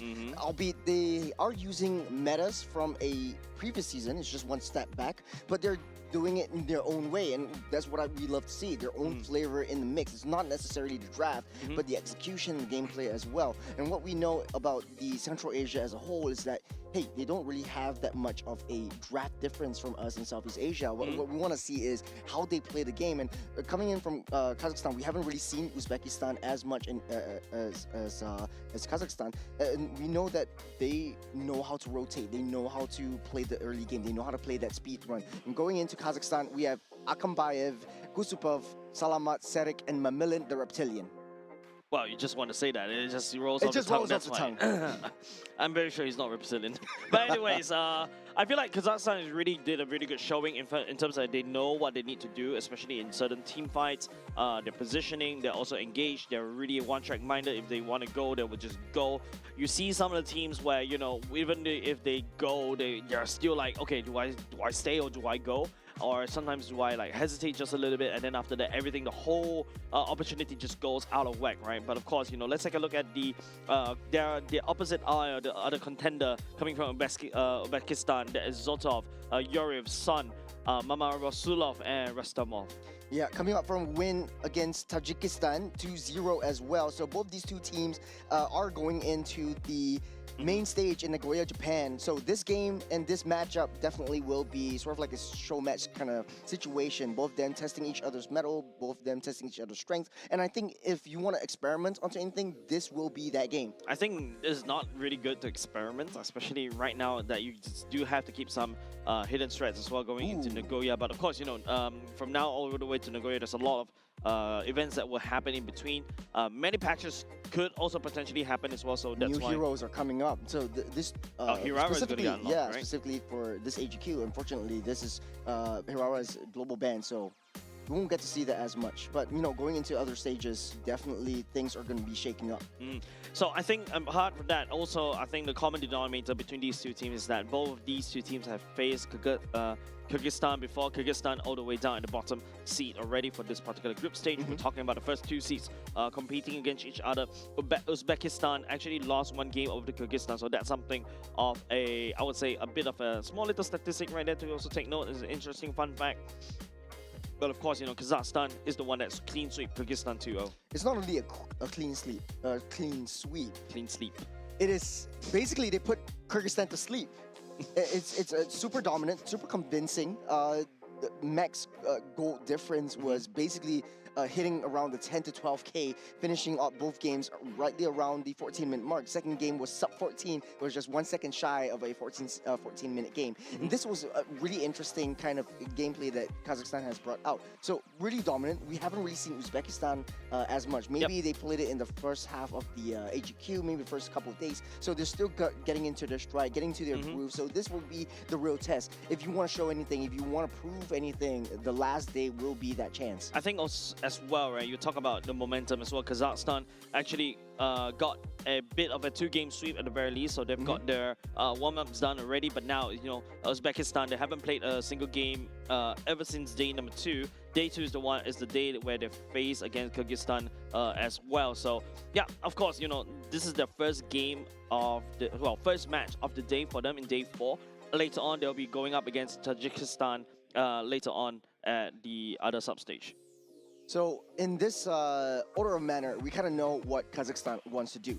Will Uzbekistan identify that Kazakhstan wants to go on the aggressive, wants to go on the offensive and try to draft around that, try to draft a fight fire by fire kind of situation that Kyrgyzstan actually did, but play it in a albeit different kind of manner to try to stop the approach that Kazakhstan wants to bring. Yep, Kazakhstan and also Uzbekistan, this is their first game for them. We're going to Flying Clouds as well. Phovius getting banned away by the time Kazakhstan's right off the bat. perma ban and perma, I would say almost 100% pick ban for the side of the Phobias, but now Uzbekistan. Okay, Suyo ban away. So yeah, now I have to, you know, undo that new meta update. I have to put that on my old thing cap again. Suyo ban means that they're really looking to try to slow down Kazakhstan's tempo. So they're still opening up generic kind of global priority heroes like Claude, like the Jusin, the Paquitos are coming in. So will Kazakhstan adjust to this ban and try to go for a little bit more long range and a marathon kind of draft pick? So playing towards that mid to late game power spike instead of trying to push or force that early game advantage. They still have the options to do so. There are other assassin junglers out there as well. Do you want to force that situation, or do you want to see what Uzbekistan has up their sleeves first? And Marcel is also open to ban as well the Jusin, I believe. Kazakhstan hasn't was the one that slipped, allowed the Jusin to slip away. Yes, I can feel that pain as well coming from you. Mamillion really cannot ride his reptile anymore, right? Yeah, is Dragon a reptile? It is. It is. It's a cold-blooded snake thing. But okay, all right, fine. No wonder, no wonder. At the end of the day, Uzbekistan really got their homework done. They're going straight for the core meta picks that we know and love. The Gort will be picked up right off the bat. This leaves Jusin open for Uzbekistan's taking if they want to. Yeah, B1 pick prioritize over Gort instead of the Jusin that we usually expect. So that's why, you know, but of course, you know, putting Gort right there is really obvious, and not only just that, the best part about Kazakhstan going for B1 Gort pick is that the Yuchong is already banned away. You've also got the Paquito that's already banned away, so the Gort should be slightly safer as compared to, you know, having these two heroes open. Harley being selected by Uzbekistan for R1, and R2 pick would be the Cho. So this is looking kind of like annoying from Uzbekistan. They want to draft an annoying kind of draft. The Cho will be used to give a little bit more vision, give a bit more intelligence and understanding to what Kazakhstan wants to do, especially in early game. Against Kyrgyzstan, they kind of identified that Cho is sort of like that core that we kind of need to draft in order to disrupt that back line. Gort makes it so much easier than compared to Akimi that was used in 2 games previously for Kazakhstan. But for Uzbekistan, the Harley, the Cho, the Claude, this looks like a all-rounded draft. Harley doesn't really spike up until the mid stage of the game once you get your core item spikes. Claude is basically your late game insurance. And Kazakhstan looking like they want to win out those lanes. Harley is already activated once you have Deadly Magic already. So usually you hit hard and fast at level 4, you start ganking the gold lane, right? So I think that's why Kazakhstan went for the Harif instead. Someone who has a bit more shielding, especially when you go land down the Zaman Force as well to kind of offset the damage coming out from the Harley. But this is once again Kazakhstan saying that, hey, I'm still looking to scale fast, scale early. Therefore, you know, Harif is always good. God is also solid in the level 4 once a Mystic Gush is unlocked. The Juicing gets banned away for the side Kazakhstan, as what we mentioned earlier just now. Surprisingly, it was leaked out, yeah, all the way to the second ban phase. I feel like for Kazakhstan, they're not really too scared about the Jusin. They've dealt it twice before against Kyrgyzstan. Once the Jusin has been banned out, it makes it so much easier for the Gort to dominate that lane. The only thing I would say would excel in terms of that Gort one-to-one fight, maybe there's 2 heroes, Lilia and Kimi, on the top of my mind that has so much mid lane priority. But coupled with the Cho, I would say if Valentina was picked up, I wouldn't be surprised. Valentina is a good pick coming out of Uzbekistan as well, right? You can take the Raging Sandstorm away and use it to kind of deny the Gort as well, and then after that get up front and personal, burst this Gort down and move on, right? So that's actually a good idea. But right now, if you take a look at Uzbekistan's draft currently, right, the Cho is that pick composition. Speaking about pick, they're looking to lock the person down, so multiple lockdowns coming out for the side of Uzbekistan, the Terizla coming into play. Yeah, I like what Uzbekistan is cooking up, right? They have the Terizla, so in the case of any big team fights that Kazakhstan wants to push in, and remember, Kazakhstan always wants to fight a winning numbers kind of fight. So if you have 3 men, they're going to wait till they have 4, and then you're going to rush in. And be sure that they are going to rush in. They're going to go for the Yisun Shin instead. So Lapu is going on the AXP side, Yisun Shin, a very, very scaly marksman, but they are still on a timer. It is a pretty risky to draft a hyper-aggressive, hyper-speed run kind of draft from the side of Kazakhstan. Now that you know that Uzbekistan has some form of team fight denial in these major objectives. Yeah, but now, okay, Uzbekistan drafted Yves right off the bat, so all of a sudden they've got a lot of avenues, right? They can pick, they can also clash, they can also lock somebody down, and Turzan is a good counter over to the Harif. Same can be said over the side of Yves, but I can see Kazakhstan already kind of anticipated the Yves pick coming up. That's why the Lapu comes into play. There's also a certain extent a Mountain Shocker coming up from Serik will be able to land onto Sun on the Yves as well. So that's something that is good for the side of Kazakhstan. Straying away from them MO just a little bit. This is a slightly scaling comp, right? You got a Yushin as a late game insurance, but of course you got the Gort at the same time. Uzbekistan is the one that needs to really ramp up that control as quickly as possible, especially when they hit level 4. This is game number 1, ladies and gentlemen. Kazakhstan versus Uzbekistan. Call it a show match. But both these teams, they're already going into Nagoya. This is the time that they show who is the top seed in the Central Asia region. But I like the adjustments coming in from Kazakhstan. They're still sticking to their character just a little bit. Hyper-aggressive, a little bit speedy for their side. But let's see how they operate against Uzbekistan, who kind of identifies that, hey, you know, if Kazakhstan wants to go on the aggressive, let's just ban it all out. That saves us some time and some pressure. I like this, right? I think the Yushin makes sense. If you take a look at Uzbekistan, if you minus off the Terizla, everybody from the side of Uzbekistan can be dealt with by Serik on this Yushin, right? Apart from that, you also got the dash away that allows you to get away from Rustamov penalty zone. So that's something that you could potentially work against, especially in early game before Yoriv actually start racking up the items. The Cho is still kind of squishy. Yeah, this is just judging from the previous matchup, this is not where Kazakhstan wants to be. Typically, in the first minute mark, Kazakhstan would typically send Kusupov over to the enemy jungle, but Yuriev is just denying that entry. Yeah, and it's a lot easier and faster for the side of Uzbekistan to really clear this one, right? Like the Yuriev on the Concussive Blast and also Son on the Void Crystals, you can just wave clear, shove it, and then after that rotate. Harley is already on that level 4. He's looking for targets right now. Starting the rotations on the bottom side. Mamilin is going to be the one with the deadly magic. There's a onto his face and a hit from Yuriev to seal the deal. The kill goes over to Mama Rusulov. Yeah, good job over the side of Uzbekistan right there, identifying the key targets, right? Like, now they're able to slow down Mamillin's progression, and not only just that, burn away the flicker as well. And now Mamillin will enter this turtle fight without a level 4, and Bravest, no access. Kazakhstan doesn't have access to Mamillion's Bravest Warrior, means that, you know, this is going to be a bit more easier for Uzbekistan to really secure this turtle. Uzbekistan really doing a very good job denying that fight. They're so sneaky, slipping out of that laser and disrupting it immediately. Rustamov with that hit. Serik takes out that Cho, punishing him, taking out that turtle as well. The box will come through, but not enough to take anyone down. Kazakhstan wins out on his first objective of the game. Yeah, and the best part is, you know, Serik literally winning clutch right there. You can see Mama Rusulov was trying to find that Rechi land as well, but it did not land. And of course, you know, you talk about the penalty zone coming up from the side of Rustamov, right? Literally denies what Kazakhstan wants to do. This B1 pick doesn't look really nice at all anymore because it's so predictable. Rustamov could just flicker ultimate penalty zone and push Salamat out of the Mythic Gush.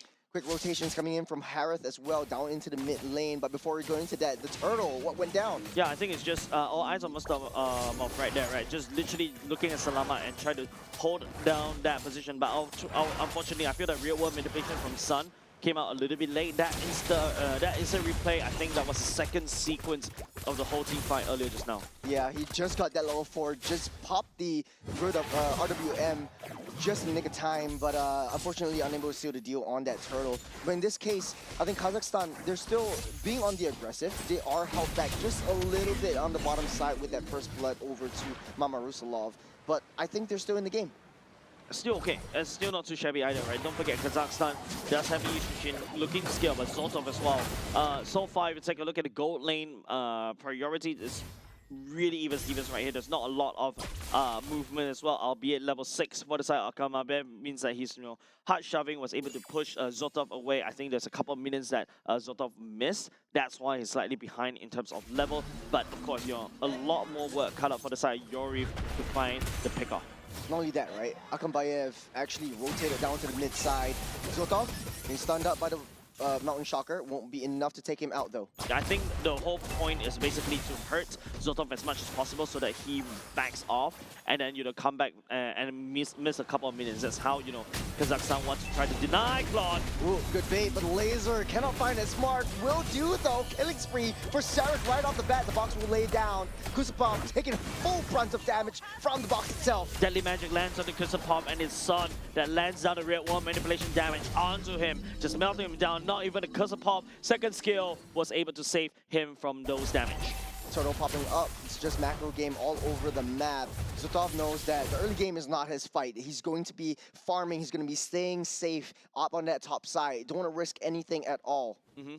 I think right now it's just that was a good engage, and that's the power of Deadly Magic, right? Deadly Magic, not only just the fact that you need to sometimes you don't need to rely on yourself to land down the damage. Your teammates can actually do it to stack up that damage from the magic, Deadly Magic right there. You can see Mama Rusalov taking the initiatives over and over again, but the target was not landed on Salamat at all. Mountain Shocker already used up. There's a vision game. There's a Raging Sandstorm directly on the Kusupov, taking out the Terizla. The back line is still wide and open. He doesn't have the laser, but it does not matter. Yuriev taking a full brunt of damage. That is the dead mode that we're watching. It's not red right now. It's blue with the flag of Kazakhstan. Yeah, and Sarek is just landing down so much damage. Real world manipulation coming up from Sun, and it just Mamillion just walks out of it. Even flash the emote as well. But of course, Sarek, the Mountain Shocker is coming in really clutch. All of these time, right? The fact that you can just land down the stun, and of course, you do quite a decent amount of damage on this Mountain Shocker. You deny that people come over to the turtle. Harley couldn't even hold that turtle because he's taking a lot of damage, and especially when he spent the Deadly Magic on Kusupov earlier just now. It was also absolute clinic, right? Coming in from Kazakhstan from the second turtle fight of the game.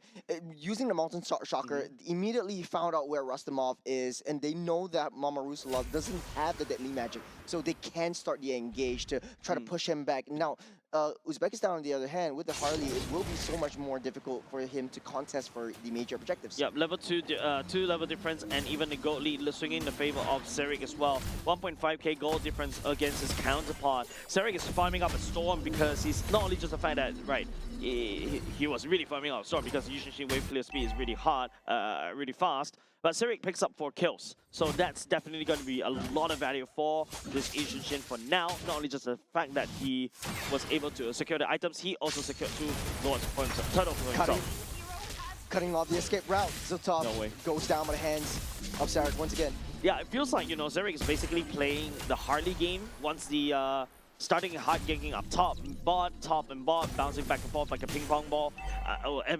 Especially after his ultimate is ready, he's ready to strike. Mama Rusalov, on the other hand, I think is slightly slower in the initiative. He's starting to realize that he doesn't really have the damage to burst anybody down. There's a kick directly into the wall, and hard plays. The laser pops up. The heal will not be enough, but it's a 1-for-1 trade. Need speed for a roam. They took what they can and they're out of there. The turtle still open up though. Yeah, big set is already denied as well. Don't forget there's also another Mountain Shocker coming off, and Sarek is just literally begging Uzbekistan, if you want to handshake a team fight right here, right now, no matter even if we don't have the hard engages as well. But Sarek, ooh, that's a shot. Sarek picks that one up as well. Man, there's so many damage coming out of Civic already. He knows that he's far ahead. 2 levels ahead is more than enough, especially as an assassin. Oh, well, technically speaking, marksman in this case, right? And now the marksman is hunting down the assassin. And it feels good, right? Like, usually as a gold laner or a marksman, you are at the mercy of these assassins. And Mama Rusalov actually went down with the Deadly Magic as well.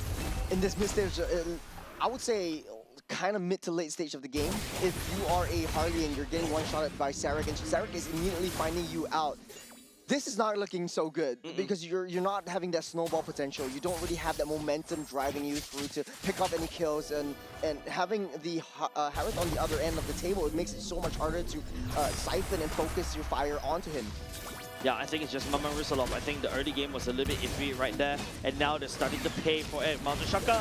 Mamillion, the Red Tailor will start things out. The box will lay down to block everyone off, but Rustamov will still find its way down to 6 feet underground.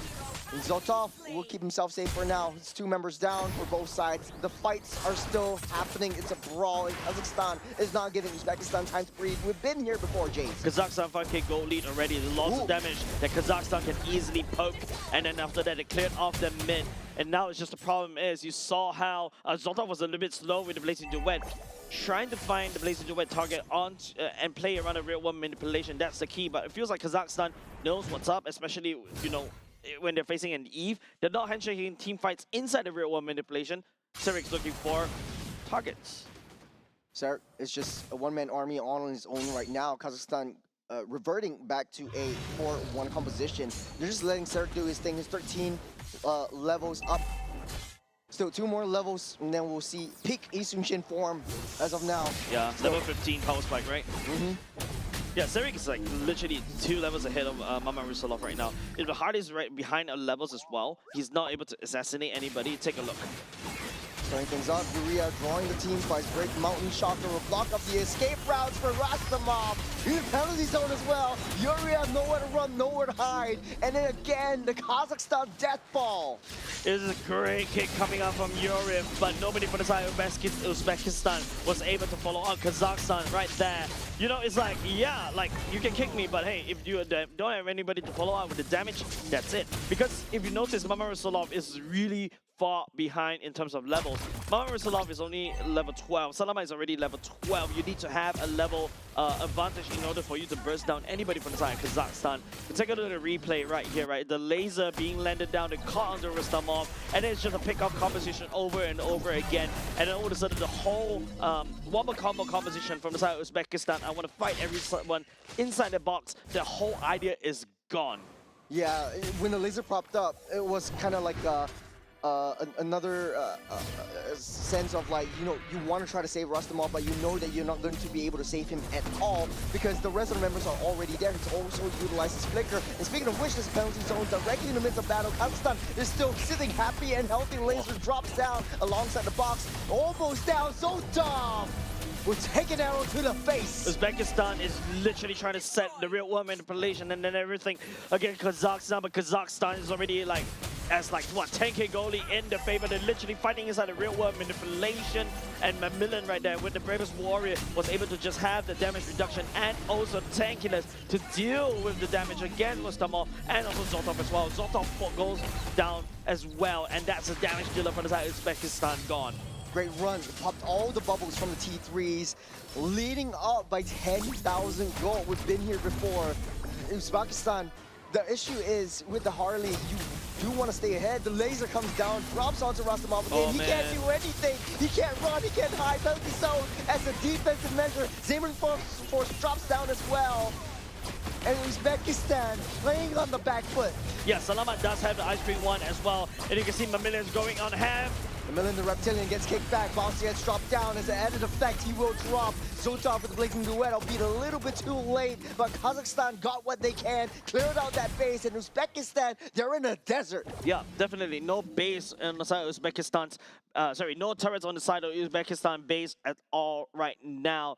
It's just, you know, there's a lot of times where, you know, Rustamov was trying to make a play right there with the penalty zone, but he eats so much laser. Salamat was so safe, literally Salamat right there. Man, there's no way that Uzbekistan was able to find the Salamat at all, because if Rustamov wasn't able to find him, I think apart from that, there's nobody from the side Uzbekistan can do. You cannot deactivate the laser, you gotta eat a face full of laser from Kazakhstan. Not only that, right? Uzbekistan is essentially just throwing their bodies, trying to disrupt the engage where they should learn how to back off, understand that, okay, let's give up this turn and let's play an actual base defense. At least we'll wait and buy some time for Yurev to be in position, and the rest of our team has a little bit more added defense coming into the base rush. But now they came back home to find all the furniture missing. Yep. Technically, all the chairs, dining chairs and dining tables uprooted by Kazakhstan as of now. Macmillan is just so threatening at the same time. Kazapov also just pinning. That's a kick.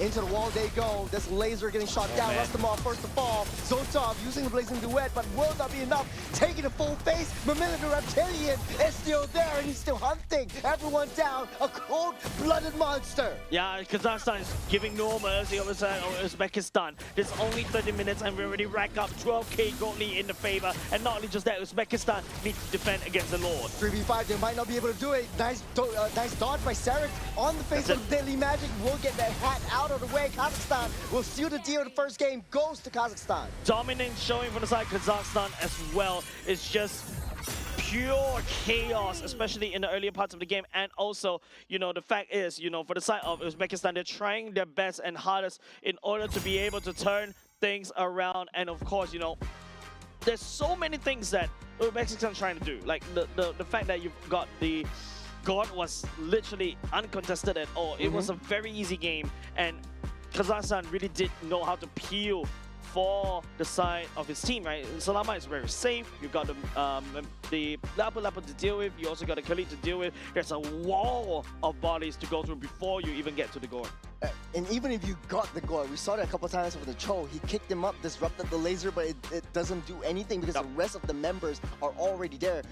We know from Kazakhstan they like to fight as 5. The Terizla was built specifically or drafted specifically to deal with a 5-man team fight composition.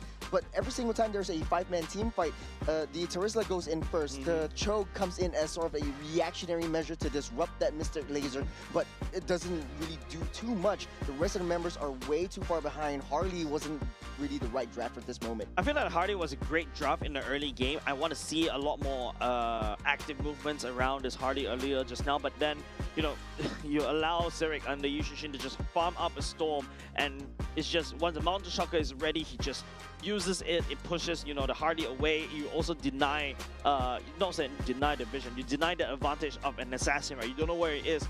Suddenly one Mountain Shocker, you know where he is already, and you know what you do is, like, if you're a gold laner, you see, because of the Mountain Shocker, you see the Harley around, you play safe. So these are information that was already given away over the side of Kazakhstan, and that's why the Harley is finding a lot of difficulties to try to land down these ganks. Well, for Uzbekistan though, I would say in the early game, they kind of played to their strengths. They know that if they sent Cho down into the mid side to try to mirror where the Khalid wanted to go, that would be sort of like their saving grace. But hey, Sarek had a great game so far. Legendary status at 8-0-7 for their KDA, 88% kill participation.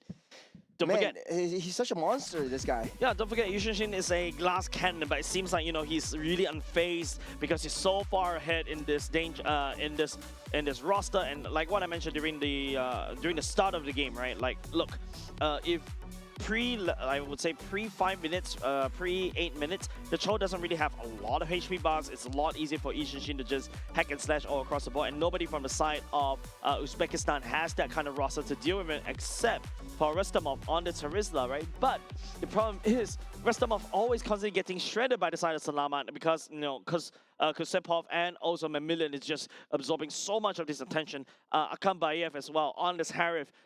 I would say he also racked up a ton of damage as well, just being able to be absorbing most of the pressure coming up from Sun on the Yeep and also from the Hardy. Uzbekistan really is, they need to adjust to the tempo that Kazakhstan wants to bring to the games, and I think in the draft they sort of understood that, hey, let's just take out the signature heroes for Sarek as well as Mamilin. But at the very end of the day, this looks like a repeat of what Kazakhstan did to Kyrgyzstan. Yeah, I think it's down to the gold laners, right? I feel like the gold laner wasn't able to get an opportunity to shine because, you know, even though Zotov on this card was already going to the later parts again, he was able to secure all the 3 items, but it's a little bit too late because, you know, the sheer amount of bullying coming up from the side of Kazakhstan, especially on the guard, especially on Yishin Shin, the last thing you want is to BMI right into the middle of a fight, open up Blazing Duet, and all the Yishin Shin do is just want auto attack combo, and then second skill combo, and then dash around, back and forth, you're instantly melted, right? Even though you got that blazing duet that's absorbing so much life steal around your enemies. And the way that Kazakhstan likes to layer in the team fights works exceptionally well for really YSS. Mamillan was also very punishing. He didn't have any kills this game, but he was able to zone everyone back out of the way. So what he does is very, very present in zoning out that back line. The back line had no presence. The back line of Uzbekistan had no presence at all in the matter of any of these team fights. And they're just building like this blue death ball, throwing in the lasers, throwing in any one of these hits. You have the Yi Sun-shin who's dashing back and forth. And once you hit that physical strike, you go back with that range. And the rest of the members all come in to try and soak up some more damage before you take too much yourself. At the very end of the game, I remember one of the team fights with the penalty zone. I thought that would be it. They're fighting underneath the turret, or Uzbekistan's fighting underneath the turret. But because of the lack of the follow-up, you have the crowd control, you don't have the damage, you're just throwing your bodies. There's no way to escape if you're Rustamov. At the end of the day, that's 8 kills onto the Terizla itself. Yeah, and it's just unfortunate, right? Terizla is a very good setter, especially with the penalty zone as well, but I think the penalty zone was landing it mostly onto the front line as well as Kazakhstan, and Salama is more than happy to take it, right? You see the penalty zone coming in, I'm like, oh, you want to get close into me, and you don't hit me with it, I'm just gonna send the laser down, and then after that, it just melt you to pieces, right? And once the Mystic Gush come in, there's nobody from the enemy side of Uzbekistan to really turn off that Mystic Gush, and that's how, how the whole structure for the side of Uzbekistan just crumbles from there. The whole keys to victory right there is to really just find a way to turn off that laser, but they couldn't find the switch. This will be the second draft coming underway. Expanding Rivers will work exceptionally well for the side of Kazakhstan. That's right. They love their rotations, they love their mobility, they love that versatility across the lanes. You see in the 4 to 5 minute mark, Harith is already ditching his own lane, taking in the mid-side gold and speeding it onto himself. Now Kazakhstan really loves that red side pick. Yeah, they were playing red side in the previous series earlier just now. This previous game they're playing in the blue side, I think they who did their first pick? Gord, right? The first pick of Gord as well. So this time around, Gord is a prized possession for both these two teams. Uzbekistan already banned away the Yuchong, the Phobius, and the Harith. Kazakhstan bans away the Paquito, Marcel, and also the Freya. The Juicin is open if Uzbekistan wants to go for that, but Harley, first pick, I would say, maybe it's not the roster, it is the execution. Yeah, maybe if it ain't broke, don't fix it. If you're comfortable with it, I think just it's broke. play it. It kind of broke. It kind of is broke facing up against a Khalid. You can't really use your deadly magic on the Khalid. You can't really find your way or any access points into the Gord. There wasn't any cracks in the window or any chips in the armor that Harley was able to utilize, and you're sort of like lose out on the utility that you need when it comes to the objectives. Typically, in this case, if you know that you're fighting an early game, maybe pick up something a little bit more tanky. The Fredrin is still on the table. The Zetian is open, so the vision game will be strong. But how much that will change is still up to the execution of this one. Kazakhstan still sticking to their metal. The Gordon Khalid, that will be the Yi Sun-shin once again. Suyo is left unbanned. Yeah, I think right now, I really agree for both Uzbekistan, especially their third picks, and also Kazakhstan third pick as well, right? You got a Zetian, you got a global ultimate, Gord goes into laser, Zetian just responded with an ultimate of her own as well. Also has quite a decent range against the Gord as well. And global ultimate means that you can see everybody. Yi Sun-shin, it needs to be picked right here for the side of Kazakhstan, because you don't want to give that global ultimate over to the side of Uzbekistan already. Kazakhstan wants some piece of that pie, and now they'll also ban away the Claude. It's vision play against vision play. Now, without the Harith, previously, Kazakhstan actually picked up a Bruno for themselves. So will they play that Bruno in the picture? I think it might be pretty good, considering that, hey, you still have a little bit of damage and no, it was the Clint for Kazakhstan. Yes, it was the Clint. It was the Clint for Kazakhstan, so pretty neutral in that front.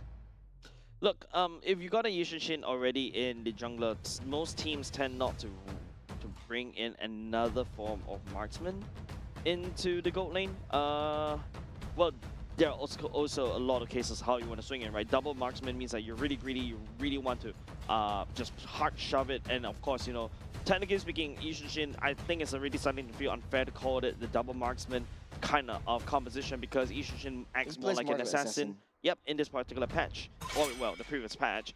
Bruno banned away. Uzbekistan knows what's up. At the very least, seems like they did the homework. Kazakhstan, Mamilin goes back into the Lapu Lapu. I can see Uzbekistan is like, nope, I don't even want to deal with Mamilion's dragon. Takes that away.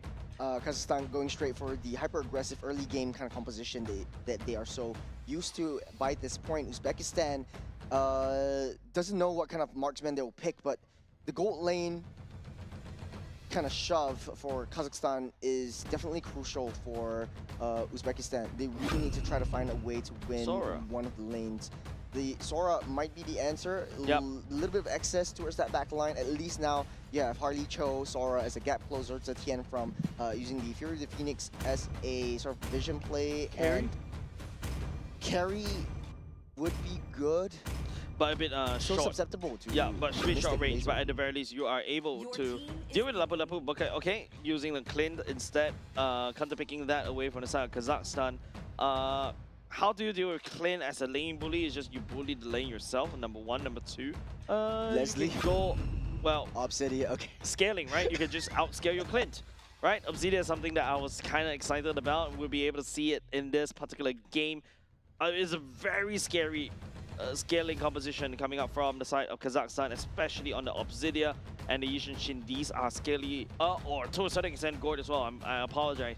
3 scalable heroes. Uzbekistan, on the other hand, you've got the Zetian, you've got the Sora, and also Clint, that's 3. But Sora, technically speaking, could add on even more damage. Over to the side of Kazakhstan, if Kazakhstan get caught off guard, especially when the guard is stationary. Well, it is sort of a new debut for the gold laners. It's going to be Clint versus Obsidia. I like the fact that Obsidia was picked up. There is quite a bit of dives coming in, and it's kind of like a pseudo anti-assassin marksman. You mitigate the dash, you mitigate the mobility from the assassins or anyone that comes your way. But this is game number 2. Kazakhstan already 1 game ahead. Uzbekistan really needs to find a way to break through the death ball that Kazakhstan will build for themselves. Look, I think there's also the range coming up on the side of Obsidia that could also match with the Clint, right? Like, you could also poke the Clint to Oblivion as well because of the range of your first skill. You're also able to dodge using the second skill as well. But, of course, you know, every time when you hit onto something using your first skill or your basic attack, you gain stacks. These stacks are so dangerous, especially towards the later parts of the game. Flicker already utilized by Kusupov, but I don't think that is too much of a matter now. Kazakhstan will find himself in a spot bother in the mid lane, fighting the range that Uzbekistan has adjusted to. Yep. So far, good, I would say good fights, but Flicker already burned out by the side Kusupov. Technically speaking, into the first turtle fight, you don't really need that Flicker, especially when you don't have the Raging Sandstorm as well. So yeah, that's still a-okay. Clint, actually, interesting build coming out from the side of Zotov, right? Goes for the Fighter Emblem. I was expecting more of an Assassin Emblem because your main goal is to really just output a lot of damage from afar. Your range is crazy. I don't really feel like, you know, using the Fighter Emblem to get some bonus spell ban for your first skill is worth it. But you never know, man. Like, especially when, you know, you go for, like, a piercing bullet that just penetrates through a lot of people and then you just easily regain those health back. That could also be the case as well. Yeah, I do like the fact that actually the Fighter Emblem is my emblem of choice right now. Sustain the lane, sustain the team fights. Difficult to get through because you have decent range, especially once you build a Malefic gun. Right now, a little bit of a deadly magic, a little bit of a deadly premonition that falls upon Kusupov. Yeah, like literally, that was exactly what I was expecting from the side of Uzbekistan, especially when they go for this Harley pick, right? The Harley pick in the early game is just meant to do that. So which means that Kazakhstan kind of going to lose out this first turtle already. Rustamov doing a great job zoning away Surik. A little bit of a difference right here. That's the Fury of the Phoenix already laid down. Heavens open wide. There's a lot of damage coming into Kazakhstan's face. And they lose Kusupov. Sora was a great pick, and that's why I was mentioning a very flexible kind of hero. Will not be able to reach onto Rustamov, and he gets out safe. Yeah, like as I was saying, Rustamov on this Sora was a great hero. You got that versatility if your team needs tankiness and also sets. You can go into your cloud form. If you need the damage, you can just inflict so much of annoyance on Salamat. Good lock on, but not enough to finish up the job. Kusupov hits onto the wrong enemy, but hey, he lost his life once again. A little bit of adjustments from Uzbekistan. They win out that gold lane, they win out that mid lane, and Kazakhstan finds themselves in an uphill battle. Yeah, this time around, I feel like it's just Kazakhstan. They definitely need to change the MO just a little bit. If you take a look, the ultimate coming up from the side of Sun as well, with the Sora just literally clumping everybody together, pushing it away. Salamat activating Mystic Gush earlier just now was a little bit too shallow, unable to reach, and I believe there was also a flicker burn in order for him to get out of there as well. So great plays coming out of Uzbekistan for now. They need to take advantage of this early game snowball that they've built to snowball out of control, because they have to face down Obsidia and also Yushin Shin as well.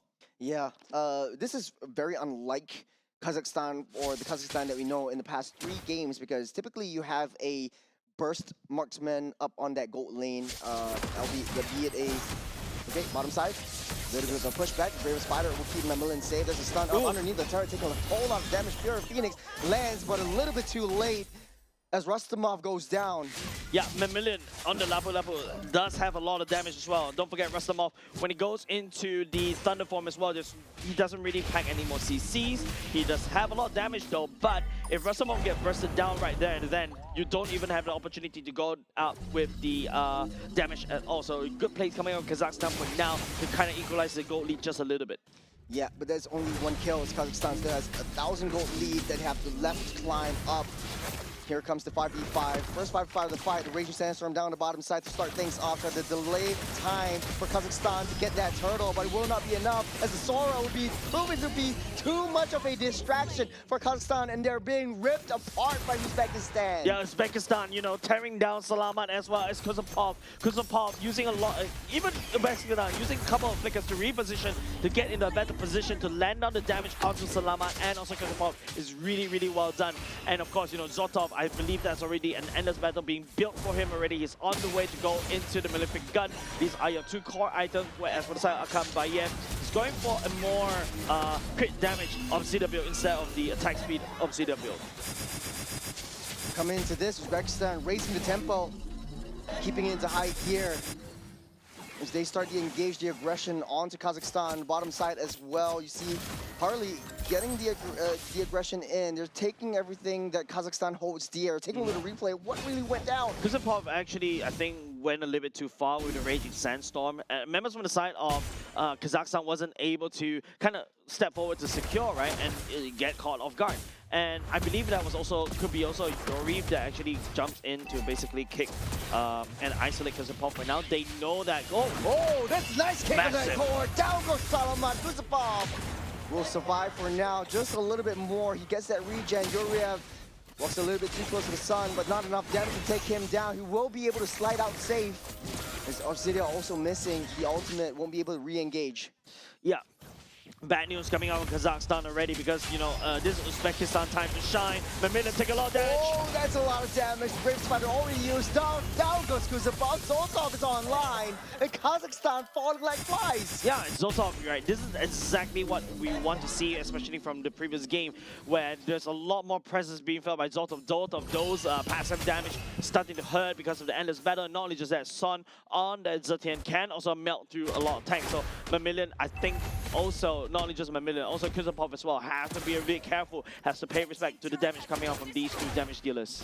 Uzbekistan in a very comfortable position, 3,000 gold ahead. Kazakhstan finds itself in the losing end for now. You do have a scaling assassin jungler, but they need to find ways to break past Uzbekistan's defenses right now. Another deadly magic to seal the deal won't be enough. And he gets taken down. Kuzapov finding himself in so much trouble. 0-6-0 for this Khalid. Kuzapov is the sand in the sandbag, man. Uzbekistan has been constantly pounding sand and just pounding down Kuzapov before he could do anything at all. Kazakhstan need to find another way, because now the problem is, Zurich. Zurich with Mountain Shocker might not be enough damage. The laser goes down. Down goes the Heavens hit as well.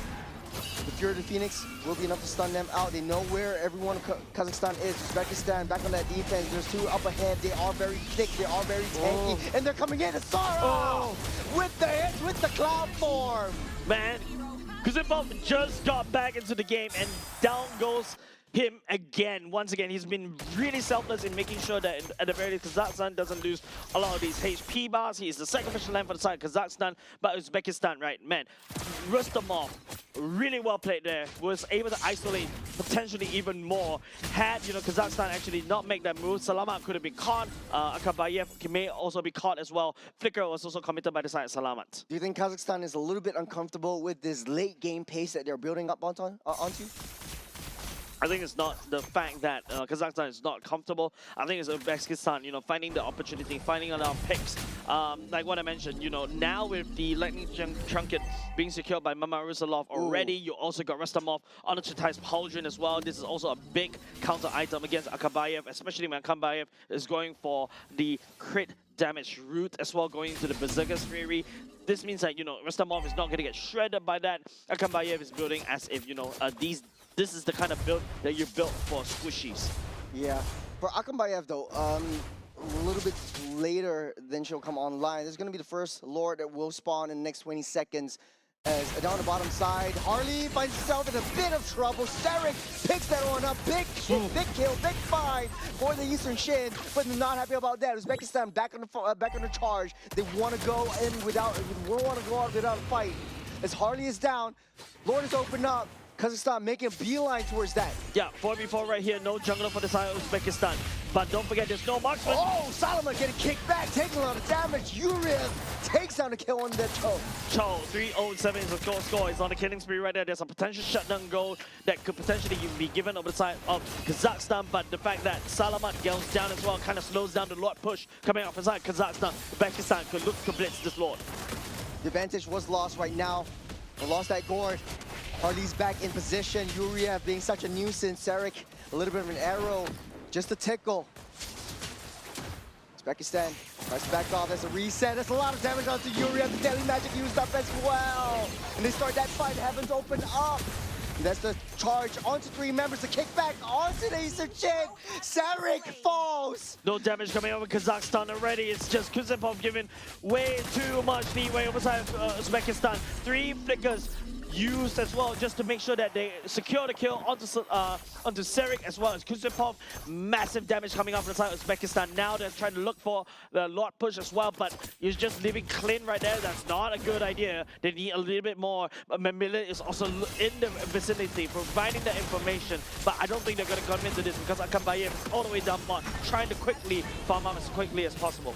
No jungle. Uzbekistan immediately blitz down that Lord, takes possession of the first charge.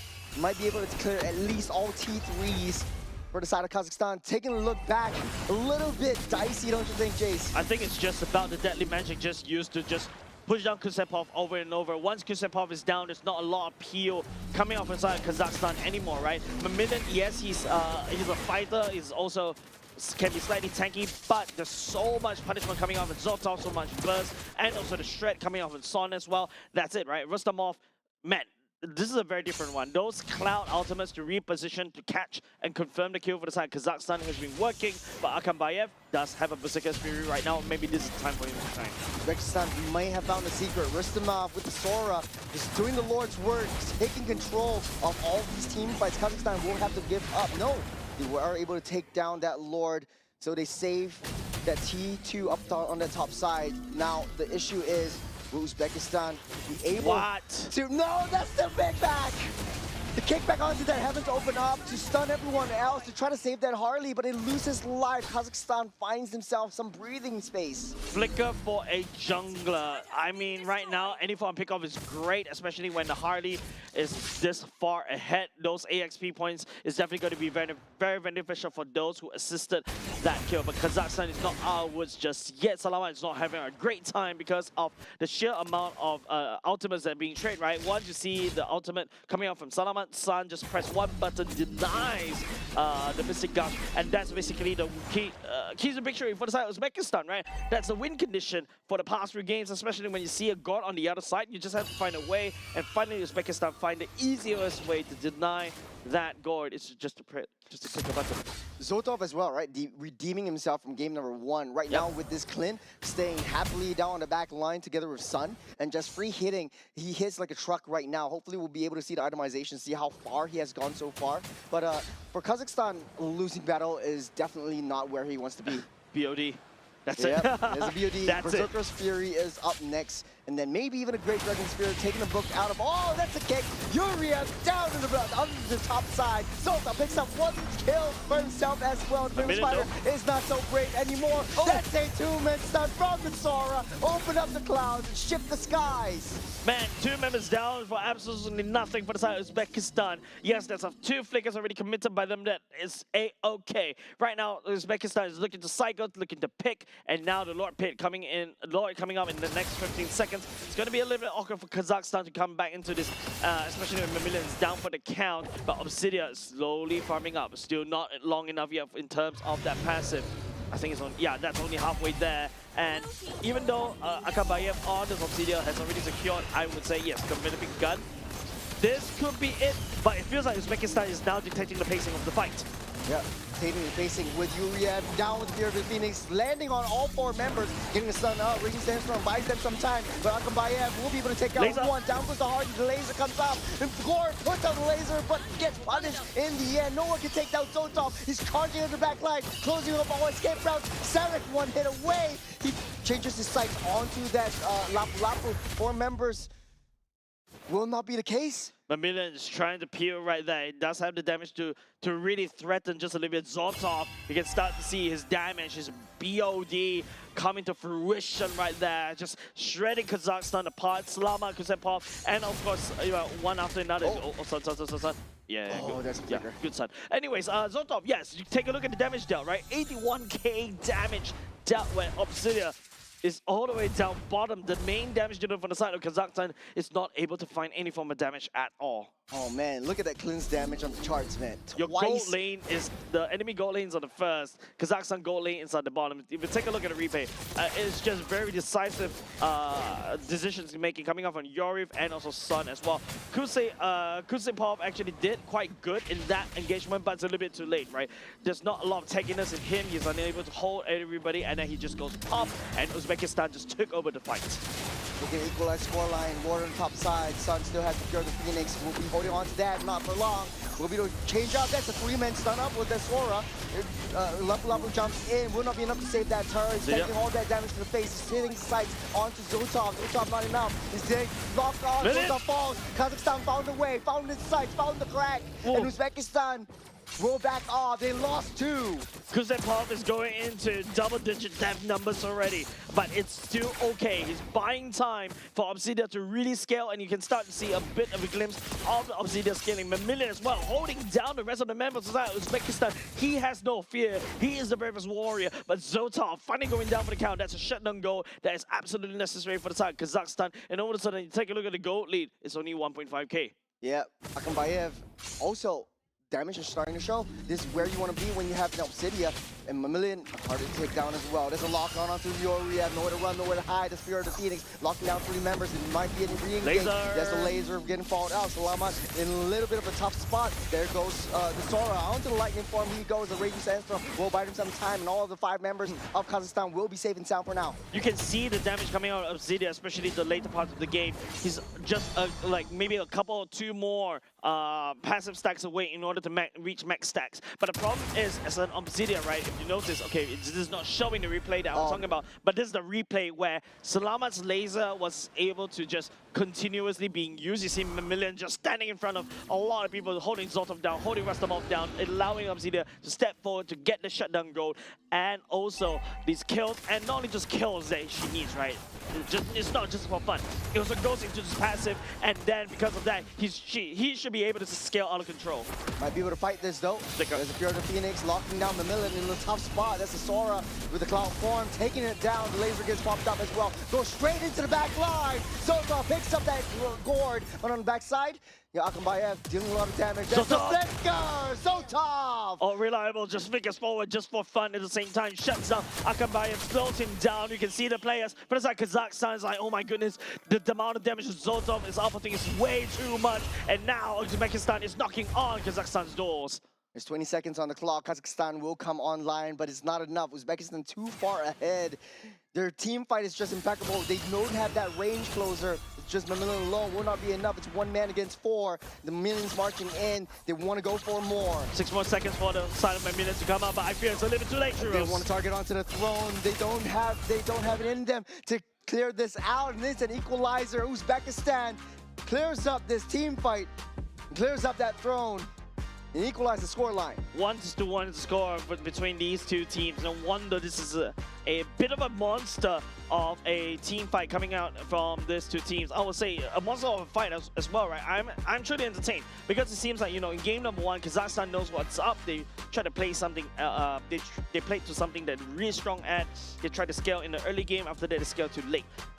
Snowball too late, right? But for the side of Uzbekistan, they're the ones that say, hey, let me try something else different right now. Even though I used the Cho, the Zetian, I would say, is the clear difference, because you now don't need to rely on the EXP laner to deal with Salamat on this god, right? You just click one button, and for a long time, Salamat couldn't even do anything as a laser. god. No full laser at all. Salamat doesn't feel safe at all. Not only that, right? Like, you give Clint, you lose that gold lane priority, and you pick up an Obsidia who is an uber late game kind of marksman. And I would say not as consistent as if you would use a Claude or if you would use a carry.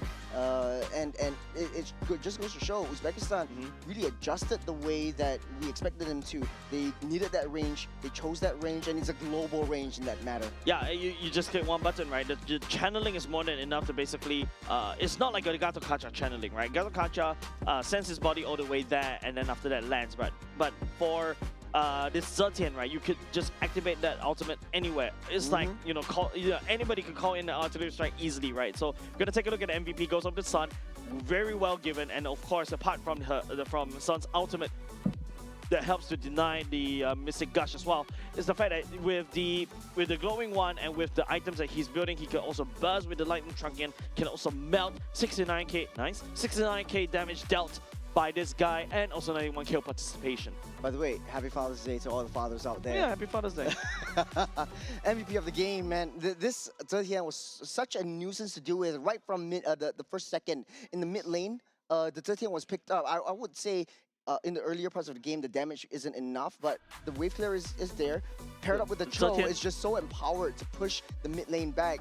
Salamat couldn't even step foot out. Look at Kusupov, 12 kills or 12 deaths on this Khalid. Yeah, like Kusupov literally is a sandbag for the side of Kazakhstan, right? It's constantly getting picked off, and this is how you deal with a Cho, I would say. And it's so funny, right? It's like usually the Cho is the one that overextends just a little bit, and then you just pick the Cho up, and then after that, then you go kill, right? Kusupov is overextending just a little bit because he needs to scout out for the information. He needs to be able to threaten and also threaten you with a duel, especially when he goes around with Sand Tornado as well. But it seems like, you know, Uzbekistan found that gameplay. They used Mamarosolov to find the damage onto the Khalid over and over and over again until he's basically almost nothing.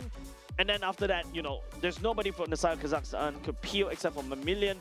And by the time Mamilian start to step up just a little bit and Akabayev step up a little bit, Zoltan was so far ahead. Restomov also outplayed in terms of, you know, at least picking off one person after another. This whole pick composition from the side of Uzbekistan is working wonders against Kazakhstan. And not only that, Mamarusalov now having a pretty decent game so far.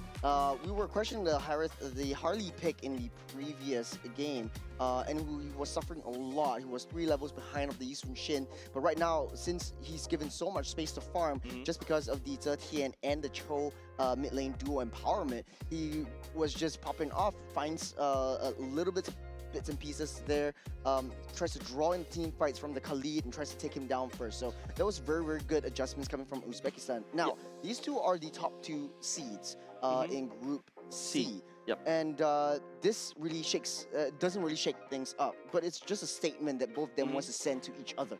Yeah, I think that's a statement like what you mentioned. They're going to meet each other again and Japan Nagoya as well. So, hey, I mean, why not, right? But I think in order to answer that question, the difference between Game 1 and Game number 2 Harley is that I feel like Game 1 Harley wasn't able to utilize and was thinking maybe wasn't able to use the Deadly Magic to great success, right? Over and over again, it was landed onto the Khalid, right?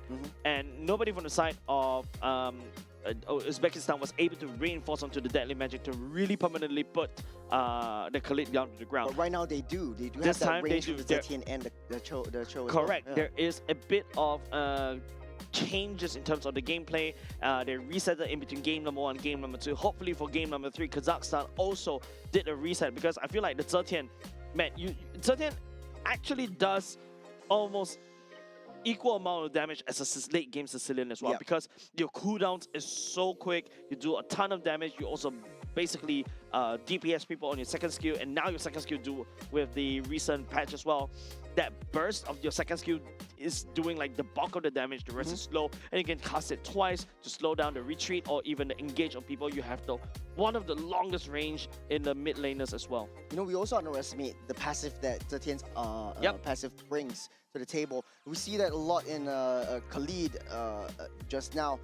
He tries to go with Verging Sandstorm, he gets a little bit too close, you pop the passive, you get pushed back, and then you immediately get bursted down. You get a little bit of a stun up, but that causes you to be in a very vulnerable position within the major skirmishes. It buys a lot of time for the rest of the team. So it's so hard to take Zetian down. That's why you got 0 kills on that one. Not only that, right? You can either go into Khalid or you can either go into Lapu. Lapu will be much better because you have a little bit of a CC immunity effect coming from the bravest fighter. But in order to find that target onto Zetian is so difficult. Yeah, I think in order for the Bravest Warrior to really come into effect, you really jump in.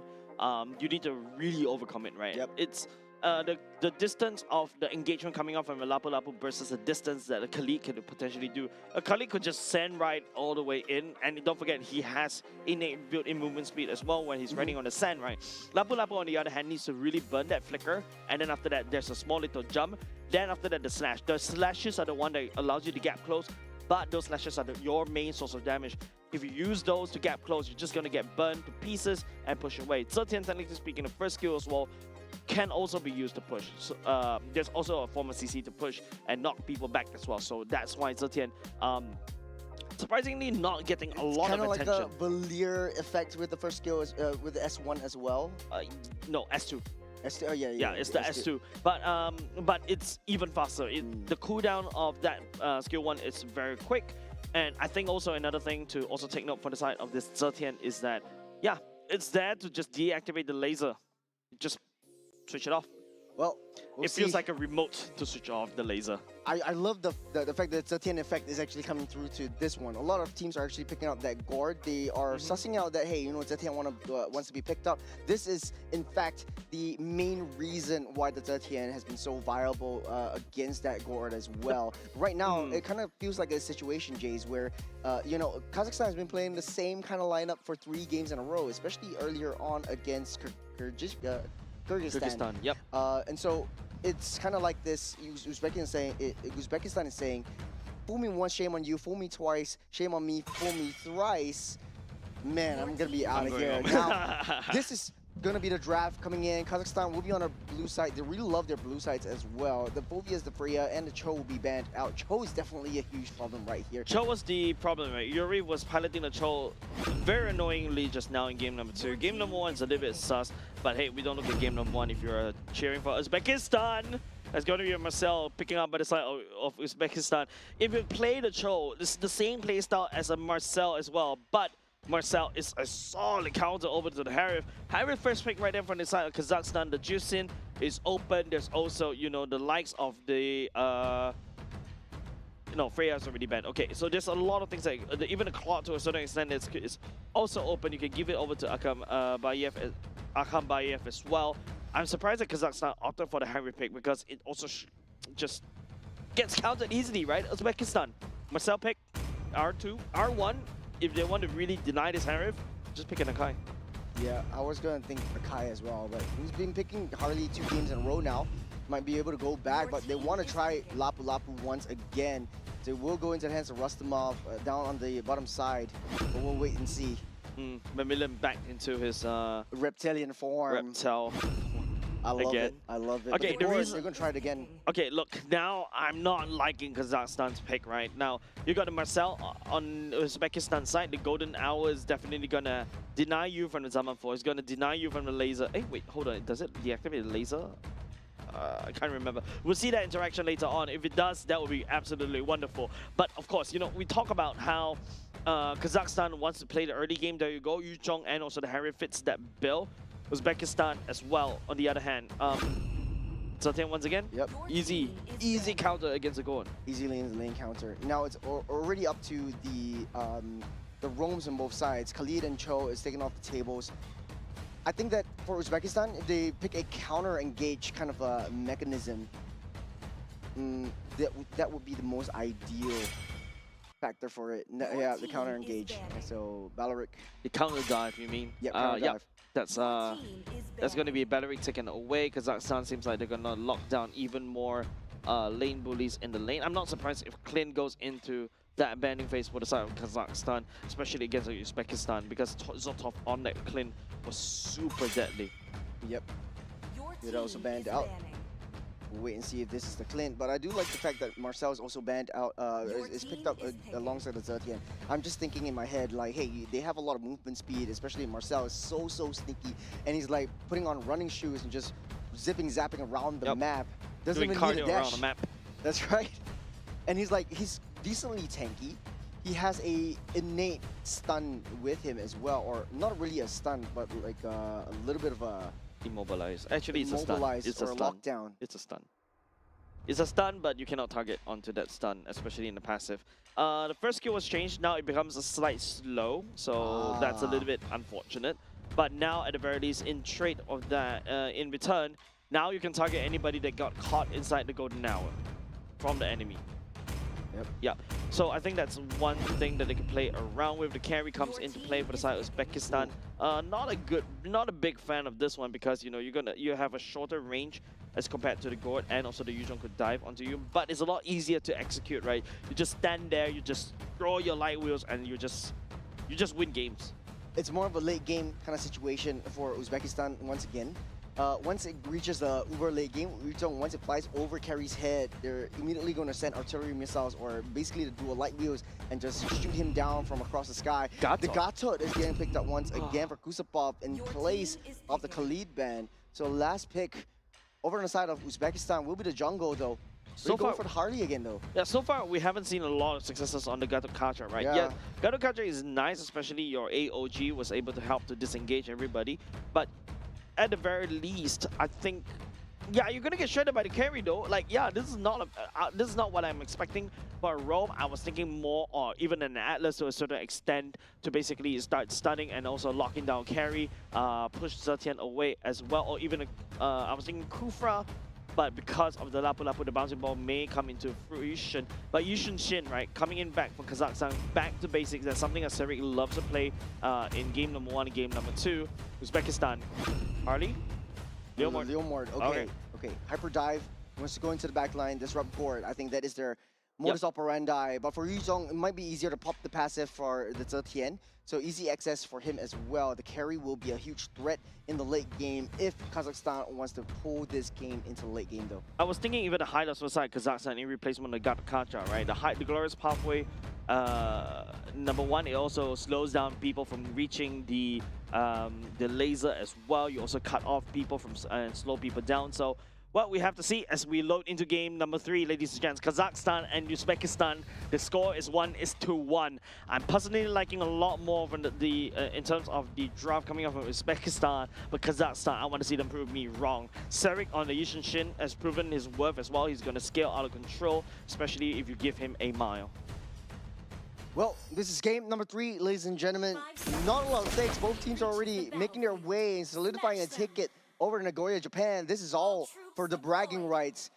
At the top of the seed of Group C in Central Asia, Serik actually played the Eastern Chain 3 games in a row now. Very comfortable with this hero. I think he likes it. It's a fun hero. It clears the jungle fast. But right now he has a contest against this Leomord and how it deals against the rest of the Kazakhstan team. A very different playstyle from the first game. First game, Kazakhstan extremely dominant, 12k gold lead at the end of the game. They really need to find a way to clear the waves fast, start that early game 2-man rotation. Mamillion again with a quick rotation down up into the jungles. Currently, it's just I would say both teams looking to scale, right? More importantly for Kazakhstan, maybe hopefully play around the Harris looking to basically try to win the lane just a little bit. But of course, if you got you and Marcel on the enemy on your side, you want to also start being active all across the map. Mamillion's back into something that he's more comfortable with, especially on the Yuzhong. Rustamov, on the other hand, on this Lapu Lapu. Early game-wise, Mamillion should have a better chance as well, but it could be also a mechanical play, right? Rustamov with the dash it, with shield, actually throws everybody off. Yeah, Mamillion definitely keeping Rustamov at bay. Might be a little bit to their advantage right here. In the mid side, Yuriev just stunning Husupov, but Gato will prove to be a little bit tougher to take down. Sun still has that passive though, so not too afraid of that engage. A bit of rotation happening, definitely required for now. I would say both teams are playing a little bit safer as compared to what we are expecting earlier just now. But Zotov going up against this Harif, of course, you know, we talk about this. We need Harif to win lane. Wow, Zotov! Whoa, with the flicker. He knows the observer is on him. He's trying to make a highlight reel right there. A little bit unlike Akambayev. Typically he'll win out that one, but on bottom side, gets the stun up on the Dragon. Actually, even with CC immune, you're actually getting stunned up. I like the interaction right there. Laser already popped up. The Fury of the Phoenix lays down, Sarah takes down this turtle. But on the backside, Rustamov finds his way onto the Gord's face and takes him down as well. Mama Musulov down low, 1 pixel away, finds himself some breathing room. Salamat going down for the count right there. Nobody from the side of Uzbekistan go down. Turtle still goes over the side of Kazakhstan. I think that's a very expensive trade. And Uzbekistan, you know, Nice little jump on Mamillion. Neutralized almost immediately. Both these two teams are stalemate right there. No, there's no reason why Rustamov should go back into lane. Should just go back, reset, and then continue fight. Now you give a kill over the side of Mamillion, and now he will start to snowball. Still, Mamillion is really showing that he is quite a big threat in terms of these big team fights, and Kazakhstan really likes that. Let's break it down. We saw the interaction with Mamillion on the backside, but Fury of the Phoenix actually starting things off and stopping up the Mystic Gush. Yeah, and of course, you know, Kusupov is actually absorbing a lot of pressure right there. I can see why the taunt at the same time. Oh, it's going an hour, stopping his tracks, and like you said, the interaction right there doesn't stop the Mystic Gush. Yeah, it doesn't, but I don't think you're able to aim that laser as well, especially when you're frozen solid right there by Yuriev, right? So, which means that I think the only way for Uzbekistan to really stop that that ultimate will be either by Son's ultimate and also perhaps Rustamov ultimate as well. Maybe Mama Rusalov after that with the Barbie as well. That does have a bit of a knockdown. Zotov and topside Akambayev showing a little bit of a one-on-one, mano-on-mano this fight from the bottom side. Barbio already used up. Mamillion will take a little bit of damage. Bravest Fighter also committed, won't be able to go too much deeper into it. Sarek is showing himself with the arrow as well. Uzbekistan knows that they are all there. We're moving up to another side of the team fights. Yuriev left all alone, trying to go for Salamat. Yeah, you see the problem coming up from Yuriev as well. I think that Gado Kasha is going to get countered right there. Ooh, Zamaforce. Reinforce on the top side. Zotov taking a lot of damage right there. There is also Martin Shocker as a vision play onto the turtle pit. Directly onto Yuriev. Going to stop that Marcel from getting into deep. Uzbekistan knows their position and decided to back out of the way, but the laser on Son! The burn will take him out. Yeah, and if the stun lands on Son, that's it, right? No ultimate for them, and after that, you're just easy pickings. AOG blocking all the escape routes. Mamarusalov still finds a crack to slither through. Yeah, it's just, at the very least, Kazakhstan is more stable in game number 3 this time. Game number 2, they're trying to make it feel like that was a fluke coming out of Uzbekistan. Uzbekistan, you know, I think that certain works for now, but you have to be careful. If Salamat lands the bomb onto you, you're just going to get melted straight in the face. If you take a look at this replay earlier just now, it's just Mountain Shocker and also the laser coming out from Son. It's just easy pickings for the side of Kazakhstan. There's no way Azertan would be able to survive from that. Beautiful burst, also forced a flicker out of that one. Kazakhstan in a pretty decent position right now. They have that lead. Whether or not they can control that lead is really yet to be seen, but they are still on a timer. We talked about this during the draft. Once it goes to the uber late game, Zotov will come online. It will be hard to deal with. You'll land it on the AOG, immediately gets melted down. you land with the dragon on Mammalian, you also get melted down. There's a laser as well onto Yoriev. Will be able to run its way out of there. He's got some new shoes. He's got some running boots. He's joining a run club, and he's fast. Yeah, and he also had to burn the Purify just to get out of there. Don't forget, Yoriev doesn't really have, even though you build HP on Yoriev, he doesn't benefit from that in his HP bars, but he gets a lot more tankier in terms of armor and magic resist as well. Salamat deals true damage, so that means that, you know, in order to deal with the true damage, you need to build more tank, more HP bars, not armor, not any form of magic resist. But you can see, you know, Kusapov this time around on the Gatakacha, he's working really well, right? The taunt basically slows down people, and then after that pins people on the ground, and then after that all Salamat has to do is just send down the laser. Speaking of which, turtle fight, we'll see if he actually has to hold it on. As they're going now onto the dragon itself, he's stuck in mid-air, but still able to find a mark. It's a double man, pacify onto the back line. Pure the Phoenix will stop them in their tracks just for now. Waiting for the laser. That's a smart adaptation from that Gord, and drawing the Lapu Lapu into the midst of that team fight. And not just that, the Lapu Lapu stun actually did not deactivate the laser. Salamat Stew sending the laser down on that choke point. Nobody from the side of Uzbekistan. Go! Oh, AOG! Big fight on the AOG, jumping on to the side of Uzbekistan, just buying some time. He took down that T1, opening the side of the map. Worth. That AOG is so worth. Kazakhstan crack open mid, and then all of a sudden Uzbekistan, all that tempo that they got in game number 2, all gone. You don't see it here anymore. We're slowing things down as Uzbekistan kinda losing their groove on the Zetian just a little bit. And I like the adaptations coming in from Salamat. He has 2 big adaptations. He doesn't unleash the Mystic Gush until he knows that the Fury of Phoenix has landed, so that he knows that it will have the full force of the laser coming into Uzbekistan's face. Yep. Top side already cracked open. Sorry, top side not cracked open, but in the midst, right? There's a taunt up with the bravest fighter. Rustamov will be safe and sound for now. Yeah, nice taunt for now, but I don't think. But whoa, there's so many things that's happening across the map, Churros. Shot residue will not be enough to take Yoriev down, as the Reptilian will turn into Dragon form to get out of the way. Big ultimate utilized right from the right from the get-go. He doesn't really need it anymore for now, because the next neutral objective is coming up in the next 40 seconds. But Zoltov, you know, Golden Staff already built. Uzbekistan, if they want to fight, it is now. They know that they have got the item power spikes as well, but Kazakhstan, especially in this particular time right now in with 4K gold lead, they do have the burst damage from the Harif and also the burst damage from Side Civic. Mammalian is on his Yuzhong, so definitely he's more comfortable on this hero. Yeah, definitely don't want to fight Uzbekistan, not as 5. Very calculative onto Kazakhstan's side, methodical in their approach, methodical in their engage. There's a taunt up onto Rustamov just to scare him off a little bit. He does have the bravest fighter up and running again. The Lord will be started up. Uzbekistan not in the right position contest for this one. Sun does have the ultimate. He's holding on to that one. It's the top side. Mammalian keeping Lapu Lapu busy. He knows where this Leomord is, but he's finding the long route away. The Lord gets that reset. Lord being leashed over to the blue side for now. Oh, lots of damage onto Rustamov though. Lots of damage. AOG lands on the back line of Uzbekistan.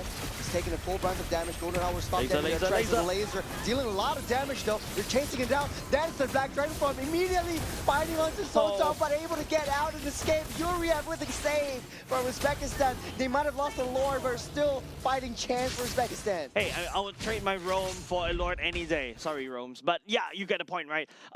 Good engage coming off on the side of Kazakhstan, especially when it's early on for the Rome to be traded just for the Lord. And that means that Kazakhstan would get a lot more pushing power, and immediately you start to see Kazakhstan million sent all the way down bot to fix that wave, and eventually you see somebody going up top. But if you take a look, right, like Salamat's laser is A-okay, and the taunt coming out of Kazepov is actually locking down everybody there. On top of that, Zaman Force as well, albeit not utilized because members of side Uzbekistan is kiting backwards, but the damage has been done. Kazakhstan secured this Lord, but it's all up to the defense coming up side Uzbekistan. If they can at least save one tier 2 turret, that is good for Uzbekistan. But Kazakhstan, you know, they have the advantage right now.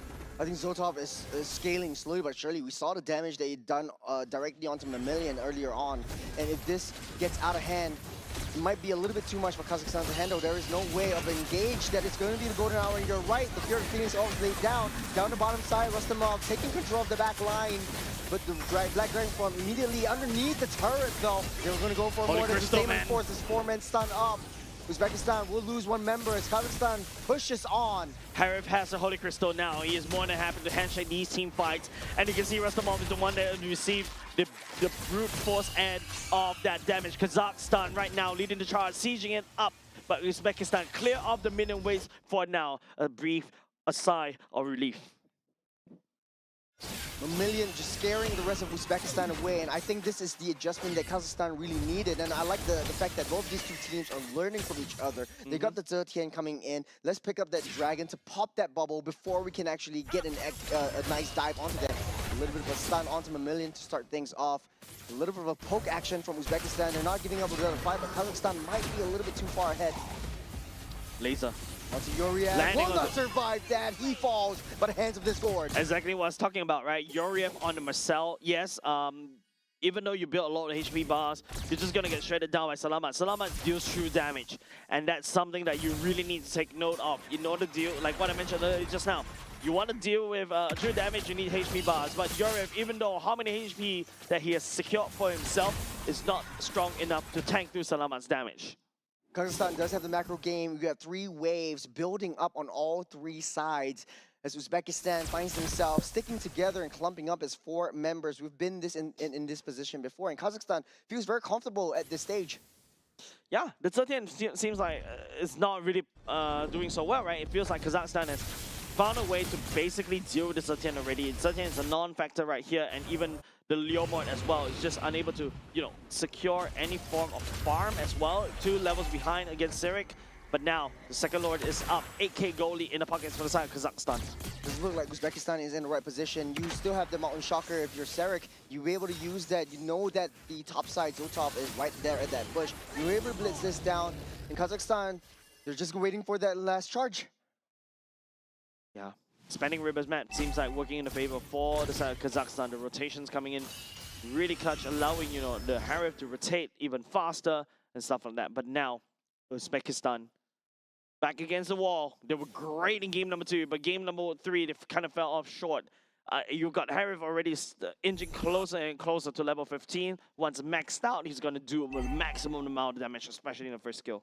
Yeah, they're way too far ahead. All this time, Uzbekistan was focusing on those team fights. You don't really see Sirik around. You don't really see Akambayev. They're busy on the other side of the map, trying to maintain the waves and get as much experience as possible. You have 4 members up on top of gold, up on top of economy, up on top of levels to Uzbekistan. So Uzbekistan playing on the losing end.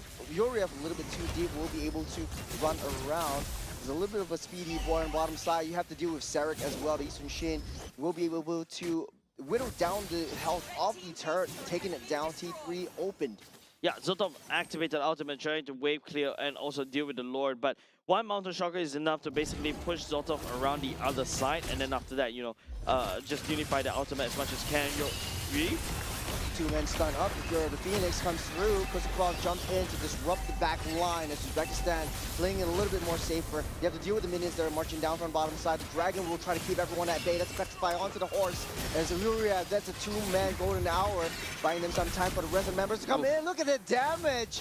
Almost melting Akambayev down, able to run out, but hey, you see the intention, the power of Uzbekistan. They're playing it safe. They're bringing the team fights to them. Yuriev trying to tease Kazakhstan for chasing them, and he will get punished for it as Akambayev taking the kill. So much damage coming up from Kazakhstan already, and now slowly but surely defense sliding off. That's a 3-man stun off. Great hit onto Mamillion. That's another kill. Make it another. That's a triple for the Harif. As Uzbekistan finds himself in the losing end. We've been in this position before. The Fear of Phoenix won't be able to take down the 2 low members of Kazakhstan. Nobody coming. It needs. Uzbekistan needs another, 5 more seconds, but it's time that he cannot buy. It's not enough. A sun will go down in Kazakhstan. This is a statement they will make and sealing the top of the tables for Group C. Yeah, there was a 2-1 game. What a roller coaster of the ride for the side of team Uzbekistan right there. Kazakhstan was trying something new in game number 2. They kind of faltered, but game number game number 3, even though Uzbekistan packed a Zetian, thinking that, hey, I've got the gourd covered already, but it seems like, no, it doesn't really matter. Even the Marcel comes into play, and Marcel somehow cannot turn off the laser as well.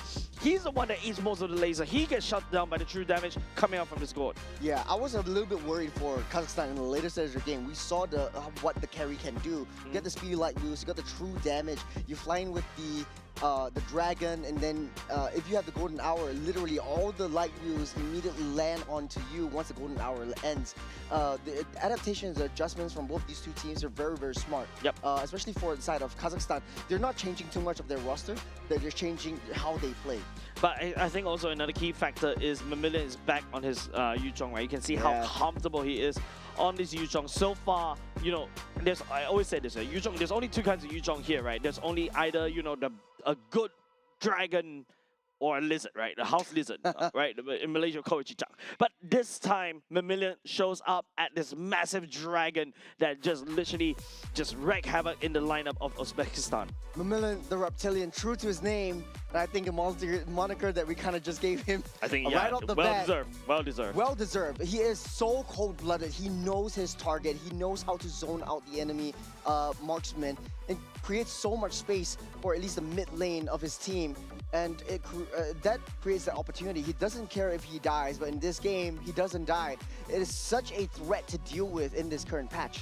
Yeah, that's why you notice Uzbekistan actually banned the Yuzhong, I think, twice. Yeah, Let in it a row. leaked out in the third game. Let it leaked out in the third game, and Mamilian literally took it right off the bat. So GG well played for the side of Kazakhstan, identifying what they need and what they packed.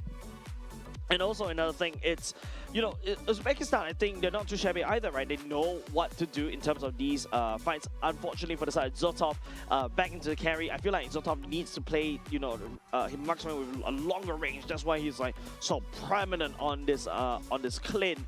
Heck, even Leslie is actually maybe a better pick for the side of Uzbekistan. But let's take a look at it with Victors as well, right? Akambayev back on his Harith, was able to use a Holy Crystal as well. He's just outputting so much damage once he secured it. Salamat, yeah, we talk about him a lot. The missing gush coming into really critical times. But if you notice, this game is a very kind of low skill game, right? There's not a lot of depth coming in, especially on both sides. Yes, Kazakhstan was able to kill 11 people 11 times, but it's only 15 minutes.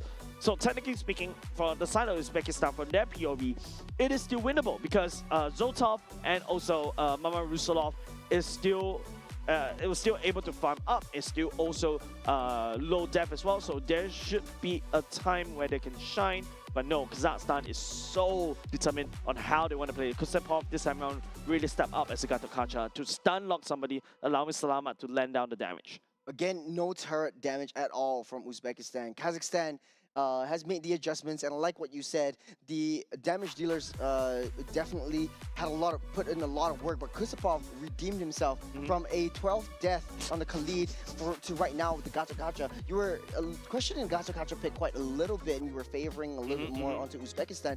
The Gato Kacha had so much presence in this game. Using the AOG to block off the routes, to close off the escape routes, the entrance routes, and as a sort of a weapon, utilized as a weapon towards that carry. You know that taunt that you do? You soak in that damage, you dish that damage out back onto the marksman. Yeah, and not only just that, right? The taunt that Kusanov was able to do also was able to, you know, stun lock the members, the enemies into a position, allowing Salama to land down the laser. And here are your standings for Group C. It's Kazakhstan topping the charts, 3 wins, 0 losses. Well played. One of the smallest groups that we have in AGQ so far, but hey, it's a statement that they made to our second seed, Uzbekistan, 1 loss over to Kazakhstan. And to be honest though, I think Kazakhstan had a dominant win for the first game and the last game that they played together. So that is something that Uzbekistan has to go back to the drawing board and really work on as well. Unfortunately though, we have to say goodbye to Kyrgyzstan and Tajikistan, where they will not proceed into the main stage in Nagoya, Japan. Yeah, but of course, it's a near perfect gameplay coming off of Kazakhstan so far, right? Only losing 1 game over to Uzbekistan, but it's also a statement. Uzbekistan knows how to punish mistakes, and we shall see more of them in Nagoya. Yep. It's also interesting for all of these teams where They are counter-drafted, they play their strategies, they experiment on certain kinds of heroes, certain types of gameplays, and a lot of teams are adjusting right back. And now we are going into Southeast Asia once again. Yep, finally we are going back into something that we are all comfortable with. That's going to be going back into Group A. Coming up next, ladies and gents, will be Team Malaysia going up against Team Cambodia, the one that took down Team Philippines. So don't go away. A lot of exciting games awaits you after a short break.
in crimson splendor.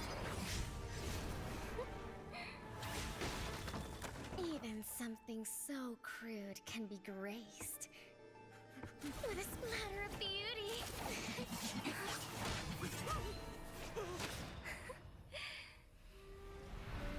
I'll get you out! You finally come to me, Hanabi-sama! This madness ends now! At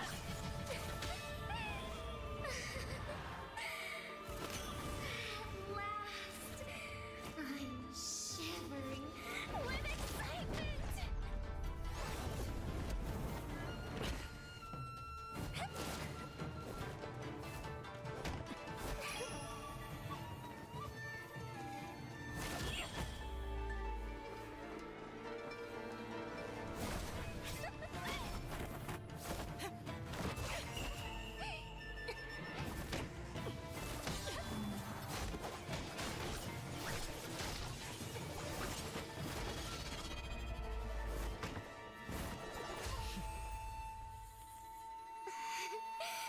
Such killing intent. Does this mean Hanabi-sama finally understands Hirara?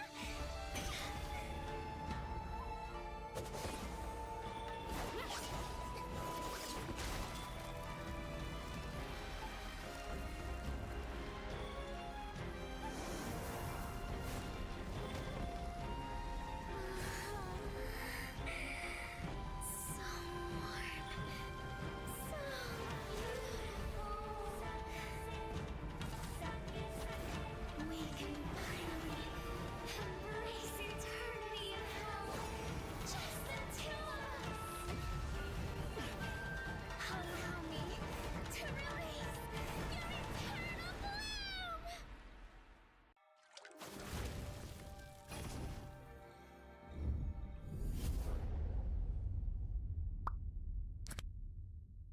The human body was built to move. Not trapped at a desk in one singular posture for 12 hours a day. It's time your chair evolved. This is Secret Lab Titan Evo. Ergonomically engineered for you, gamers, hybrid workers, artists, backing your every move.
And we are back for the 2026 Asian Games Esports event MLBB qualifier. This is still Jace and that's still Chiros. We are still your casters for day number 4, and this is also the last day. That also means that it's the last opportunity for some of our teams to rack out the points in order to qualify over to Nagoya. I wish we have the brackets, the standings up earlier just now for the Group A, because I feel like this is where we really have to set a stage, because subsequent games that we'll be seeing on the main stage, especially if you're tuning into our broadcast here, will be mostly for Group A.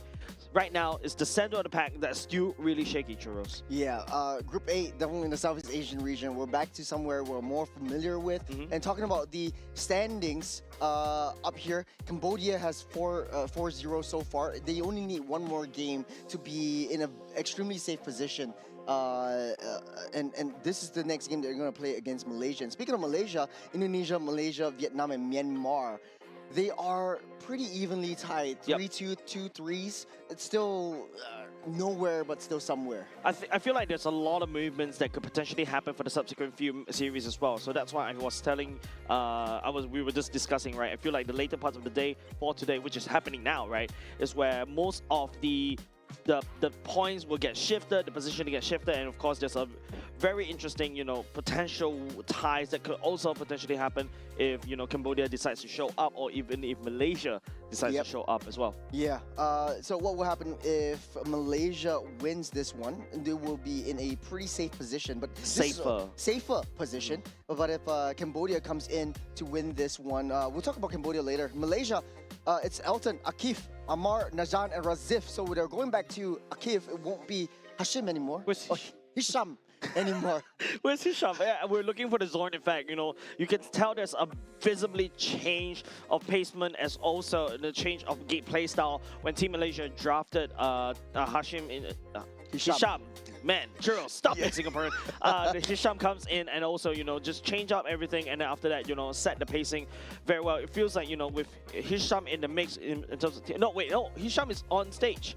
Oh, Hisham is on, okay. Second person from the left, yeah. So that's Hisham still on stage, so not Zakif right there. So yeah, so this is the Hisham effect that we know and love for now. And of course, a different Team Malaysia as compared to without Hisham, right? Yeah.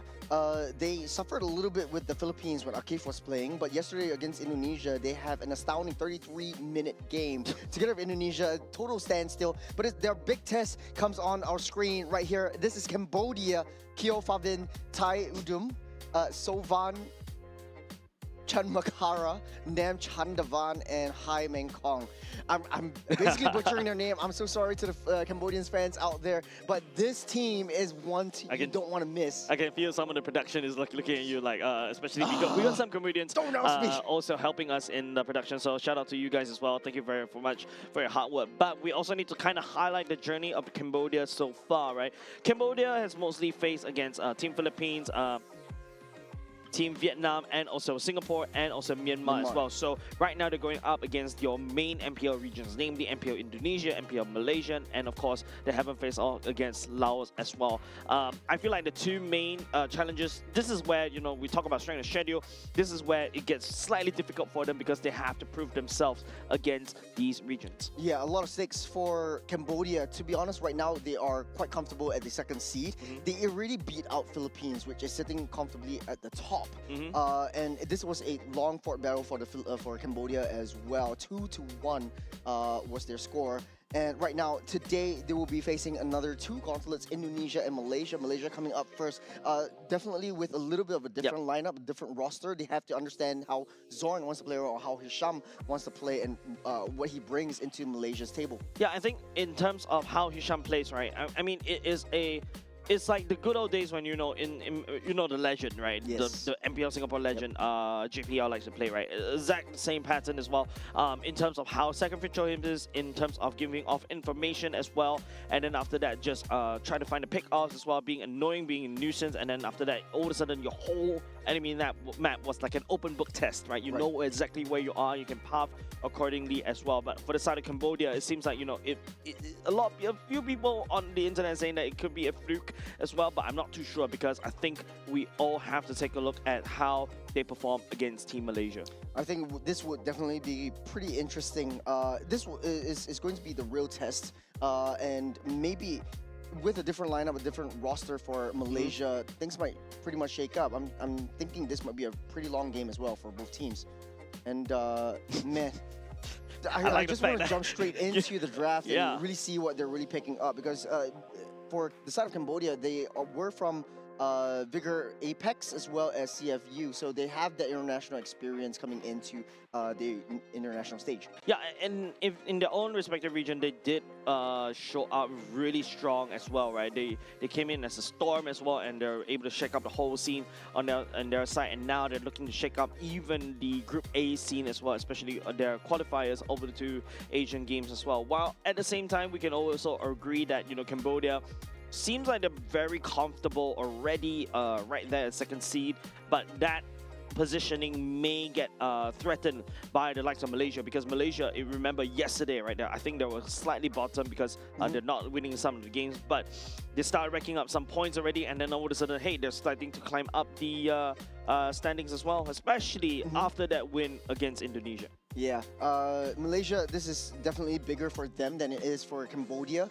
I think it's bigger for Cambodia. It's bigger for Cambodia in terms of it's in the form of like bragging rights. I'm gonna be the one that beats all the other Titans. I'm gonna put Cambodia on that map. I'm gonna be standing amongst giants, and this is what Cambodia is going to be about. But in terms of the stakes of the competition, then Malaysia has a lot more work cut out for them, because if they lose this one, then they will have to have let's see. No, this is they can't lose this one. They only have 2 more games. The next game would be against Vietnam.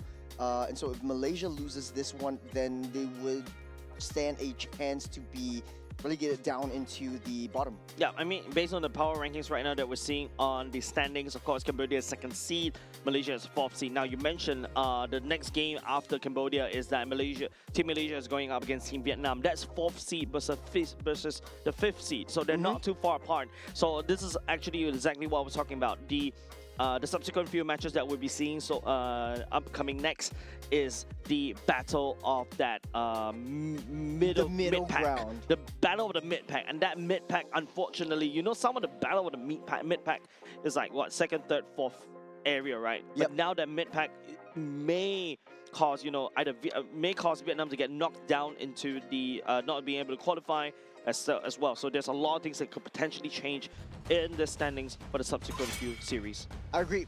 But before we get into all of that, we have to see how Malaysia fares against Cambodia. They've taken down the top dogs of the competition right now. This is another test that they have to face up against. And Malaysia starting things off in the blue. They're banning out that Fovius and saying Cambodia on the other hand. They don't want to face up against the double fighters that have been shaking up the meta. Yeah, Marcel should be an R-side pick. R-side ban. Jusin already banned away. Usually it's a B1 pick instead, so really don't want to see Jusin at all. So which means that Team Malaysia may go for the tanker heroes, like even to a certain extent Akai gets deactivated by this Jusin over and over again, because he's always constantly in the face, and this is exactly how Team Malaysia wants to play, right? And that one hero, I feel like, counters the whole playstyle of Team Malaysia. Ooh, the Arlot gets banned, so they're trying to open up options for them to pick from. So the ball's in Cambodia's court. Like you said, there is quite a bit of options to pick. The Kai will be banned out, so no heavy spins for both sides. Claude definitely will be in high contention, especially for Malaysia. Elton does extremely well with a Claude once he's empowered by Hisham coming into the table as well. You remember that the the around the world flank that Hisham brought Elton along as well. Yes. I think it also caught me off guard. That is the flank of the lifetime that actually brought them brought them back into the game as well. So now Claude secured by the side of Elton. Claude really, if there is a tier above S++, I give it to this Claude. Yep. A lot of late game insurance, but early game, to be honest, because of the recent buffs, because of the recent sustains, he's able to dish out a lot of damage, and he's extremely sneaky. A lot of teams are finding it hard to focus their fire onto that Claude, especially with a very reliable stun or very reliable pick off, and Claude is just going to be all over the map. Cambodia needs to find a way to deal with this sneaky little cheeky monkey. And for Cambodia's side, still quite a bit of options for them as well.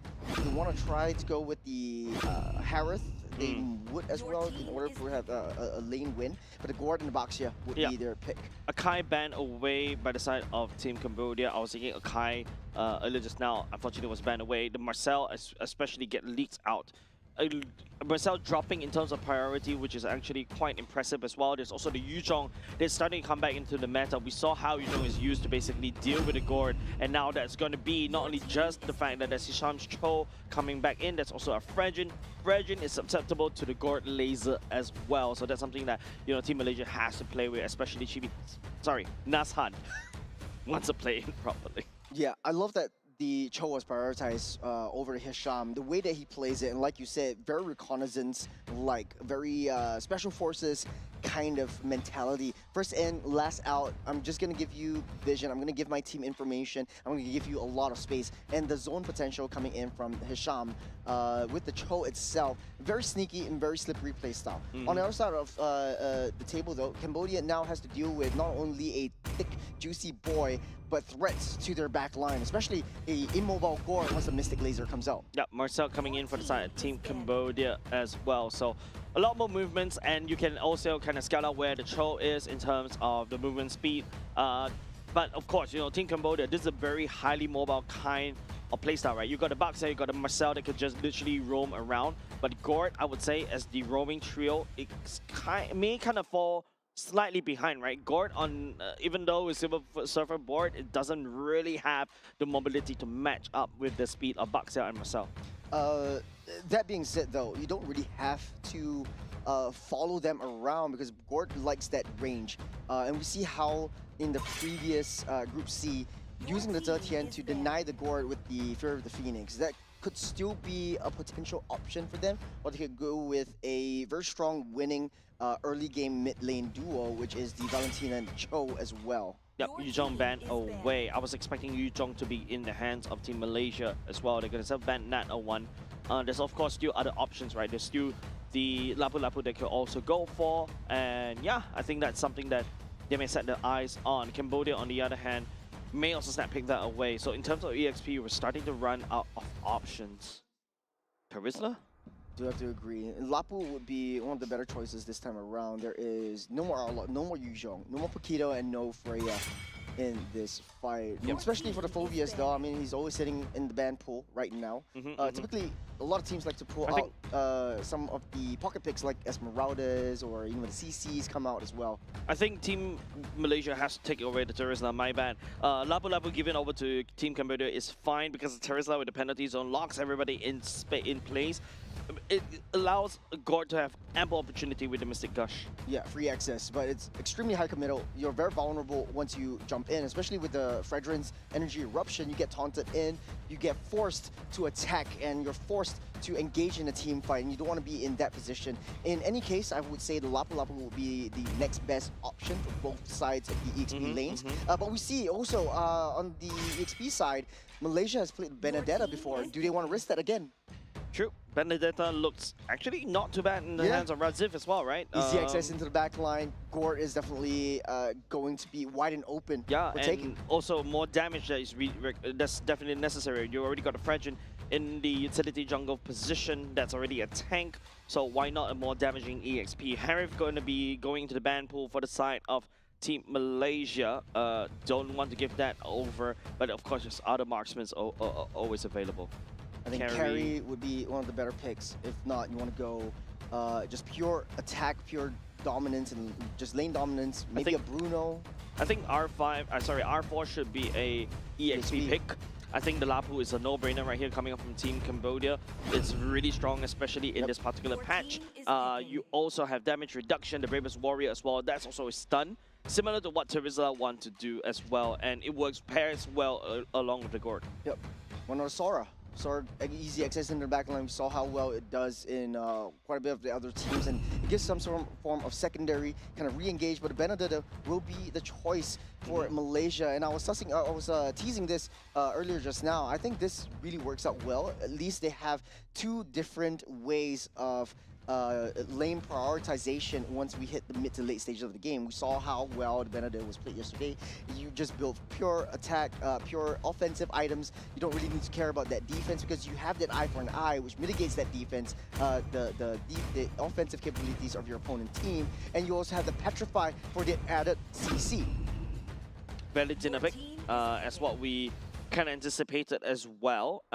Works well with the Golden Hour. Now you got a Golden Hour to match Golden Hour. But we saw earlier just now the Golden Hour from Marcel wasn't able to deactivate Gord's laser, but you can basically reposition around it, right? So this is going to be awkward where there's a case where both teams will just get frozen into place, not too sure what to do at all when that happens. So a Venn diagram Golden Hour may appear anytime in this particular draft. Good luck casting that play-by-play.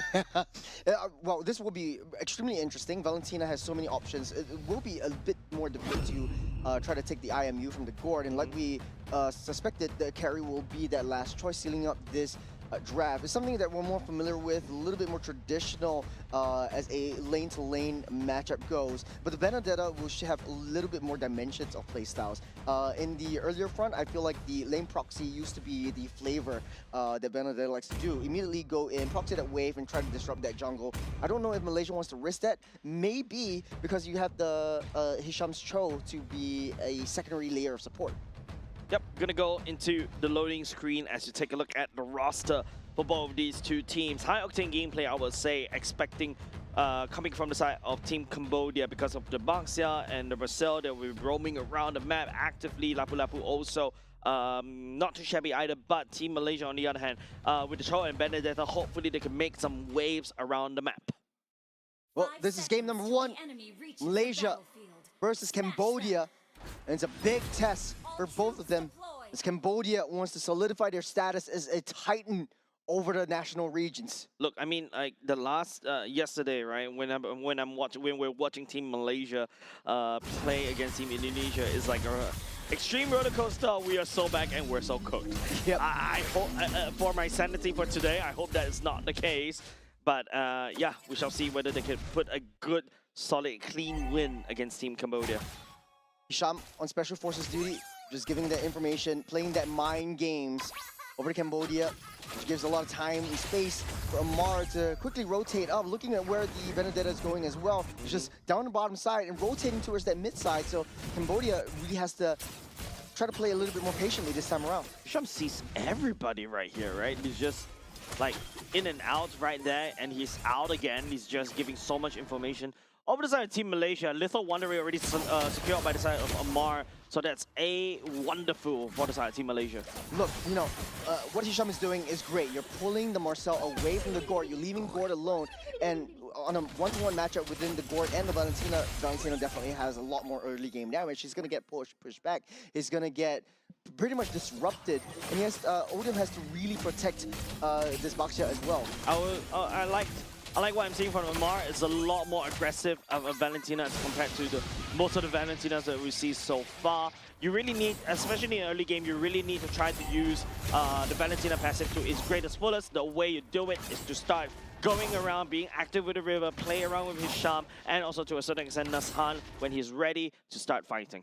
That's a smart move from Cambodia. High Mekong is basically denying that turret minion to get that level 4 for Benedetta easily. So slowing down the turtle take, try and get that level 4 for power spike first before engaging. And speaking of engaging though, Hisham and his spot while they're able to dash over the wall, but he's just playing around with his food.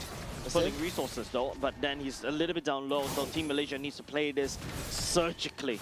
Oh, able to get that recall out of there. They're playing a outnumbered battle though, 3-on-4 on the top side. Elton having a field day against Bobbin. On the bottom side, Mystic Gush already comes out, taking full damage. Lapu Lapu will be the first to fall. High will not be enough to take any damage at all. The laser comes out from Cambodia alone. And Hisham is down low, 1 foot hit. He's so sneaky.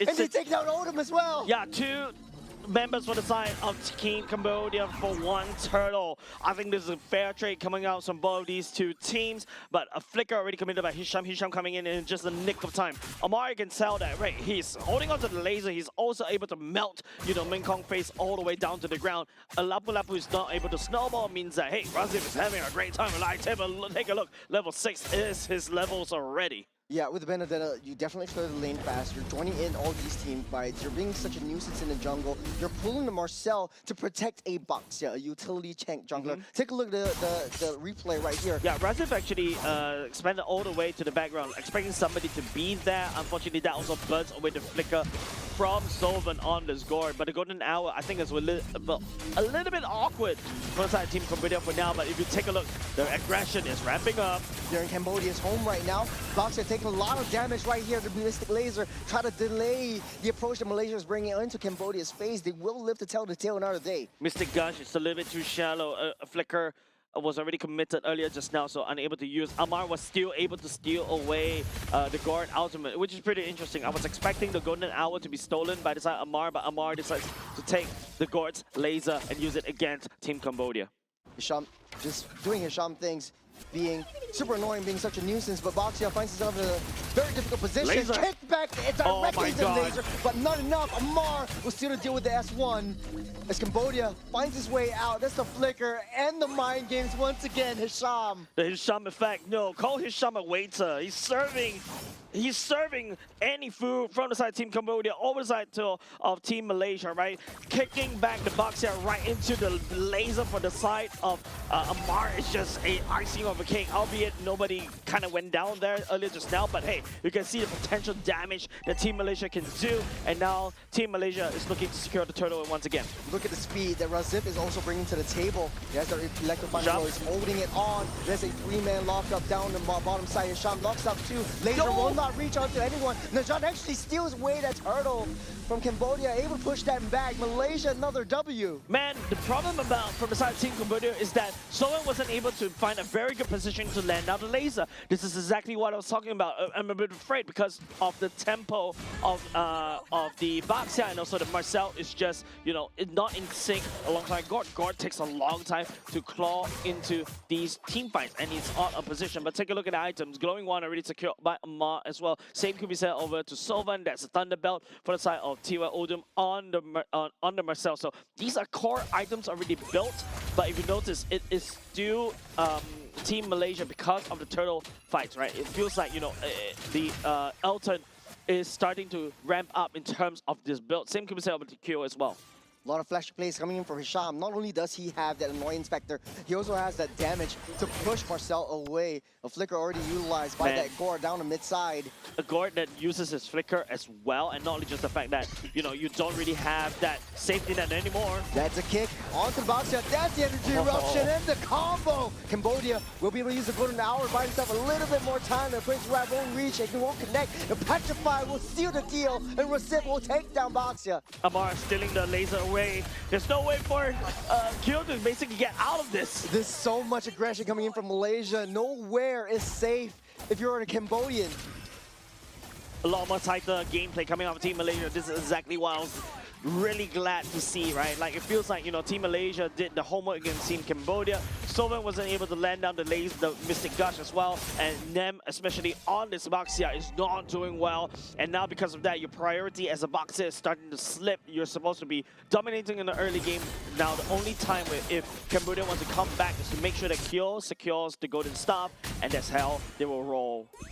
What do? You got Hisham is always constantly pulling and pushing, then manipulating where Ty Odom is moving at all time. Nam can't even make a move. Just make a beeline towards that turtle. They're starting things up. Hisham is right there. He sees all five. Razif is in the corner. Laser already popped up. A little bit too soon. A little bit too early. That's Golden Hour. We'll trap it into place. One on back line. Hisham taking a little bit too much damage. Razif will make quick work of this Gord. He's taking on 3 members. And Razif will make it work. And he takes down that turtle as well. Cambodia actually stows over the turtle.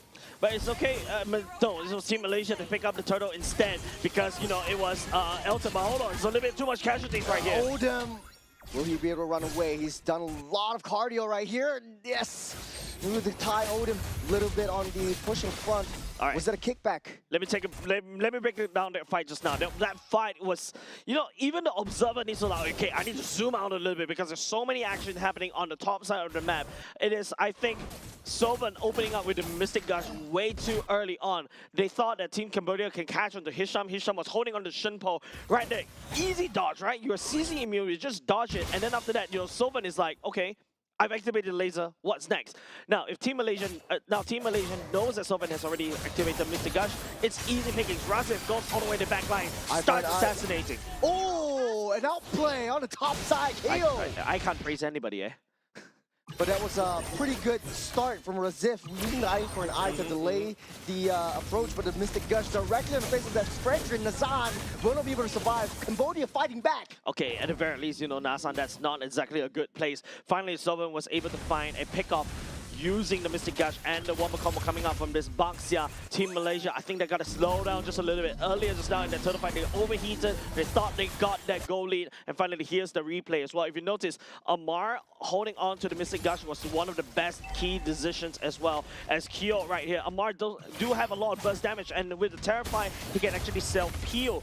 And the problem is for the side of Team Cambodia, because you are on this Marcel, you don't really have the HP bars to basically stand in terms of the damage. Especially in this early game right now, first item Thunderbelt, you still are kind of squishy.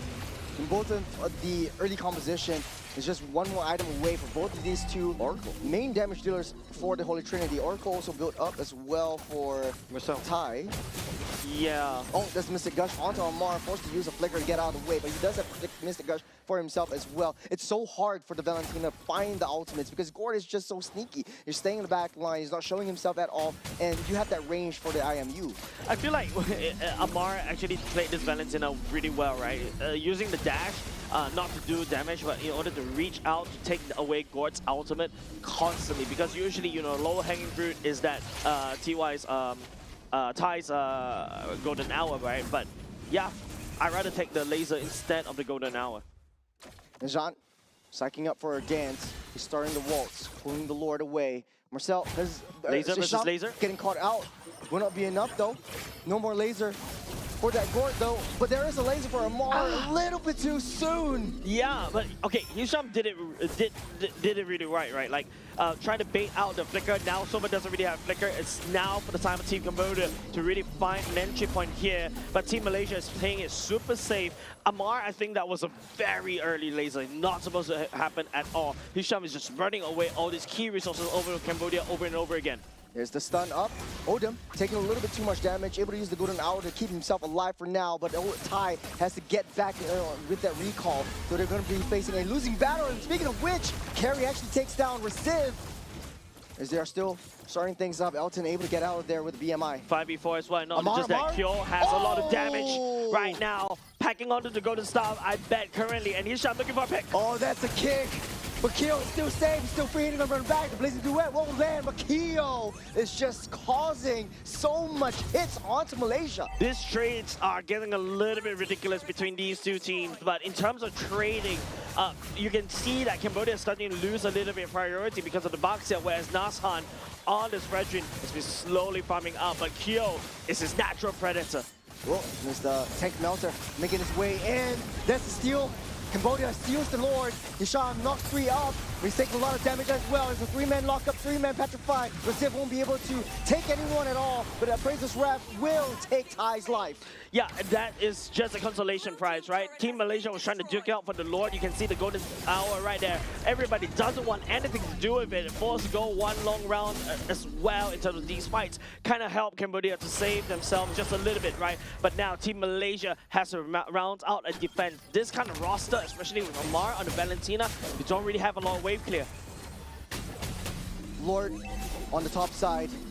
Cambodia trying to fight their way back into Malaysia's side of the jungle. There's a stun onto Hisham, but he's just baiting everyone, the Cambodians, into his face. The laser already baited out by Elton. Wait, it's so funny that it's the marksman that baits out the laser, right? You can see how Cambodia is really trigger happy with these ultimates. They're not afraid to use it, but being trigger happy means that, you know, you don't hit if you don't try, right? So that's the mentality for the side Team Cambodia. On the other hand, items check. You already had Brute Force, Respmates, Oracle, and also Chatai's Pauldron to be able to deal with Kyo. But Kyo, natural tank shredder with a Wind of Nature in hand already.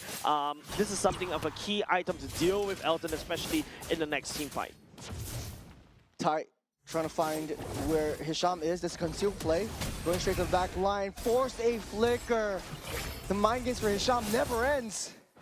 Yeah, it's just crazy. Like what I mentioned, Team Cambodia is still trigger happy. I'm not really a big fan of this one. Amar trying to look for the laser. Two-man stun. Najan will take the tip of the laser. A Cambodia, little bit of damage. these utilities don't grow on trees. Stop! I think Malaysia would be able to find a chance. It's easy to bait out this Gore. We see him using the laser pretty trigger happily, using a flicker when Hisham gets close. They need to try to find a way to slow down the approach of Malaysia is bringing up to the table. Just now, they equalized the scoreline with that one ward fight, but Malaysia is still crawling themselves back. Yep. Cambodia is playing into what Malaysia wants them to play. 2K goal lead in the favor of Team Malaysia right now. Elton is starting to do the split push. Claude, same can be said over the side of Rasif as well. But in terms of Team Cambodia, this is a massive death ball strategy. You don't send the carry to the side lanes to kind of push. The only person that you can send is Mengkong instead. Someone who can basically hold themselves and also try to get out of the fight if they got caught. Nicely said. Malaysia just splitting their heads as Ty tries to poke a little bit of damage, but they know where Hisham is. Yep. So this means that Elton is kind of safe for now. He's playing away from Ty. Yeah, I think because, you know, lots of information coming in from the side of Hisham, right? Allowing that Elton and also Razif to do exactly that. Ty taking a little bit of damage. Will get that heal up. I feel like he should get that recall, but he doesn't want to risk it. Malaysia trying their best to blitz down this turtle. Gord laser coming in. There's the kick. That's the taunt. That's the petrified. The laser comes up. Najan takes the Lord at the same time. The golden hour lock 2 into place. As Malaysia taking a lot of hits, taking a lot of damage. Cambodia got what they can, and they're out of here. Man, Cambodia, that golden hour actually slowed down the Lapu. It saved Team Malaysia. With friends like these, man, I don't need enemies. But Team Malaysia, that was a great pickoff in terms of picking up the Lord earlier just now, right? Nashan letting the retribution. Now with that additional pushing power, they're going to escalate in terms of the goal and hopefully, you know, shove Team Cambodia back into their own base. It was a very tight situation. Hisham knew that he needed to control Nem. He needed to kick him away from that Lord a little bit too soon, though. That's a laser already utilized. He's taking a lot of damage, especially from that Claude. So this Elton and Keo are both huge threats for both teams. Okay. But Cambodia right now has to deal with the Lord coming up on the top side. Talk about threats right now. Keo already secured the Minific gun. Nasan getting caught. There's a two-man taunt up. Najan will keep himself safe for now. They have to split their heads. Cambodia doesn't like this at all. Man, it feels like Team Cambodia wants to fight as 5, but Team Malaysia is like, nope, I'm not going to handshake this kind of fight. I'm going to make it unfair to you. They're splitting these team fights over and over again. Razif is like a one-man army on the other side, trying to fix the wave and also find a pickup. There's a kick over the highs, kick things off. The laser will roll. Okay, that's always towards the minion, so he's a little bit more focused on clearing the waves, trying to push it back, trying to save that T3. I think worth, right? This is a time where it's like, yeah, sure, go ahead. Use the laser on the minions. But it's just, you know, base defense. It feels like Team Cambodia is using bandages to try to fix a broken ship, right? It doesn't work. You definitely got to need a lot more time. And I feel like it's not only just the fact that it's the roster, it's the items. No, I feel like it's just the way they've been playing is just so... Okay. Oh, Hisham walked into that, almost getting burst down, but still safe. A one-man golden hour just to save him, but no, there's the double-edged sword. But that's in for the re-engage. Hisham is still too low on the backside. Golden hour already utilized on Cambodia's part to buy some time for the rest of Malaysia to come back in. Everyone's all getting hits. Everyone's all getting teared apart. Cambodia taking hits. They're all in half health. The front line will not be front line enough. It's Malaysia and Cambodia, both of them trading blows after blows, and they're still alive. Hisham, after all of that, burns, what, 2 flickers, burns the Mr. Gush, burns the ultimate from the side of the Baxia as well, and to a certain extent, the Golden Hour as well. And it seems like, you know, he's still in and out, despite nobody is, he's just going unchecked, and it's just being a nuisance against Team Cambodia's roster. He's first in, last out. What am I saying? Hisham, again, with a little bit of mind games for Cambodia, trying to bait everything out, everything that they hold dear. This Lord spawns up in the next 5 seconds. Cambodia, they're better as 5, yes, but they also have to deal with the threat of the lane splitting Razif at the bottom side. Yeah, not only just that, right? There's also something that Team Malaysia has to be careful right now is that the carry is starting to scale. So this is a late game carry, easy to execute. Oh, there's a blazing duet. Take a lot of damage. That's a laser directly on top of Alton. Down goes the clock. This is a winner opportunity for Cam. The electric final blow won't land. Nazan gives a little bit more time for that Lord. The golden now will land. Malaysia picks up that Lord on the backside. Cambodia leading the charge. They know they can cycle them. Razif a little bit too fast for them to chase up to. As Malaysia sealing that deal. Najan taking a lot of hits, taking a lot of damage from Kyo. It might not be enough this taunt up. He won't be able to press out of there alive. Oldham will be the one to take that kill out. Hi. It's a one-on-one fight. Benedetta also out and alive. They're just trading blows. That's a cycle. And that is the Mystic Gush once again. The laser will not be enough to save himself at all. On the backside, Hisham, the fight's not over yet. Seems like, you know, Hisham may be able to find a kick there, but it's going to be scored. They're still going, though. Hisham is still in the midst of everything. They're trying to cycle everything they can. They're going down once again, just barely by the skin of their teeth. Going out of that circle, and they end it right here and right now. A long-drawn team fight, but Malaysia actually bought so much time, so minions are actually pushing through. I don't know what's going on, Shiros. It feels like, you know, Team Malaysia and Team Cambodia is just going on with going hands at each other over and over again. They're just cycling each other, and it's just, I don't know, peak entertainment perhaps, but the Lord, you know, in the hands of Team Malaysia is more than happy to handshake this, because if Team Cambodia is not actively back in the base and to defend, the Lord will march in, the super minions will be crashing into the wave. How long is this instant replay going to be, eh? Yeah, Hisham, honestly, he started things off. He was super down low. They managed to take Gord out at the very least. Yeah, I think Amar right here just finding that assassination onto someone from Team Cambodia is absolutely nice and dandy. But we're entering late game territory right now. In fact, you can see the marksmen selling off their boots, going for the Rose Gold Meteor. This is where you know that, yep, we're in late game territory already. It's also going to be any mistakes you make will be converted into the advantage for your opponent team. So tread lightly every single step in the jungle, every single ambush. Speaking of ambush, Razif finds himself in the spot of bother, able to use that electric final blow to get out of the way, and he will be safe and sound. Unable to force any mistakes coming in from Cambodia, though. Yeah, and the reason why it's so hard to really decipher what's going on is just because you're not expecting any team to really duke it out like that. It is just way hyper-aggressive gameplay coming out from both Team Cambodia and Team Malaysia. Team Cambodia already lost the Lord. There's no reason for them to fight, maybe to try to cycle. They are able to catch onto Nasan, but they burn a lot of resources just to try to get him. Speaking of resources, Odin taking a lot of damage. The wheel will land onto Amar. He wants to stop that approach. Amar will use the golden hour to save himself, but on the other side of the map, Razif keeping that thing busy. The concealed play from Hisham trying to push Kai back. It will not be enough. A lot of key resources already utilized. No more golden hour for the side of Amar as Cambodia tries to pull and start that dance. Look at Benedetta where she's going. You gotta proxy that wave. Definitely. I think Team Cambodia needs to try to blitz down this Lord right now. Stop dancing around. But Hisham is being a major pain in the backside of Team Cambodia. And now Razif decides to go to fight. That's a laser directly on the Claude once again. No more Elton. No problem. Razif facing a little bit of trouble right there. Winter Crown will save himself for just a little bit.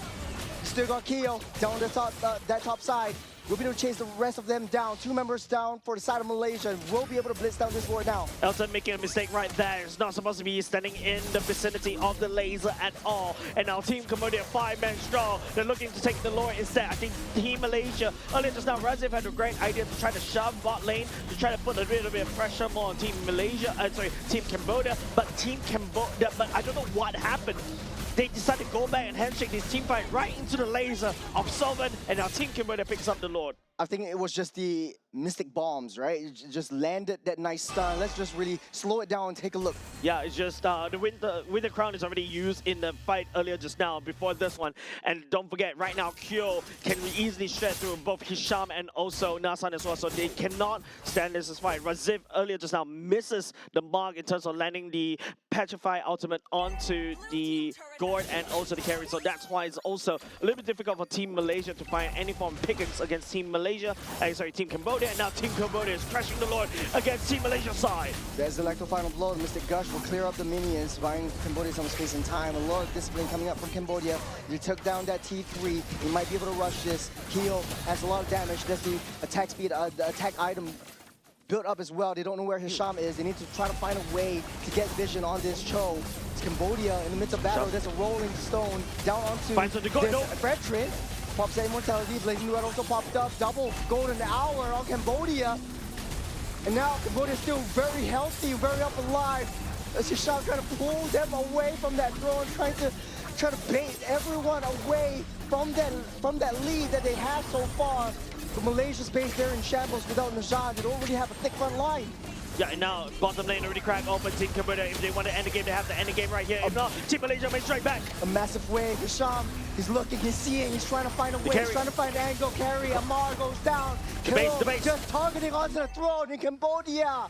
Crawling with their way back up. It's not an easy game. Team Malaysia poses a massive problem beside Team Cambodia. Hisham is that mosquito that lands in the middle of the back. You can't reach him no matter what. But unfortunately, Team Cambodia, you know, they found the insect repellent, they sprayed it on him, and Hisham is not a non-vector anymore. But I feel like the last two team fights, especially when Elton getting caught right there, I think that's a massive mistake because that is a massive laser, and I feel like Raziv should have just committed into, you know, split pushing earlier just now, because Cambodia is the one that is facing the time pressure, and as a Benedetta, you can fix a wave, you can clear it very quickly, and then after that decide to rotate back, or even perhaps do a backdoor, right? Pull Team Cambodia away, and then after that allow Team Malaysia to take the Lord for themselves. Yeah, I 100% agree with you. I feel like Malaysia shouldn't have handshake that fight. I feel like Hisham and Raziv did an incredible job baiting all these key resources, key ultimates coming in from Cambodia. But at the very end of the day, it was just the adaptations and adjustments that Cambodia made on the fly. At the very start of the game, it was extremely shaky for Cambodia, especially during the laning phase where they have to deal with a roaming Benedetta. You clear up that wave, it's rotating all over that map. They're playing a outnumbered battle against each other. But at the end of the day, Cambodia, they really struck back. Keo came online, he's got that damage, and he's coming through, and there it is, your MVP. Keo Fabin, 5-1 and 4, and he's just so hard to take down. I feel like also to a certain extent, Keo Pavin is the reason why you don't feel anything coming out from the Frederick, and the Frederick is constantly getting shredded by this guy.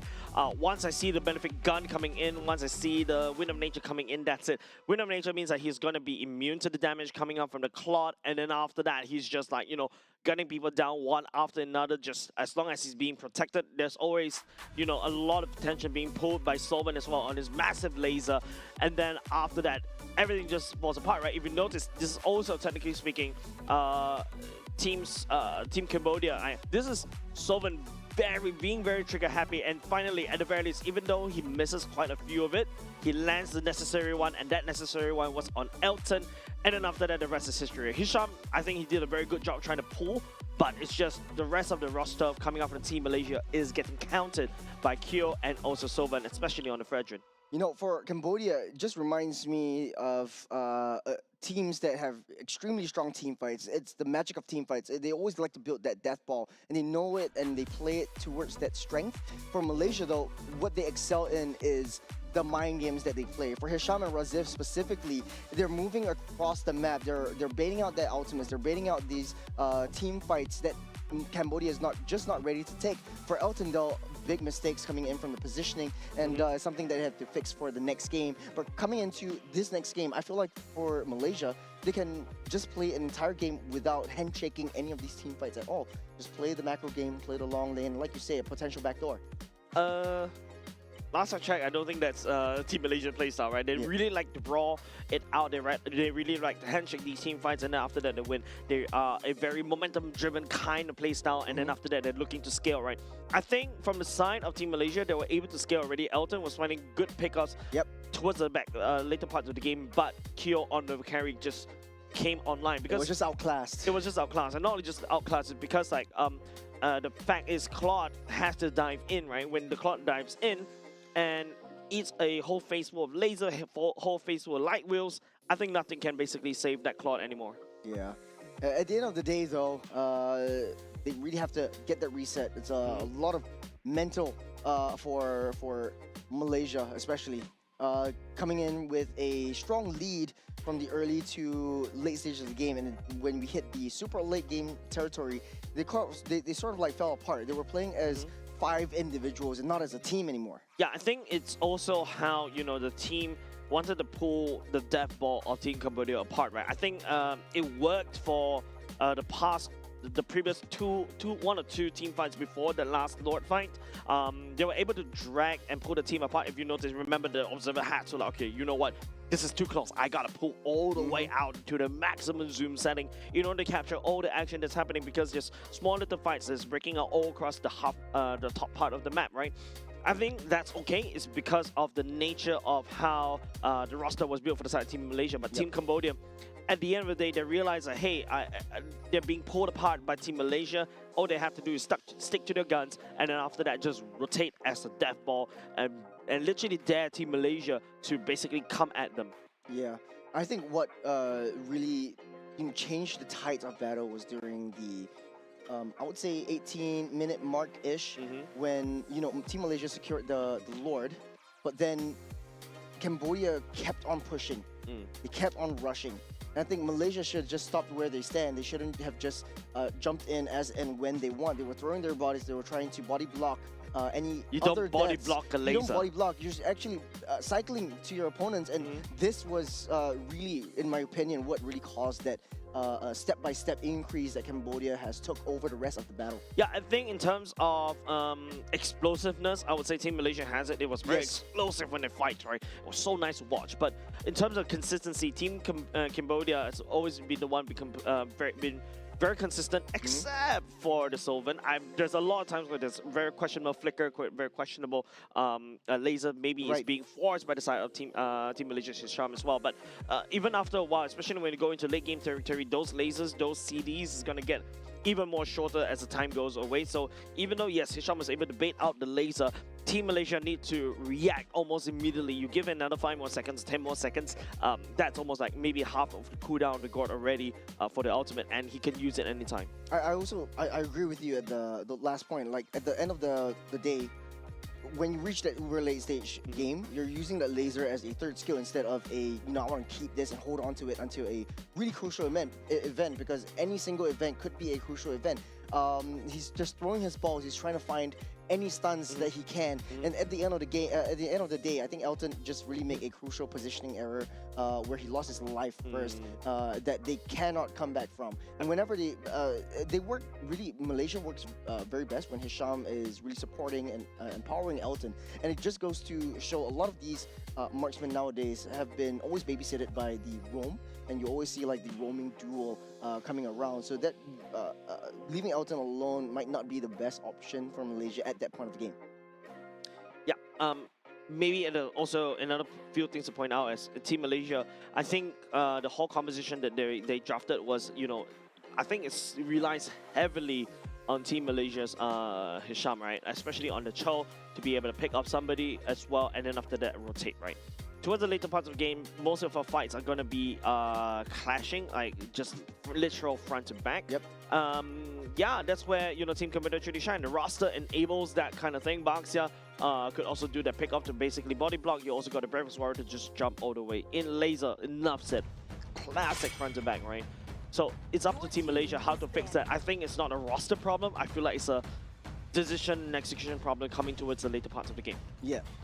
And the fact of the matter is that that tight turning battle, I remember it was Amar Nazan running away with the Fredrin, and then the rest of the members of Malaysia kept throwing their bodies in. That really helps Cambodia cycle them, and Cambodia really likes these kinds of team fights. So this is the second phase of the game. A lot of adjustments to be made for both sides. Malaysia will start off with banning the Phobias and the R-Lot. Cambodia will ban out the Paquito and the Freya. No changes as of now, but will Cambodia actually understand that, hey, you don't want to give Zorn or Hisham his Cho anymore? I think if you are Team Cambodia, especially in that previous game, learning from that, I don't think you ban the Cho. There's so many things that you really should ban at the first phase. So expect if Team Malaysia wants to play the Cho, they have to pick it in the first two, either B2 or B3 pick. Once again, B1 pick, prioritizing Elton's Claude once again. Yep, this is pretty much Malaysia's strategy and Malaysia's strength. Elton, very comfortable with the Claude. I felt like it was just a small little error that he did in the later stage of the game, but hopefully he learned from his mistakes. He's going to be playing this a little bit more differently this time around. Cambodia will take the Fredrin and the Gort this time around, so no more Fredrin for Malaysia. Will they trade for a Baxia instead? Look, I think personally I'm more of a big fan of Fredrin and Gort because yeah, Baxia could just roll a lot quicker, and you know the Gort can't keep up. At the very least, Fredrin and Gort right now they're buddies, right? They only got 2 legs, right? They can kind of catch up easily, and you know Fredrin is a aerial taunt and it's a CC monster, so this enables Gort so much. Especially landing down the lasers over and over again. Now, Valentina, I feel like from Mara was really well done. I really like what I saw in terms of being super aggressive on the Valentina in the early game. But Uber late game, yeah, the Valentina falls off. So you really need to get that snowball up and running as soon as possible. Maybe sub 10 minutes. There you go. First phase pick. You definitely have to pick up a Cho. Baxia selected for the side of Nashan as well. Just a nice little trade over. They're still sticking to the Cho. I think it's just super annoying, and Cambodia suffers in the early game, especially for Gord. And now I think if Malaysia wants to pick up the Valentina once again, they could potentially just do so. Just pick up the laser.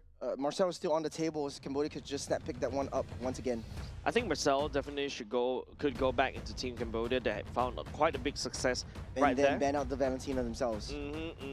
And then after that, you know, your Fredrin is basically going around and check. Yes, there's a Claude that could deal with the Fredrin later parts of the game, but that's what we call late game, right? Carry already selected by them. Yeah, interesting pick. Not too sure why Carry decided to go here because, you know, if you're Baxia, yes, the Carry is a threat, but I would say is not as a bigger a factor because I feel like the Marcel is really that key pick from the side of Team Cambodia earlier just now. I would agree to disagree. I think Carry is the core of the previous team fight strategy. You need someone that shreds everyone down. Marcel wasn't really too much of a problem or doing too much of a problem to Malaysia. Now that you know that you're dealing against a Cho and you know how Cho is going to be mirroring your every single movement, you want to have something that is anti-dive, where you can punish the Cho for being a little bit too close. A Belleric maybe, it counters as Claude as well. I agree. Claude, yeah, the Belleric also works well for the Cho as well, like against the Cho as well. You really have to go up front and personal, and you don't kick the tree. You kick the tree back into the Claude or the Baxia, you're just gonna eat a full face of the ultimate coming up from the Belleric as well. There's also still, to a certain extent, an Atlas that could also combo really well for the side of the Gord, right? The Fatal Links put everybody in. Fredrin as well to constantly lock down. There you go, Team Malaysia hurt you. Denies that anti-dive away from the side of Belleric. That's also saves the Claude as well. Yuzhong is pretty much open. Cambodia could just snap pick that one up. Provides a lot of early game damage, lane dominance, and then early game rotation as well. Yuzhong pretty prioritized in this current meta. I think if I was Cambodia, I would just pick that one up and try to force mistakes over to Malaysia. I feel Yuzhong at this R4 pick was a little, it would be maybe forced. I feel like this is going to be a roam pick coming up for the side R4. You want to see what B4 and B5 pick in terms of the EXP. I think Team Cambodia kind of fix their R5 to react towards that EXP pick coming out from Team Malaysia. Marcel, I would say, also good. Yep, you're going to go for that one. So pretty much the same draft. It's just trading the junglers as of now. If my sentiments are right, Malaysia might not want to change anything whatsoever. I think the draft was perfectly fine. I think the only adjustments that they need was just the Baxia. Both of these teams change up the strategy quite a bit. Right now you have so much more options for the EXP side as well. Lapu and Yuzhong pretty wide open. We've seen that quite a bit in this in the AGQ. You know what? If Team Malaysia wants to play early game, since they already got the Baxia, they can follow on to this theme. They can go for the CC and also a Valentina as well, right? Early game domination. Okay, Benedetta, Valentina, sure. CC, I was thinking you could shred through the Fredrin, but I feel like maybe Team Malaysia was thinking, yeah, the threat of that Gord was maybe a little too much, and it's something that Razif can play as well. So as long as, Team Malaysia decides to play the macro game instead of 10-shaking team fights that kind of not necessary sometimes, especially when Team Cambodia is the one that has a lot more pressure to basically take down the Lord and blitz down the Lord. Raziv could have done permanent structure impact on damage on the other side. Right now, last pick for Cambodia. They picked up the Lapu Lapu in the previous game. I think it worked out pretty well. The only change right here is they're facing up against Abaxia. Definitely Cambodia will suffer a little bit in the early game. You need someone to be able to chase up against this Benedetta. Sometimes you will pick... Oh! Wait, is that a Barat's EXP lane? No, Fredrin EXP lane. Fredrin EXP. Yeah, Fredrin EXP and them.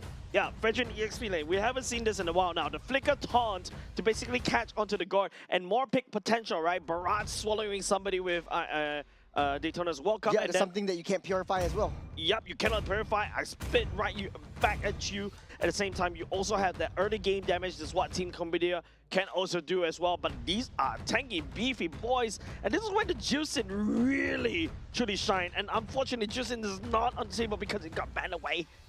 Barats in the EXP side. Typically, you want to get the Barats in the jungle just because of the stacks, but I think this might switch things up quite a bit. Barats, though, I was thinking EXP Fredrin.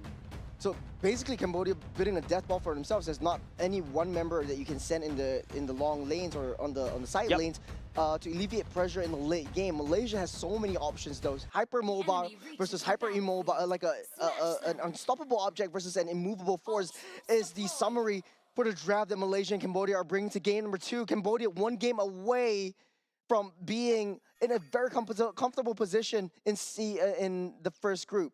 Early game Benedetta versus the Barats, you're doing exactly like this. If you're Raziv, you just start the proxy in, you can rotate.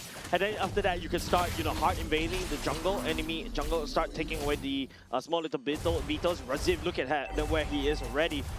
Man, Team Malaysia is really making a beeline for the orange buff. They noticed that the Fredrin is not in the purple buff at all. Yeah, they were trying to pull Marcel away from the mid lane to give Amar an easier time. So Malaysia is still doing the same thing that they did in game number 1. It worked out very well. I think the late game execution could have been improved just quite a little bit. Barats definitely has to play catch up right here and right now. The purple buff is also in shambles. It's pulling it back with the meteors, holding on to the retribution. Doesn't have vision onto that one. Won't be able to steal. Najan might be able to get punished for getting a little bit too close, and that is first blood over to Nem. Nasan is like, okay, I wish I had a flicker there, but unfortunately, it's a retribution that he's holding on. So I think that was a bit of a overcommittal over the side of Team Malaysia onto Team Cambodia. Bishop. Tai forced to use the flicker out of the way. Nem not gonna let it slide. Level 3 doesn't have the taunt. He's got some time. Tai coming back into the fray. Very risky play, down on low health. Yeah, massive pickoff coming up from the side of Team Cambodia, right? The jungle going down for the side of Team Malaysia, and you also give the jungle kill over to side Team Cambodia. Man, that means that, you're going to get a lot more EXP on this team, on this Fredrin. I think this Barats is also kind of a big brain pick coming in from Cambodia because it's pseudo anti-dive. Hisham draws a little bit closer. The dinosaur just eats you up, gobbles you up, and then just spits you out away from the rest of your team. So you have to play catch up right now. And don't forget, as this dinosaur, you also do a lot of damage. And here we go, gobbling up. Gobble up onto the wall. Hisham getting stunned up. That is the Mystic Laser just getting disrupted by Razif all the way in the back line. In Cambodia, it's trading 1-for-1. And okay, Turtle given over side Team Malaysia as well, so that's Nasan redeeming himself. Amar still outputting some damage. Kyo right there getting terrifying. But you mentioned about this, right?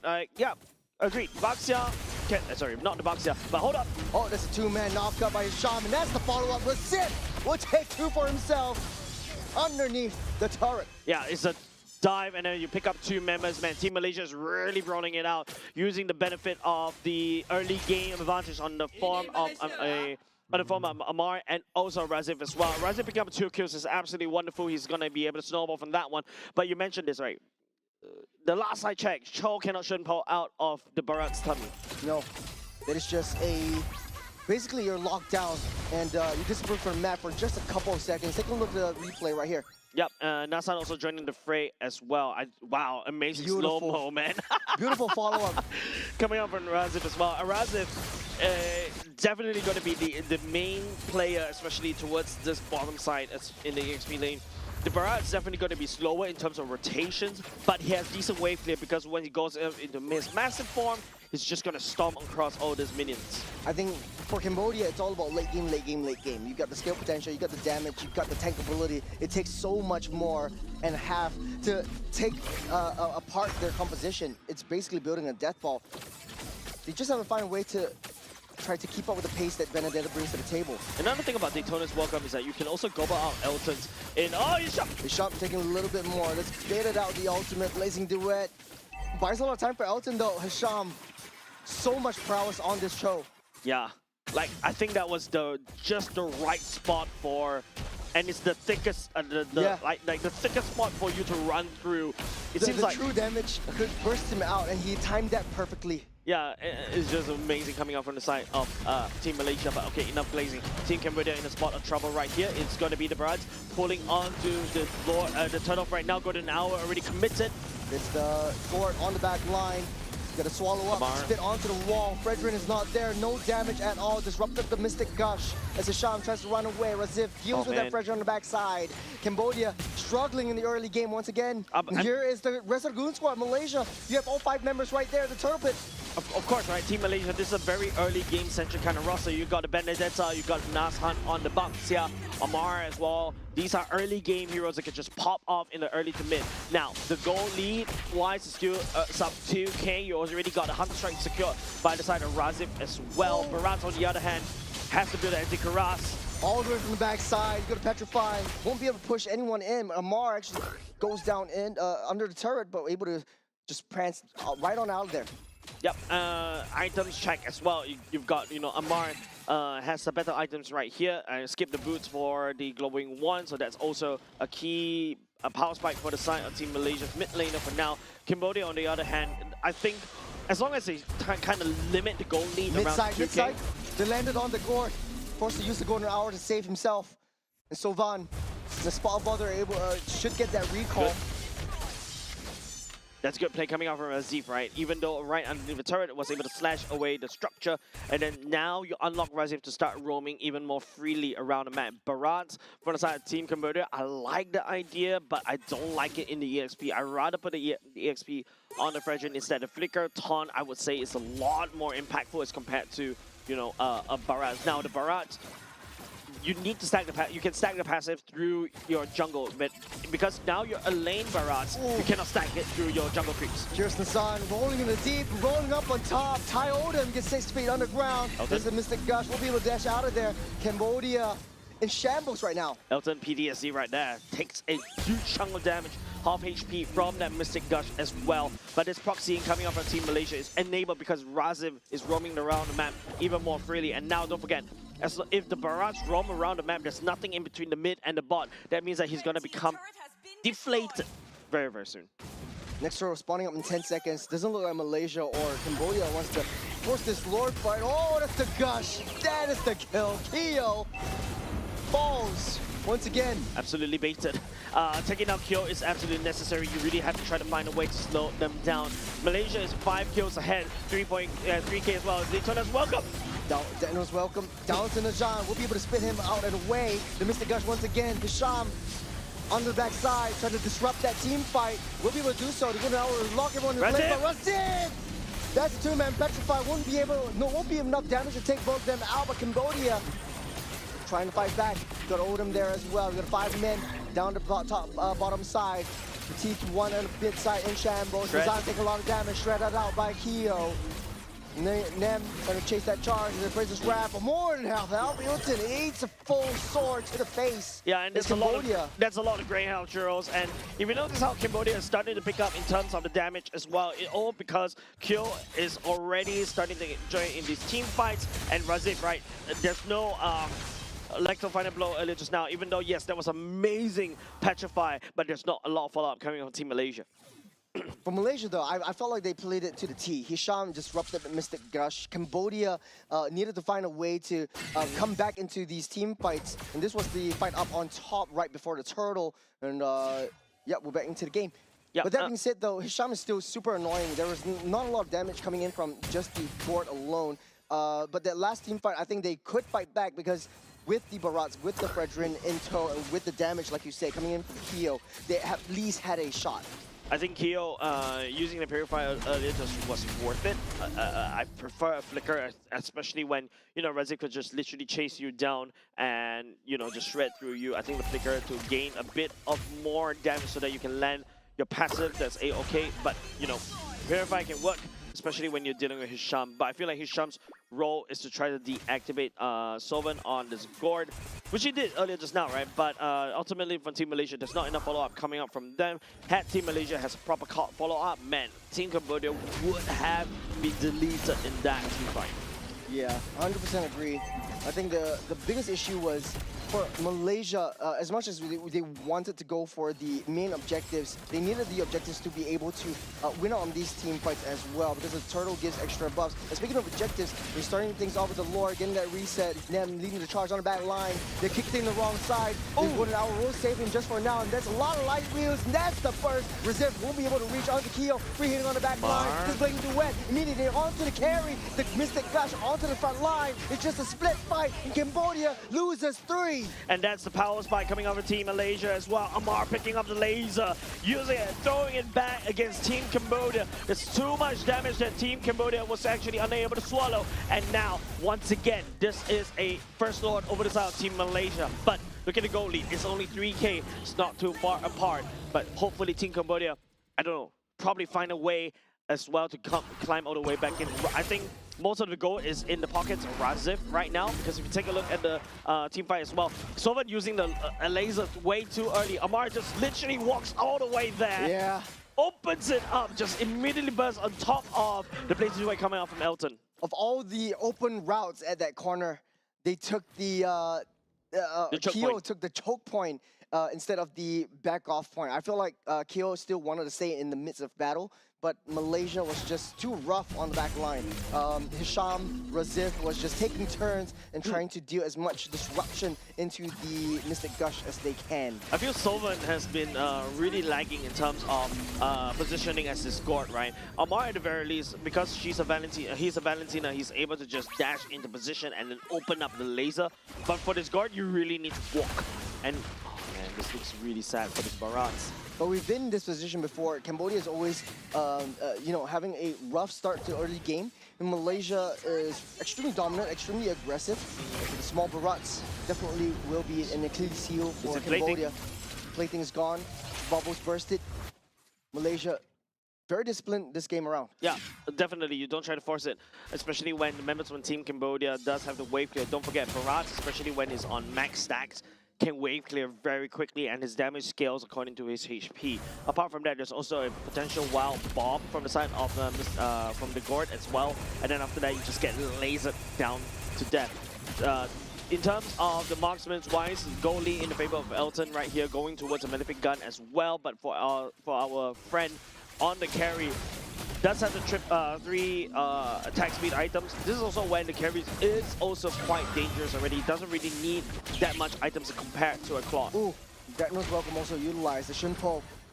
Disrupted the suppression right before the suppression, right before the go. As Cambodia still splitting their heads, and Malaysia knows that as long as Cambodia have 5 different heads and they're not together as one death ball, they are able to win 10 times out of 10. Yeah, I feel like right now what Team Malaysia should do is really tie up the heads together. You know, like Hydra with 5 different heads. What they want, if Cambodia is allowed to basically exist as 5 heads straight ahead and spewing out, you know, all the fire and whatnot, yeah, they do a lot of damage. Oh, Frederick taking a lot of hits. That is Elton. That's the 5. The kick, the Mystic Gush, Hisham in shambles, down by Keo. Cambodia leading the charge. There's a hyper risky play from that Frederick, and it was just one dot and full blast of the Appraiser's Rev and Oko onto the Claude. Elton just disappeared right there. I believe that was what, Elton and max health? Yeah. Yeah, that was almost. Elton and max health. Just one dunk. Elton, what are you doing? Beautiful. Beautiful from this Frederick. And this opens up so much opportunity to burst down this Lord. Nazan is still in the corner, though. Datnos Welcome is right there. He might be able to swallow as Baxia gets a little bit close.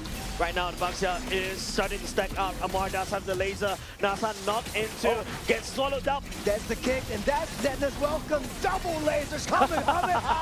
It's the Zaphos. Amar, not enough hits, not enough damage. Cambodia fighting their way back again. Man, Elton. That's the final blow. And a taunt onto a Sith. Keo takes them down. The Golden Hour stuns both of the blades. Elton's wide open, net falls. But it does not matter though, they do have that Lord, and Cambodia gets out of the way. Yeah, and now because, you know, the lack of Elton earlier just now in the team fight, getting dunked by the Frenchman earlier just now, that was what?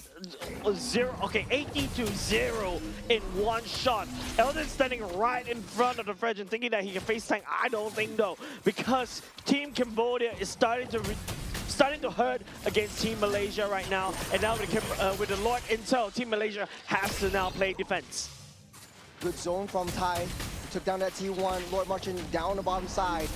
Cambodia has the upper hand right now. And the team fights, Malaysia are handshaking it. They have so much mobility, could just send Razif down onto the side lanes to try to get a potential split push. Look at the top side of Cambodia. One more hit to be cracked open. Yeah, and now with the Lord coming in, best defense for the side Team Cambodia right now is the best offense, right? They're going to have to send the Lord charging against Team Malaysia, and now they're also starting uproot structures against Team Malaysia.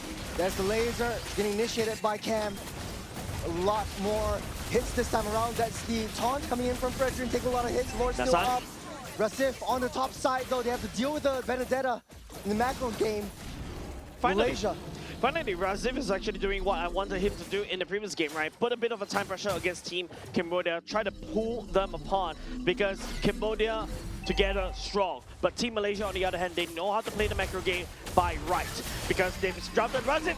Getting as well, comes on Nazan. There's a full laser, and that's disrupted with the kick as well.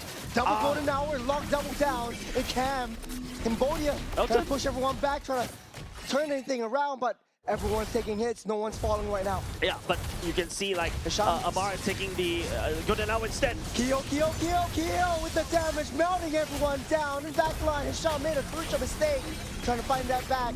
The Appraiser's Wrap won't land onto anyone. Nem has to get out of there. Amar actually flickered right into the Appraiser's Wrap, had him at 0.1 milliseconds slower. He is actually going to set himself right into doom. But Team Malaysia at the very least was able to stabilize just a little bit, albeit losing bottom side. Currently both these two teams in a very equal situation, but you know, both of these two teams, you know how to words as of yet. Team Cambodia looking very strong as a death ball, whereas Team Malaysia, they can always send Razif up top to basically apply pressure where is the open lane. Razif, I feel like he is thinking about it. Malaysia's win condition is Elton just needs to be safe. He's always putting himself in a very vulnerable position. I know he likes to, like this. This with that is welcome directly onto the claw. That's a lot of damage, and the laser shuts claw down. Cambodia opened up the floodgates. There's no more damage now, but look at Benedetta. Razif's trying to buy time in the mid side. There's no minutes, right? Cambodia won't take down this Lord. Oh, there is? They have to get that recall, so Van will be right there. Hisham trying to pull them all back. Lord will be taken down by Keo. Cambodia has to fight on against this Razif. He's doing so much work. No, not good enough. Unfortunately, Team Cambodia is so far ahead. Elton eating that laser over and over again is proving to be an accurate team for the side of Team Malaysia as well. Odom on the chase, and now it's just 3 members left for the side of Team Malaysia. You can see TY Odom letting the Golden Hour, trying to slow down the retreat for Razif. They got a fat wave, they got Keo, they got so much damage. This is targeting onto the throne. Might not be enough though. So much wave coming in, they have to wait for the Lord coming on the bottom side. Elton is already online. Man, that was not supposed to happen, because Elton on this clock should be able to get out away with the BMI and whatnot. Maybe also have to be a little bit careful with these damage. The bombs can always lay astray, and that's why you don't dance around the guard. A fat wave coming down on the bottom side. Keo is right there. High, just in the midst of battle. They're sending Sovan back to deal with the wave that's pushing up on that top side. That's locked down, that's immobilized. Cam taking a lot of damage. It's Cambodia on the back side. That's a Purifier already used up by Keo. He's keeping himself safe. He's doing so much damage, and that's the Speedy Light Boost to take Hisham out. And I am okay with how Team Malaysia is playing right now. Razif sent to basically around the open lane, and Team Cambodia decides to send the Gord away. Gord must be removed from the team fight at all costs. And the Razif right here, look at the laser, just threatening against Team Malaysia right now. Shredding on the minions. Cambodia sending sights on the throne.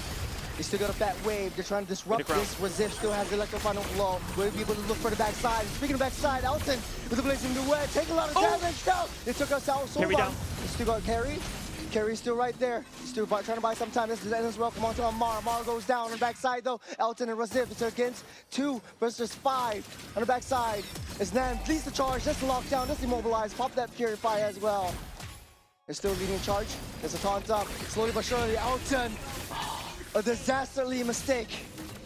The kill has scaled out of control, and not just that. Mengkong, as the Barrage, is massive right now. Nobody is actually able to take him down. The only person that can reliably take him down is gonna be Elton. If Elton throws himself like that, Team Cambodia is looking to win. Backline on the brink. Cambodia, they don't really have a lot of help right now. No minions for Razif. That is the lasers. One more hit away. And it's on chasing duty. They pop the immortality, and it's all 5-man collapsing onto this Benedetta. They have a fat wave up on the bottom side, though Malaysia could have been able to buy themselves some time. Monster just needs 8 more seconds. The open wave for the side of Team Cambodia up top is actually preventing a lot of problems. And now, because they have forced to send the God all the way up, this is the time where they can try to make a play right here instead. You don't have the core, you don't have the magic damage. Hisham's on the back line. He's trying to find his way onto the Keo.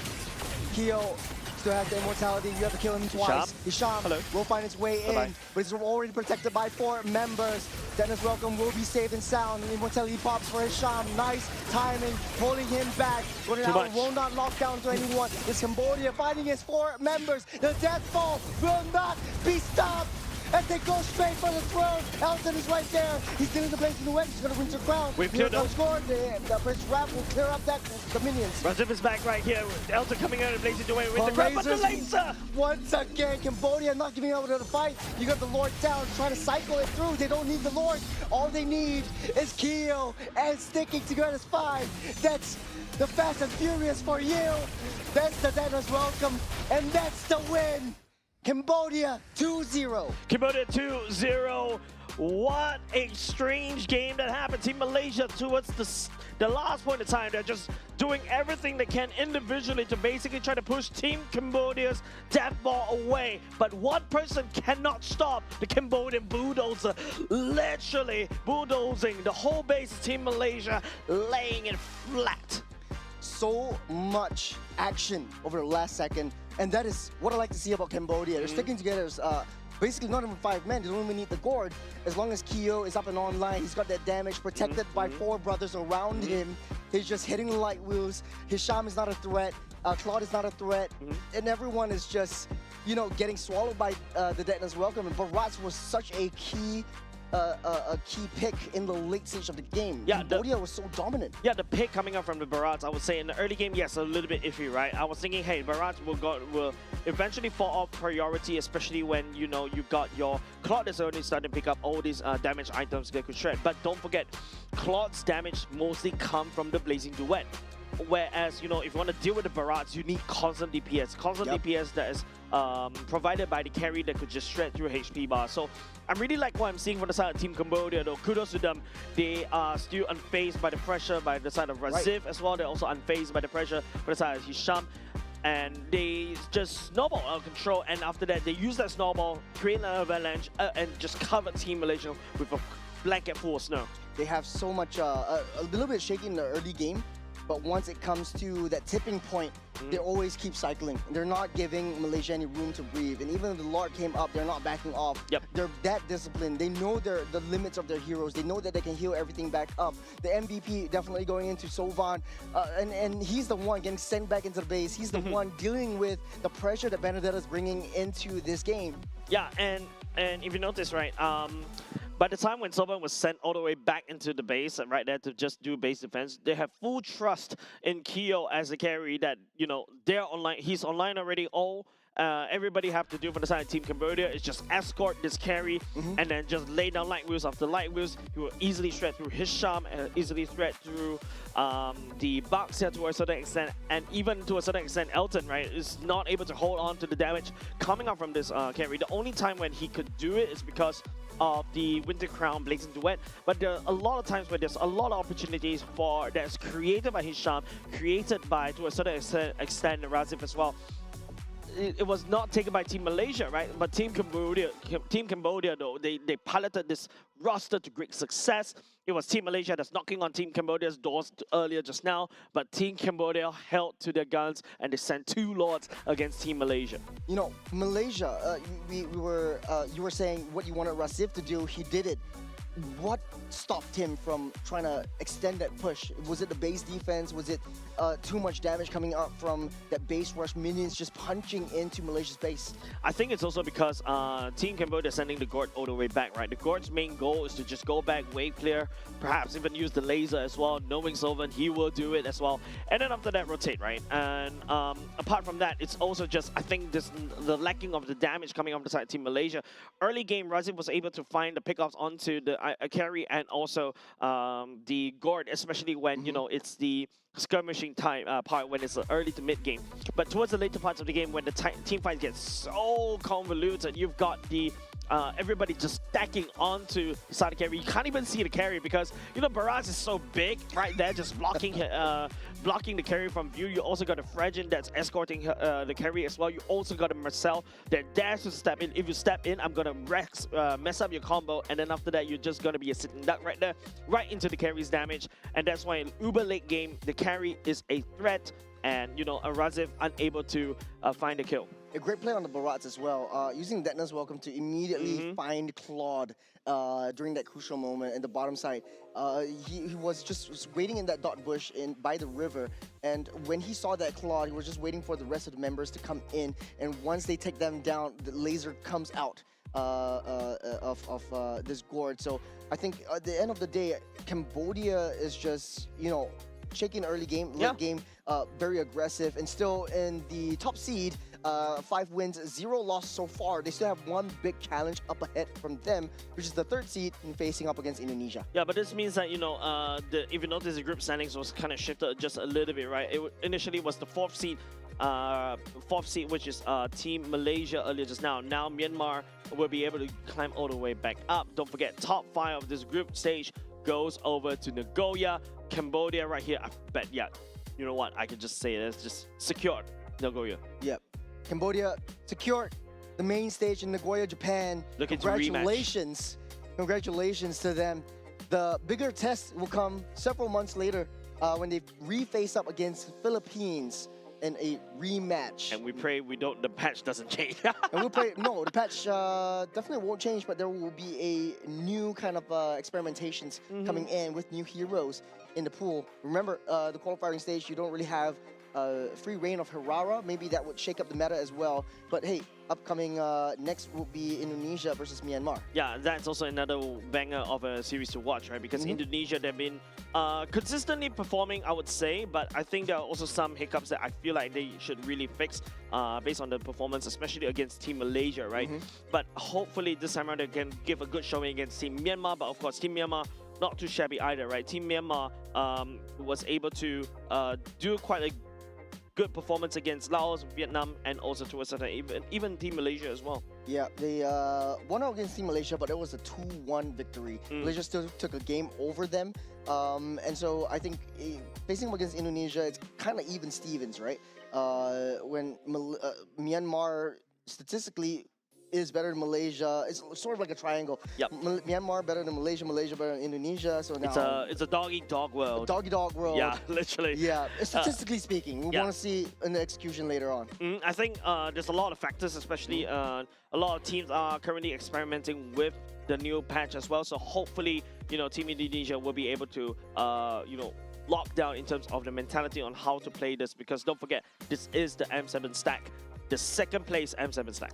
Yeah, really excited to see what is going to be transpiring in the next stage of the series. But hey, we are going to be 4 matches in so far. Yep, finally, man. We're already more than halfway through. But with that said, ladies and gents, don't go away. After a short break, we'll be coming back with the match between Team Indonesia and Team Myanmar.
Something so crude can be graced with a splatter of beauty.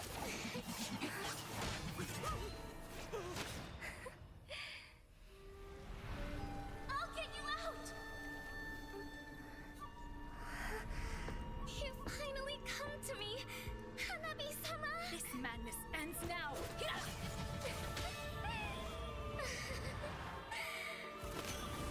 At last, I'm shivering with excitement!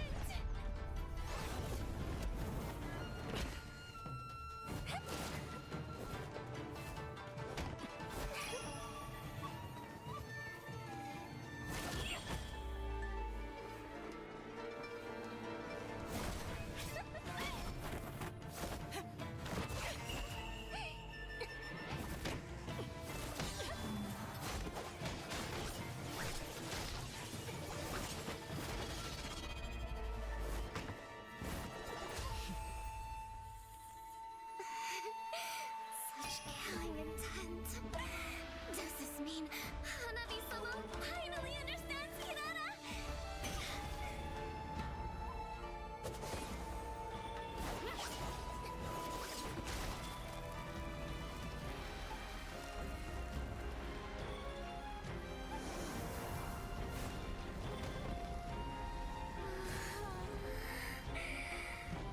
So warm. So beautiful. We can finally embrace eternity in hell. Just the two of us.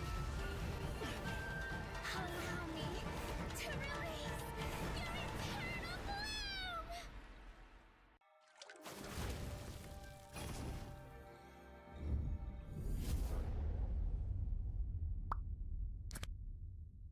The human body was built to move.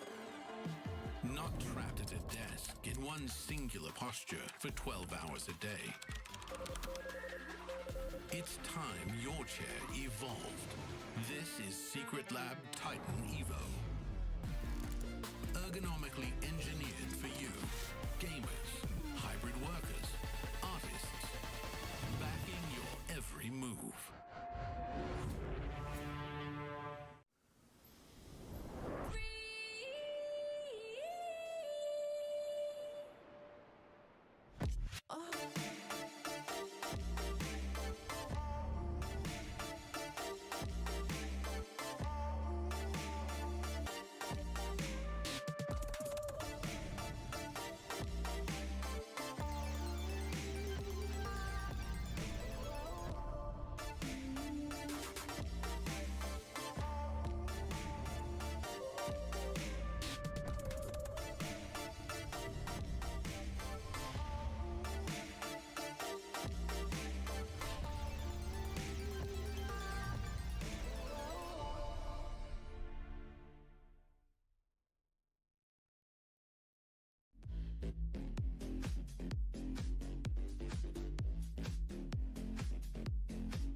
are fated to wither.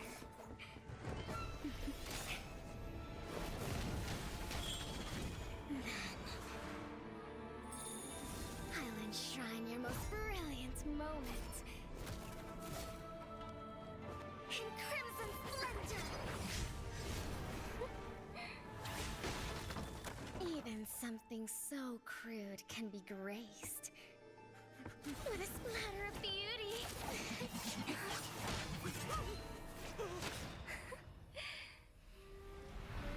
I'll get you out! You finally come to me, Hanabi-sama! This madness ends now!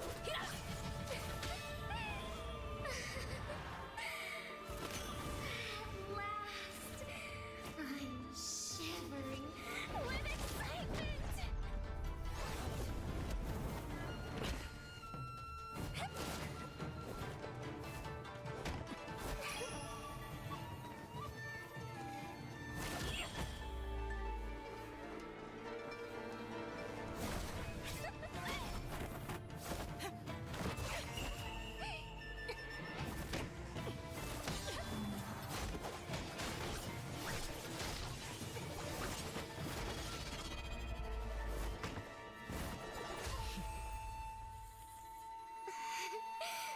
Such killing intent. Does this mean Hanabi-sama finally understands Kirara?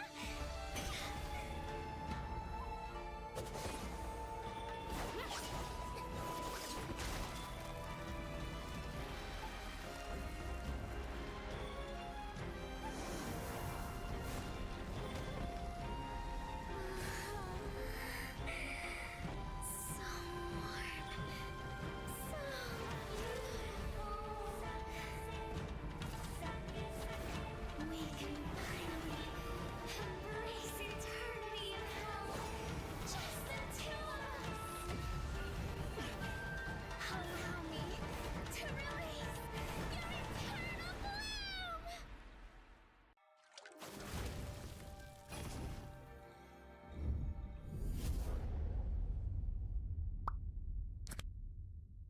The human body was built to move.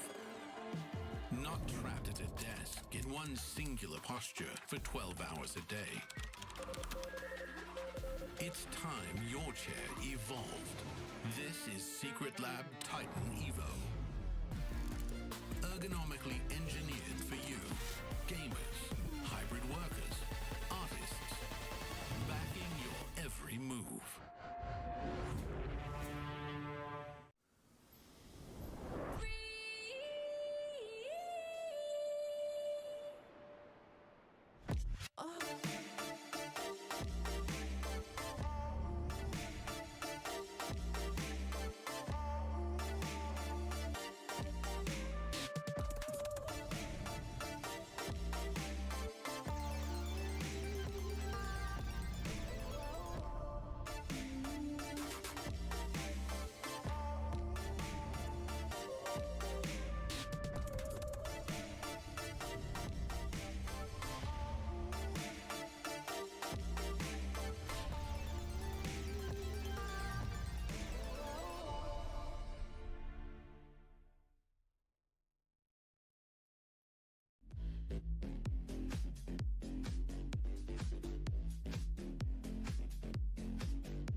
can be graced with a splatter of beauty.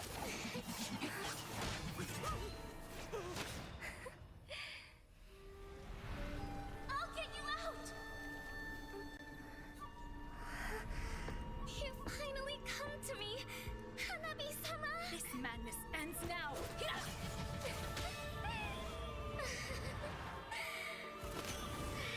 last.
couple more matches left for our teams to prove their mettle.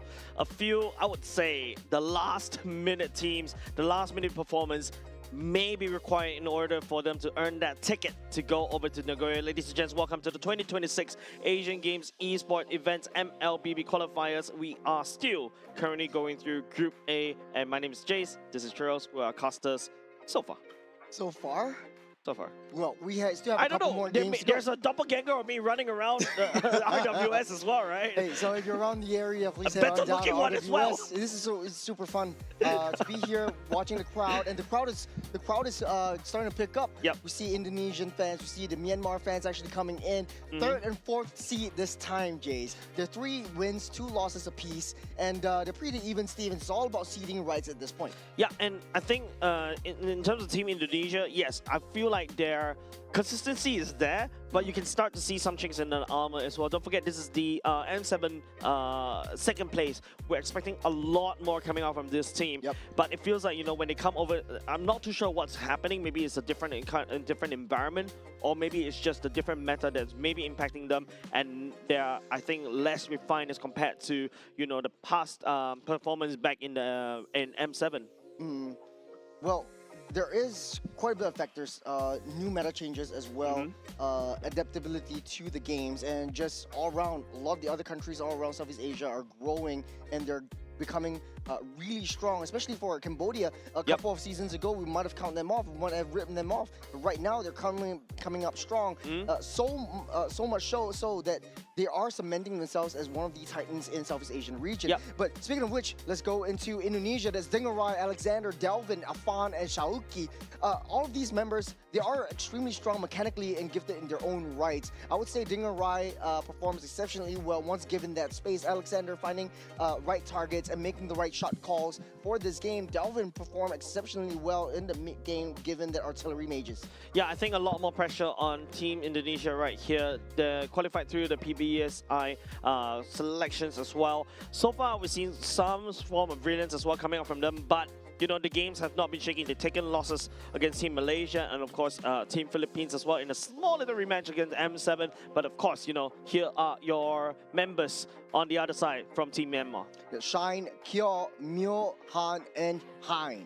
So this team actually coming off from a win against Vietnam off stream. So we're playing it concurrently and riding on the momentum, riding on that high. They still have 2 more games to go. Against Indonesia, this will be the biggest test prior to the last game. The last match will be Myanmar against Singapore off stream as well. But if they win, if any of these team wins this, they will be pushing the the losing team down a spot and basically equalizing it with Malaysia. Yep, I think also, I think this is also another time where another region that actually will need to try to test the mettle against another well-established MPL region, right? Team Indonesia has been in MPL for a long period of time. You see them in the international stage, and apart from that, you know, Team Myanmar so far they've only met 2. This is perhaps the last MPL region that they have to go for, albeit they won against Team Malaysia in the 2-1 fashion, but they lost over to Team Philippines in 0-2 fashion. Of course, like what you mentioned, like Doggy Dog World. Standings as well, 3 and 4 right here. The winner would definitely go up in terms of standing. I would say more or less you can, I would say 80% buy the ticket over to Nagoya. The loser on the other hand will be at the mercy of, you know, the middle of the pack kind of teams that will be playing later on. Well, it's starting to solidify, right? For Group A, the hell group, so to speak. Philippines, Cambodia, pretty safe. They've got 5 wins apiece. Indonesia and Myanmar and Malaysia, 3 wins apiece. Malaysia already shot down just with that 1 loss against Cambodia. So Indonesia and Myanmar are still even Stevens as of this point. They are in a pretty safe position. I would say Myanmar, statistically wise, up against the 8th seed, would not have too much of an issue as well. So this would be the biggest test for both of these 2 teams coming in. And of course, you know, if you want to talk about the middle of the pack earlier just now, we talk about this 3rd, 4th, 5th seed. If you talk about, you know, game difference +3, +2, and 0 respectively, right? These points are not too far apart, right? So technically speaking, Indonesian and also Team Myanmar, they're not out of the waters just yet. I feel like this is the critical point for Team Myanmar and Team Indonesia. If they really want to go to Nagoya, this is the game that they really have to perform. Well, it's time to pull out all the stops. We're talking about like players, talking about heroes. There are a lot of priority that comes online, that comes into mind when we see the previous game that Malaysia and Cambodia has done. They have also got some time to learn from the mistakes of the past, or even yesterday and coming into the first game. Indonesia, this is their first game, and it's sort of like a warm-up that they have prior to going in. Myanmar already has that momentum after that win against Vietnam. So a little bit of changes for Indonesia. We talked about this in the previous game, right? A fight against Malaysia, it's a constant push, it's a constant pull. It's hey, we're in it, and then we're cooked. We're in it, we're cooked. And there's so many constant push and pulls. Indonesia really needs to learn how to close out games. I think it's also just because, you know, how Team Malaysia has been really unpredictable when it comes to these kind of engages. There are crazy engages coming out of Hisham as well. You know, shout out to Zorn as well. And of course, you know, I think Team Indonesia was really taken off guard from this one. And now I think if they really want to play MLBB, the more important thing is, especially when, you know, you're going up against a Team Myanmar who may not have a lot of statistics out of there. It's not like one of the region that you will constantly study of. I bet you for the side of Team Myanmar, because your games, especially when you're from MPLID, you're from M7, your games are being studied and analyzed to the T. Your small little minor habits and bad habits is all shown on screen. So this is where, you know, teams such as from MPL Indonesia or Team Indonesia has to be a little bit more careful. You know, back in the days, Myanmar used to be one of the top few teams. If we go take a time machine back into M1, they were in the top 2 seed, albeit they lost to AP Bren back in the day. And right now, coming into this matchup, I would say a little bit of the learning points, a little bit of adjustments that both teams really need to do. And I think we're going into the draft really quickly. There are some heroes that we actually saw today, especially the Barats. Do you think that, you know, Cambodia used it to great success, especially with a lot of the dive-heavy compositions, with the Chos that are coming up, with the Clods that are coming up? Do you think that the Barats pick will really shake up the meta? I feel like the Barats pick is still more, I would say, under the meta, under the radar as of yet, because I feel like it's so easily counterable by the carry. Barats usually, I would say, you usually put it into the jungle. Right. The reason why I feel like the Barats appeared in the previous game is because the Akai got banned off. It's the same idea as an Akai, all right? I hold you by either push you to the wall using heavy spin as an Akai, or I use the Daytona's Welcome into just basically take you, prevent you from actually using the Retribution. I secure objectives and I move on. I think it's also a lot of things that's happening all across the board for the side team, that game in particular, so I don't think Barats may be a bit of a priority. However, I feel like in terms of gameplay-wise, I feel Team Indonesia, they're looking at this massive AoE stuns. Like, if you take a look at Alexander, right, he likes to play his Atlas, he likes to play his, like, Marcel to a certain extent, right? So now, Expanding Rivers will be the map that both these two teams will be venturing into in game number 1. Alexander definitely happy about that. He loves that the river movement speed boosts, the ability to get into the opponent's jungle, get out quickly, the ability to cross map play. And this is the first draft of the game against Indonesia and Myanmar. Phoveus will be banned out alongside Freya. Quite a bit of priority targets. We've seen Chusin slip off the pool, and Eve will be the hero of ban choice. Yeah, like Eve is starting to get perma-banned once again. The real-world manipulation, and also, you know, the amount of utility that the Eve can provide, not only just to set up the CCs and the massive slow, the threat that you can do to basically burn down any form of tank, especially right now we're entering back into the tank utility jungles once again. Yeah, definitely deserving a spot in the banning phase. Now, second ban coming out from the side of Team Indonesia, the Freya and the Fanny.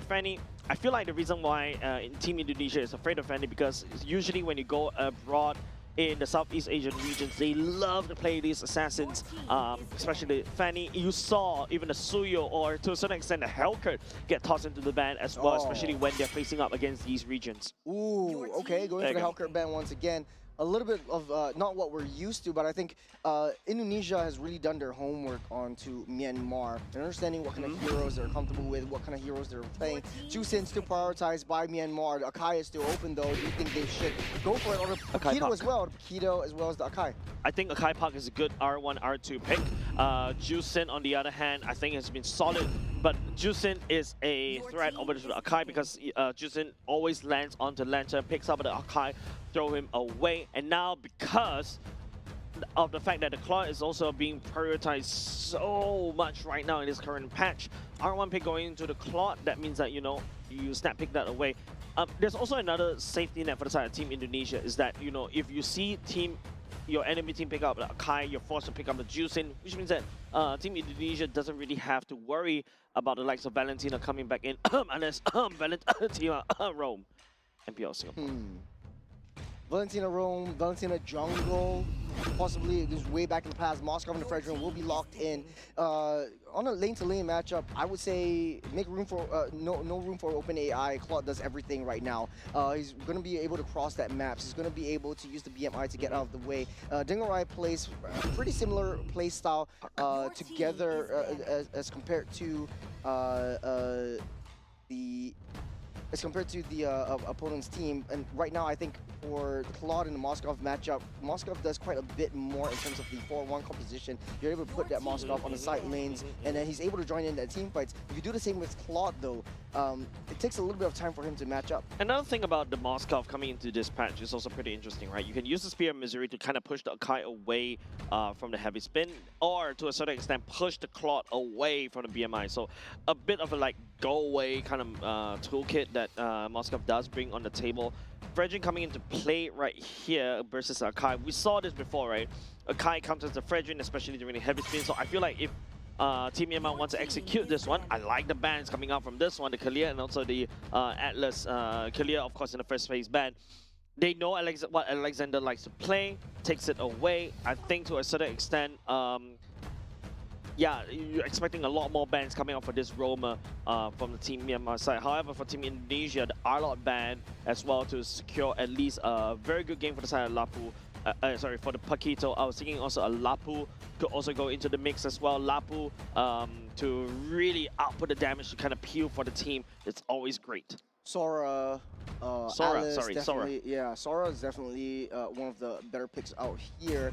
You're able to have easy access into the Claw. Yep, the Sora gets banned out by Indonesia. For Myanmar, though, looking for anti-dive roams to be taken out of the pool. There would be a Lilia, though. I would say a Beleric works kind of better for that ban. At least you don't really have that trouble since Fredrin is going to be in the mix. It's going to be soaking up that damage. You don't want to have to deal with extra damage coming in from the Beleric itself.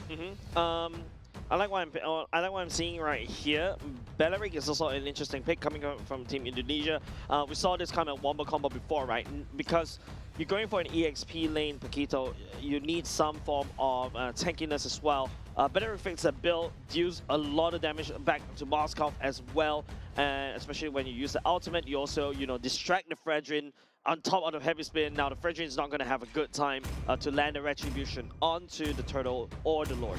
Mid lane's kind of open. It's going for the Marcel first. Okay. Can't believe it slipped through the entire banning phase, but we've seen less prioritization of Marcel's and more towards the prioritization of new and up-and-coming heroes. Typically, the Kalea, though, I'm kind of surprised that the Kalea not being picked too much in this current state in this competition. It's getting banned out. The reason why Kalea is not picked up in this current state, usually banned away, right? And I feel like it's also very interesting because you don't really see a lot of teams really pick ban the Kalia because the Kalia has one gaping weakness, that is if your enemy decides to pack like the Harif that has a Purify, right? Who do you catch, right? You don't really have anybody to catch, and especially right now when we're going into more tankly utility jungles, the last thing you need is to pull or catch Tsunami Slam the Akai back in. It gives Akai a gap closer, and then you spin for the win. Right now, Team Myanmar goes for the Khalid. Raging Sandstorm activator, Uranus coming in for the play as well. So 3 thick bodies protecting Moskov and Juicin. Somewhat of a similar roster that we've seen in the previous patch, but we just replaced Fredrin with another assassin. In this current state, I think for Juicin, the build typically relies on a little bit more sustainability as well. A lot of teams are going for a pseudo-defensive Juicin, buy the Clock of Destiny as well before anything. Typically, if you want to risk it, you go for a Sky Piercer as well if you're going to play that Gambit. Yep, but another thing that you can also think for the side of Team Myanmar, right? They're using the Uranus to kind of don't want to deal with Paquito, right? Paquito shouldn't try to even punch Uranus. Paquito punching Uranus is like Paquito punching a wall, right? But I think Paquito can break a wall, fine. Punching a steel wall, right? Yeah, so that's what I'm thinking, right? So I think what Uranus is, the role of Uranus here is to basically just wave clear, being annoying, find the back line, annoying, and then after they go away.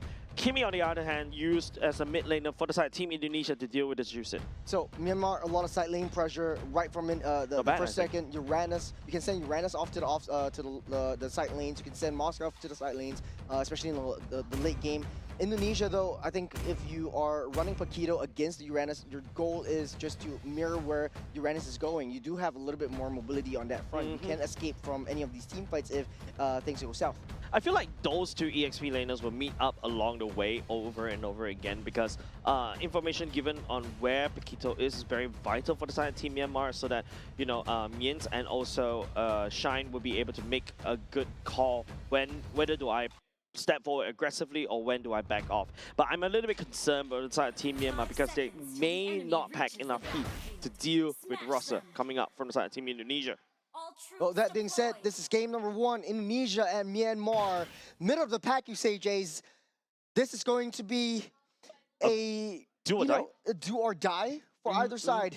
Yeah, this is a very important game for both of these two teams, right? Of course, I feel like if you want to talk about region pride, the fact that you are carrying the flag of an MPL and also an M7, this alter ego that we're talking about, I think it's a more important game for the side of Team Indonesia, right? You don't want to drop and then get the risk to be disqualified away from Nagoya. Don't forget, you already dropped out from the MPL ID playoffs. The next thing you want is to really drop out from Nagoya.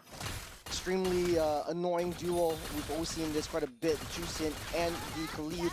Juicin typically falls off on the ban priority and always leak through in that front.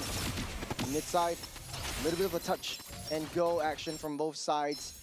What's the matchup like for Paquito? Do you think in the early game, it doesn't look like there is any proxy going on? I would expect a little bit more aggression across the jungles and into the invasion for at least the Uranus. Shaoki would be in the losing end at least until he gets his level 4. I feel like you just answered your own question right there, Churros.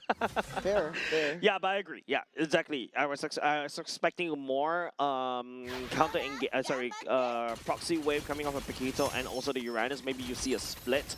But I think it's also because you also have to take into consideration that you got Team Myanmar. Ooh, Dingarai down low.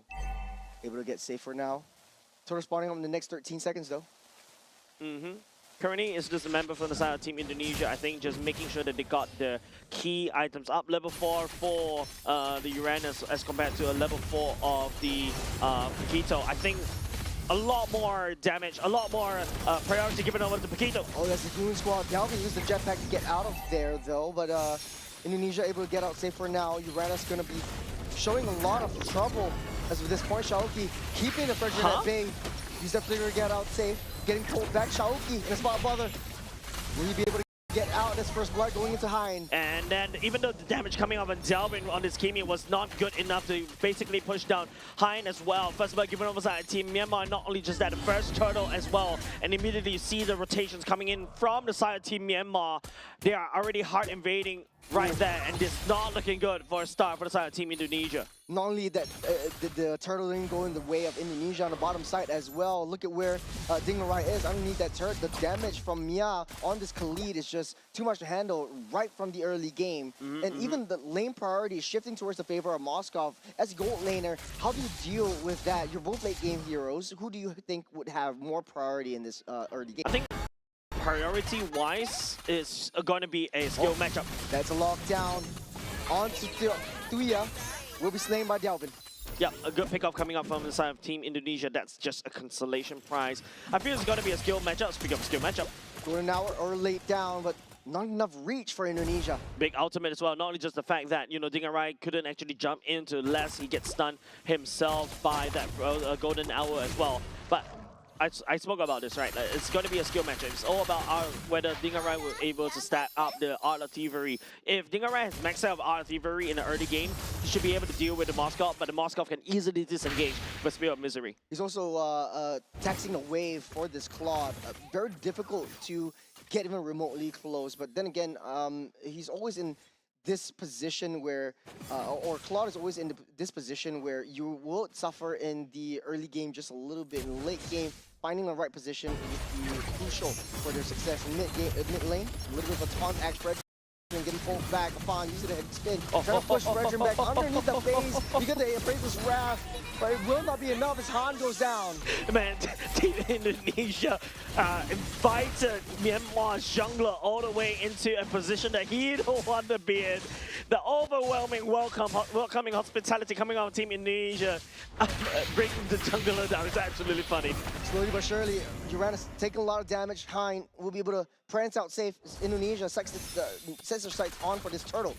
But don't forget, it's still a 2-level difference between the two junglers. Definitely the turtle goes into the favor of Team Myanmar. This knock-up, Juicing already utilized that ultimate to get out of the way, getting pulled back. That's a 3-man golden hour. Keto on the back side. There's Akai getting fouled. On the bottom side is a solo kill for this Moskov. It's a fight all over the map. Shaoki, bloodthirsty. Doesn't have the combo, doesn't have the ultimate. There's 2 members on him. That's Retribution also used. You will be slowed down. Indonesia making mistakes in the early game. A trade for a trade, ladies and gents. Team Myanmar is the one that actually got out most of it. Members from the side of Team Indonesia don't have the damage to deal with Cure as of yet. That solo kill down bot is also not very good for Diggerai. And not only just that, the mid bot lane also for the side of Team Indonesia is broken down. Definitely not a good look, especially if you're a Dingerai, just playing into the hands of Shine and you're 1 level behind. There's not a lot of backup coming in from that bottom side. You're left all alone, trying not to extend yourself too much far forward, but I feel like this Shine is trying to bring the wave towards himself. We're starting up this turtle again. Afan is still in position. I feel like Team Myanmar, Stallion Pulse doesn't really catch into anybody. There's lockdown, there's the stun. And there it is, Uranus on the back line. Dalvin had forced to use that flicker to get out of the way. The heavy spin will lock Fredrin into place. The SOD goes wide. Alexander down for the count. He will be able to find a way. Getting the stun up. You know that Appraiser's Wrath getting laid down as well. It's hell breaking loose for Indonesia. As Team Myanmar just go on and on, slow over and over and again. Team Indonesia dropping like flies. 4 members going down for the price of the robe. Team Myanmar got the best thing out of this deal. It's not over yet. Dingerai, the only member that's left, taking a huge brunt of damage from Shine. Yeah, it's going haywire for the side of Team Indonesia right now. Team Myanmar is the one that wins in most of these clashes. It feels like, Team Indonesia wants to handshake on these team fights, but even though, Shiayuki finds an angle on this Paquito, wasn't able to take down Mio. But then again, the Uranus is also doing the same, and in fact, the Uranus did a better job at zoning. If you take a look at that, Hein still unstoppable right there. Appraiser's Wrath just slapped onto Alexander, especially with so much gray health. Dingerai couldn't actually hold on and catch up. And now, because all of a sudden, Team Indonesia is kind of forced to use a heavy spin even early on. Team Myanmar, I think they're not there to take down the turtles. In fact, the whole idea is to use the turtle as an excuse to find the kills onto Team Indonesia. On the bottom side, Hein is left all alone. Uranus might be able to get punished right here. Indonesia is trying to look for that. They're bloodthirsty. They're all saying is red, but Uranus is not giving them that satisfaction. And here comes the Goon Squad. The SOD will land. Get the Moskov also potentially coming in. This is not looking good for Indonesia. Heavy spin at the same time, the Golden Hour will try to freeze the members. Dingerai forced to use the blaze to do it all the way back. That's like a lot of hits. Goes down. That's a lot of hits from Dalvin as well. As Indonesia fights their way back, the Appraiser's Wrath, and here comes that Moskov all the way from that top side. The problem is the Uranus. You can see how Team Indonesia don't have the damage to deal the Uranus at all. And this is a big problem. You drafted a Kimi. I would say that is one of the ways to deal with the Uranus. You also have Dingerai on this court as well, right? But the Uranus goes unchecked. Shiayuki on this Paquito wasn't able to, keep him in check at the same time of the top, and also unable to side push that lane, proxy the wave. He's staying underneath the turret way too much. Hein. The threat of Hein is way too much to handle. Speaking of Hein, blocking off the escape route. Shiayuki nowhere to run, nowhere to hide. As Kyo picks that one up, Indonesia falling apart. Yep, punching a metal wall, like what I mentioned earlier just now. And don't forget, this is a good pickup coming out from Afan. But if you notice, it requires a lot of resources for Team Indonesia to be able to take down everybody. And once everybody is concentrating more of their attention onto the likes of Kyo or even Hein, Shine is out doing a lot of damage. Han can also do a Praiser's Wrap, slap onto somebody. Alexander doesn't really have that amount of HP buff to be able to deal with the true damage from Han as Team Myanmar secures the Lord. Myanmar also taken away the lane advantage that Indonesia never had at this front. They're charging in the mid side, taking away the T1. Someone needs to deal with that Moskov. There's the stun up. There's a pullback over onto Afan. There's a retribution as well. He slowed down. The Prince Rev won't be enough, but from the flank, the Khalid seals the deal underneath the turret though.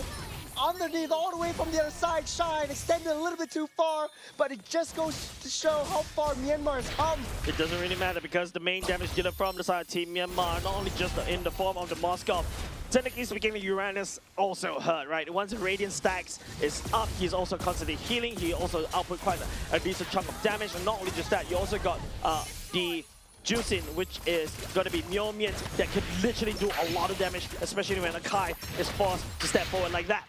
Yeah, speaking of Myomian, this is just annoying. You have so much front lines. It's so easy for Myomian to just pull everyone back and just healing everything back up. And what we talked about, the shift in the mid lane meta, you don't really have to build a bursty, damagey mage anymore. This is just hyper utility and just doing damage over time. Speaking about that, the Lord marching down the bottom side. As SOD also landed right from the back side. Myanmar trying to look to make their way in on the back side. Shaoki trying to look for a flank. In the midst of all that, hit to the wall underneath the turret. The Fredrin goes down. Get that hit. Golden Hour locked down 2. Indonesia able to find their way onto 3. A little bit of an overextension. The defense onto Myanmar. Shaoki a little bit too close for comfort, but they're raising the stakes, they're raising the tempo, they're shifting to high gear. Indonesia cannot find themselves another 2 kills onto the annoying boys of Myanmar. But at the very least, 3 members on the side, Team Myanmar is taken down, so this is defendant's advantage. Given over side, Team Indonesia, you can see the damage that Shine was able to put with the SOD, just 1 spear. Dingerai and even Delvin's backline has to back off. Half HP left, and Team Myanmar, taking a mile out of this. If you take a look at this replay right here, and it's just, even Afan forcing the heavy spin as well. The Golden Hour to slow everybody down for the side of Team Myanmar, but it's not enough because the amount of sheer dominance that Team Myanmar was able to do was there, and they're already knocking on Team Indonesia's door. Really close call for Shaoki as well. And with this Paquito, a high priority pick, you're not doing so well. 0, 4, and 3. You can't even find lanes. You can't find any open sides for you to break through. But Myanmar, with that front, Indonesia ramping up that tempo, they want to look for a engage onto Myanmar. Not happy about them breaking into their base. Yep. The key item that Team Myanmar has already secured is the Blade Armor for the side of Hein. Blade Armor is the key item to deal with Dingerai, to deal with Delvin as well. So they are not very safe. As long as they lay down the damage and they are able to find the burst onto the Uranus, that is it. So for the side of Team Indonesia though, if they want to circumvent around this, Xiaoyuki needs to start split pushing on the other side. Team Myanmar on the other hand, man, Uranus go bro. Myanmar starting to zone Akai out. Indonesia needs to find a way to get in through to Shine. As long as this guy's alive and the stars align, there's a lot of damage being taken out. Let's pull back into Wafana. Praise's Wrap already laid down the heavy spin. We'll pull one back. The Golden Hour lock all of them into place. Buys Indonesia some time. The Lord goes in the hands of Fredrin, and he will take control of that. Myanmar will be able to get out safe and sound. That is the taunt. A lot of damage from that Fredrin alone, but Myanmar is just hitting onto the back line. No one can deal with the Moskov. Not now. Not ever. You got Dingerai on the front line as well. There's so much split fight, Chase. 3 members down for the 3-man, but not only just that. Team Myanmar secures the lawn for themselves. Dingerai is still in a spot of trouble. Myanmar is going for this chase. That's the pull. That's the lantern. That's what we want to see if you're a Myanmar fan. It's Shine against the world. Shaoki is still left alive though. 1v2. 144 Paquito versus a level 15 Moskov. My money is on this Moskov, and not only just that, with Bob the Minion coming in. Luckily for the side of Team Indonesia, the Minions are starting to spawn, pushing Team Myanmar away. A sigh of relief for Team Indonesia. Good back off potential from Myanmar. They know that they're all coming up alive. Dingerai on that back line, dealing a lot of damage, but Fredrin soaking all of that up, buying some time for Myanmar to hit and get that damage done over onto Indonesia. The damage is starting to come from the side of Team Indonesia. Afan! Yep, the spin won't be enough to push Myomin back. Alexander popping the Golden Hour, but won't land onto anyone. The Golden Hour sorry, Churros. I feel like the golden hour feels like a bit of an opposite. It's the opposite of help for the side of Team Indonesia. If you notice, the golden hour once it's set, and then after that, the rest of the team cannot find, and that's the bonk from the side of Fredrin. Lots of lots of gray health, and he was able to just soak in the amount of damage, turn the favor back into Delvin, and burn him down right there. But not only just that, I think the Moskov unfortunately has scaled. Turret at a sliver in Indonesia, trying to buy their time, get that defense down. Way too deep in. Kjol will lose his life as Indonesia, another successful defense. They lost their T3 in the bot side. Hey, unfortunately, they are losing a lot of infrastructure, right? And don't forget, like what I pointed out, the blade armor is really the biggest pain for the side of Team Indonesia. Not only just that, if you want to count with Jace, you count the amount of Chitai's Pauldron that Team Myanmar has built for them. Every single tank has built that, and now that is going to make Dingarai's life truly miserable. They don't really have to deal with the, not only have to deal with the claw, but they have to deal with the Kimmy. Delvin does have the damage already, and then you got the feather as well for a little bit more basic attack damage coming your way. You're dealing with Indonesia, able to claw themselves up again, equalizing the score. You know, this is a time where I feel you need something like a sea helmet already. I know it's not a regular item for the side of Dingarai, or I would even argue even Delvin picks it up, because you need to do a lot of damage against tanks like Han, like Han as well, and also to a certain extent Kyo at the same point, right? But the problem is Team Myanmar is just a huge thick wall protecting Moskov. Moskov 611, and now with the Wind of Nature in the item as well, he is suddenly immune to all the damage. And Dingarai decides to go in with Blazing Duet, the Lord spawn right now. Both teams are just teasing against each other. Moskov at any one point of time can just do that damage, heal everything back up. The Lord pulled over to the side of Afan as Myanmar tries to find more information. Hein will be at the front line. Go to back on the top side. Shaoki keeping busy with the macro gameplay. There's a push-pull onto Neo Mid. They understand that his Shusen is going to be a threat in the later stages. Lord at a third is going to be taunted in by Fredrin. Trying to get that reset. There's the Protection Pulse. Golden Hour will lock this monster up into place. They sound the alarm. They sound the horn. The Lord is down low! Afan steals the Lord from underneath the noses of Myanmar. This is the time for the counter engage. Man, there was a period of time Afan forgot the Lord earlier just now, but I feel like the shock of the crowd actually dragged him all the way back into his duty. This is the thing that Team Indonesia should have done from, I would say, the 3rd minute mark, because, I mean, they lost so much of these neutral objectives. Finally, they're able to put that back. What a play. Indonesia just played that so beautifully. Alexander just understanding where Moskov is, using the golden hour to push him back. And once he's locked up, it's just got so much time for this Lord. And like you said, Afan, he just forgot his duties. He's got the heavy space, pushing the Fredrin back. I think finally Alexander is doing exactly what I want him to do, right? His whole goal right now is to really try to push Shine all the way back, and now Team Indonesia with Lord in pocket, and of course Dingarai this time is going to have a bit more time to scale. But don't forget, Xiaoyuki is a mid-game priority. A lot of damage! That's a 2-man lockup with the Traction Pulse. Indonesia slowly but surely breaking their way in. The Lord already marched up the top side. Not like this. In. Myanmar, there's a golden hour, 2-man lockup. Might not have time for an engage. Shaoki trying to find a flank. There's 2-man stun. There's a lot of damage. Down goes Hein. No more Uranus. Fredrin, there's a 2-man energy eruption. There's a taunt coming in as well. It's still all 5 members up for the side of Indonesia. And down goes Myanmar.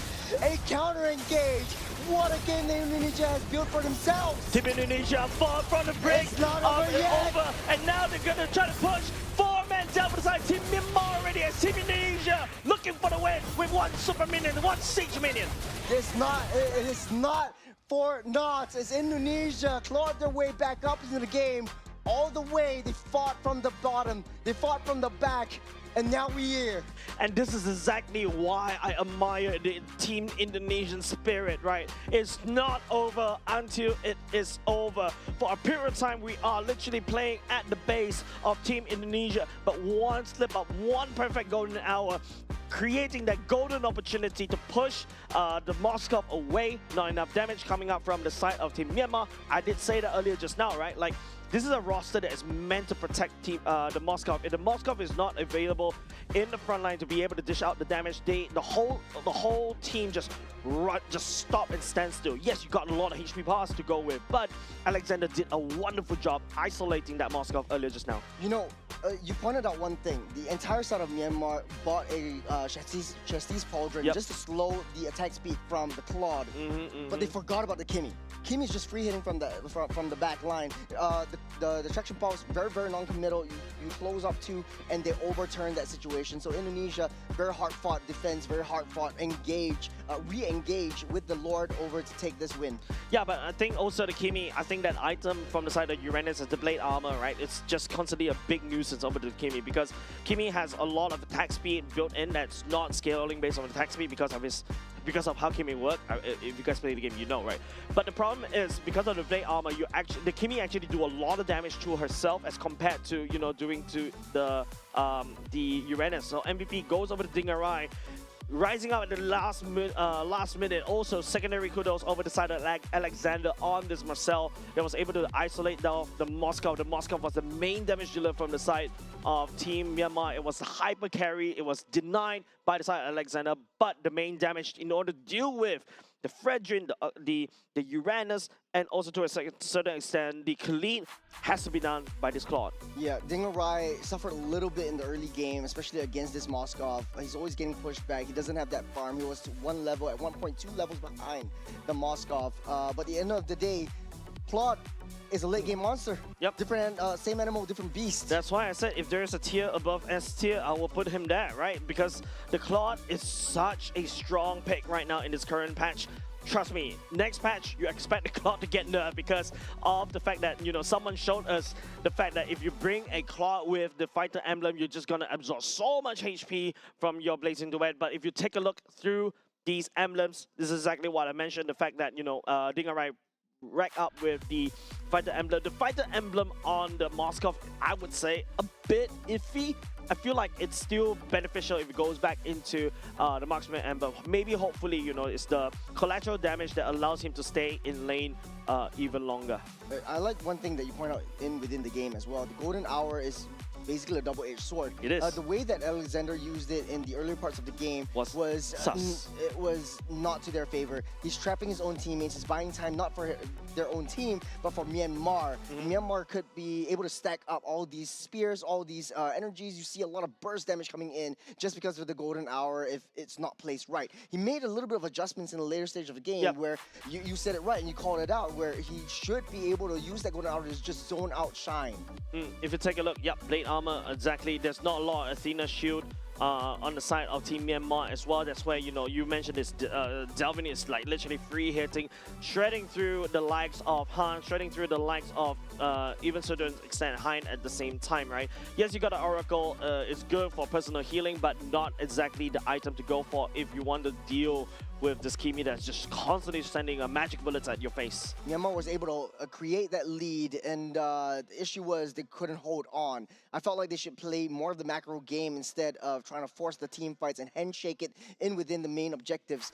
Shine wasn't left onto the side lanes to try to push. Typically, you would get the Moskov over the side lanes, push it in, and then use the SOD, eventually just to join in the team fights. And you don't really want to take the team fights to a 5-man Indonesia. But I've seen it before, right? Where the Moskov was actually split pushing on the other side. You just need one SOD to miss. Yes. And that's it, right? And don't forget, the Moskov was sorely needed in all these team fights coming up with Team Myanmar. He's the one that's outputting a lot of damage from the backline. And also, yes, technically speaking, Juicing can do damage as well, but it's still a ticking time bomb kind of thing, right? You just pick somebody up, drop it down, but you need DPS, especially when you're dealing with a team such as Team Indonesia. You really have to just chew through, and hopefully the collateral do land, especially on the Akai. I feel like also another thing is from the side of Alexander, right? I think the Marcel pick, I was just toying with the idea, maybe, just have to try to find a way to use the Golden Hour to cut away the backline, force the backline towards the front line, and then after that, you try to just push them into a place that they don't want to be. But if you notice earlier part, you mentioned it, the adaptation from the side Alexander was great. And I think it's also, you know, a fun fight, remembering that his job is to actually not only just to push the Virgin away, but to also retreat that Lord. That's also something that he did quite well as well. Yeah, and I want to circle back to your point just really quickly about the Moskov. It is a conundrum, especially for Myanmar. They played it off very well in the early game, but in the late game, it's kind of like you want to send the Uranus onto the side lanes, or you want to send the Moskov. And like you said, you needed the Moskov in the skirmishes in order to get that damage. A lot of them are building like high utility. Even the Juicin doesn't really have a lot of heavy damage. It's all mostly DOT. But then you only need one SOD to miss. Then you also have that opportunity to potentially break open a lot of the turrets through the bases though. I feel for the side Team Myanmar, if you notice how they have been playing this so far, it's that they'll do the 4+1 thing, but you know, of course, that you see Moskov on the side lanes, right? Another person that could also potentially fill up that slot for Moskov is the Uranus, right?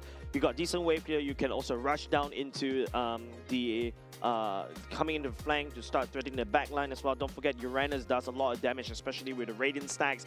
You should try it. It's actually very scary. There's this once, right, when I Uranus at max stacks, just one punch onto the Farsa, half HP is gone, and the Farsa has to fly away. So that's also a potential threat that the Uranus could potentially do as well for the side of Team Myanmar. But hey, Team Myanmar was in the driver's seat all throughout the whole game until the last 2 minutes, until they made a mistake. Team Indonesia capitalized on it, and then after that start shoving all the damage in. Yeah, tipping point was definitely on that last Lord fight that Afan. Essentially Afan using the heavy spin to push that Fredrin back out of the way, and even Alexander using the golden hour to just zone shine out of the way as well, freezing him in time, and he just can't get into position as and when he wants. That is where, you know, Indonesia actually comes back into it. They still got the spirit, they still got that fight in them, and it's still one game up against Myanmar. Like we said, this is the middle of the pack battle, and I think Indonesia one step closer. There is some shaky issues that they need to fix. There is some mistakes that they have made in the early game, especially on a lane-to-lane matchup. I think that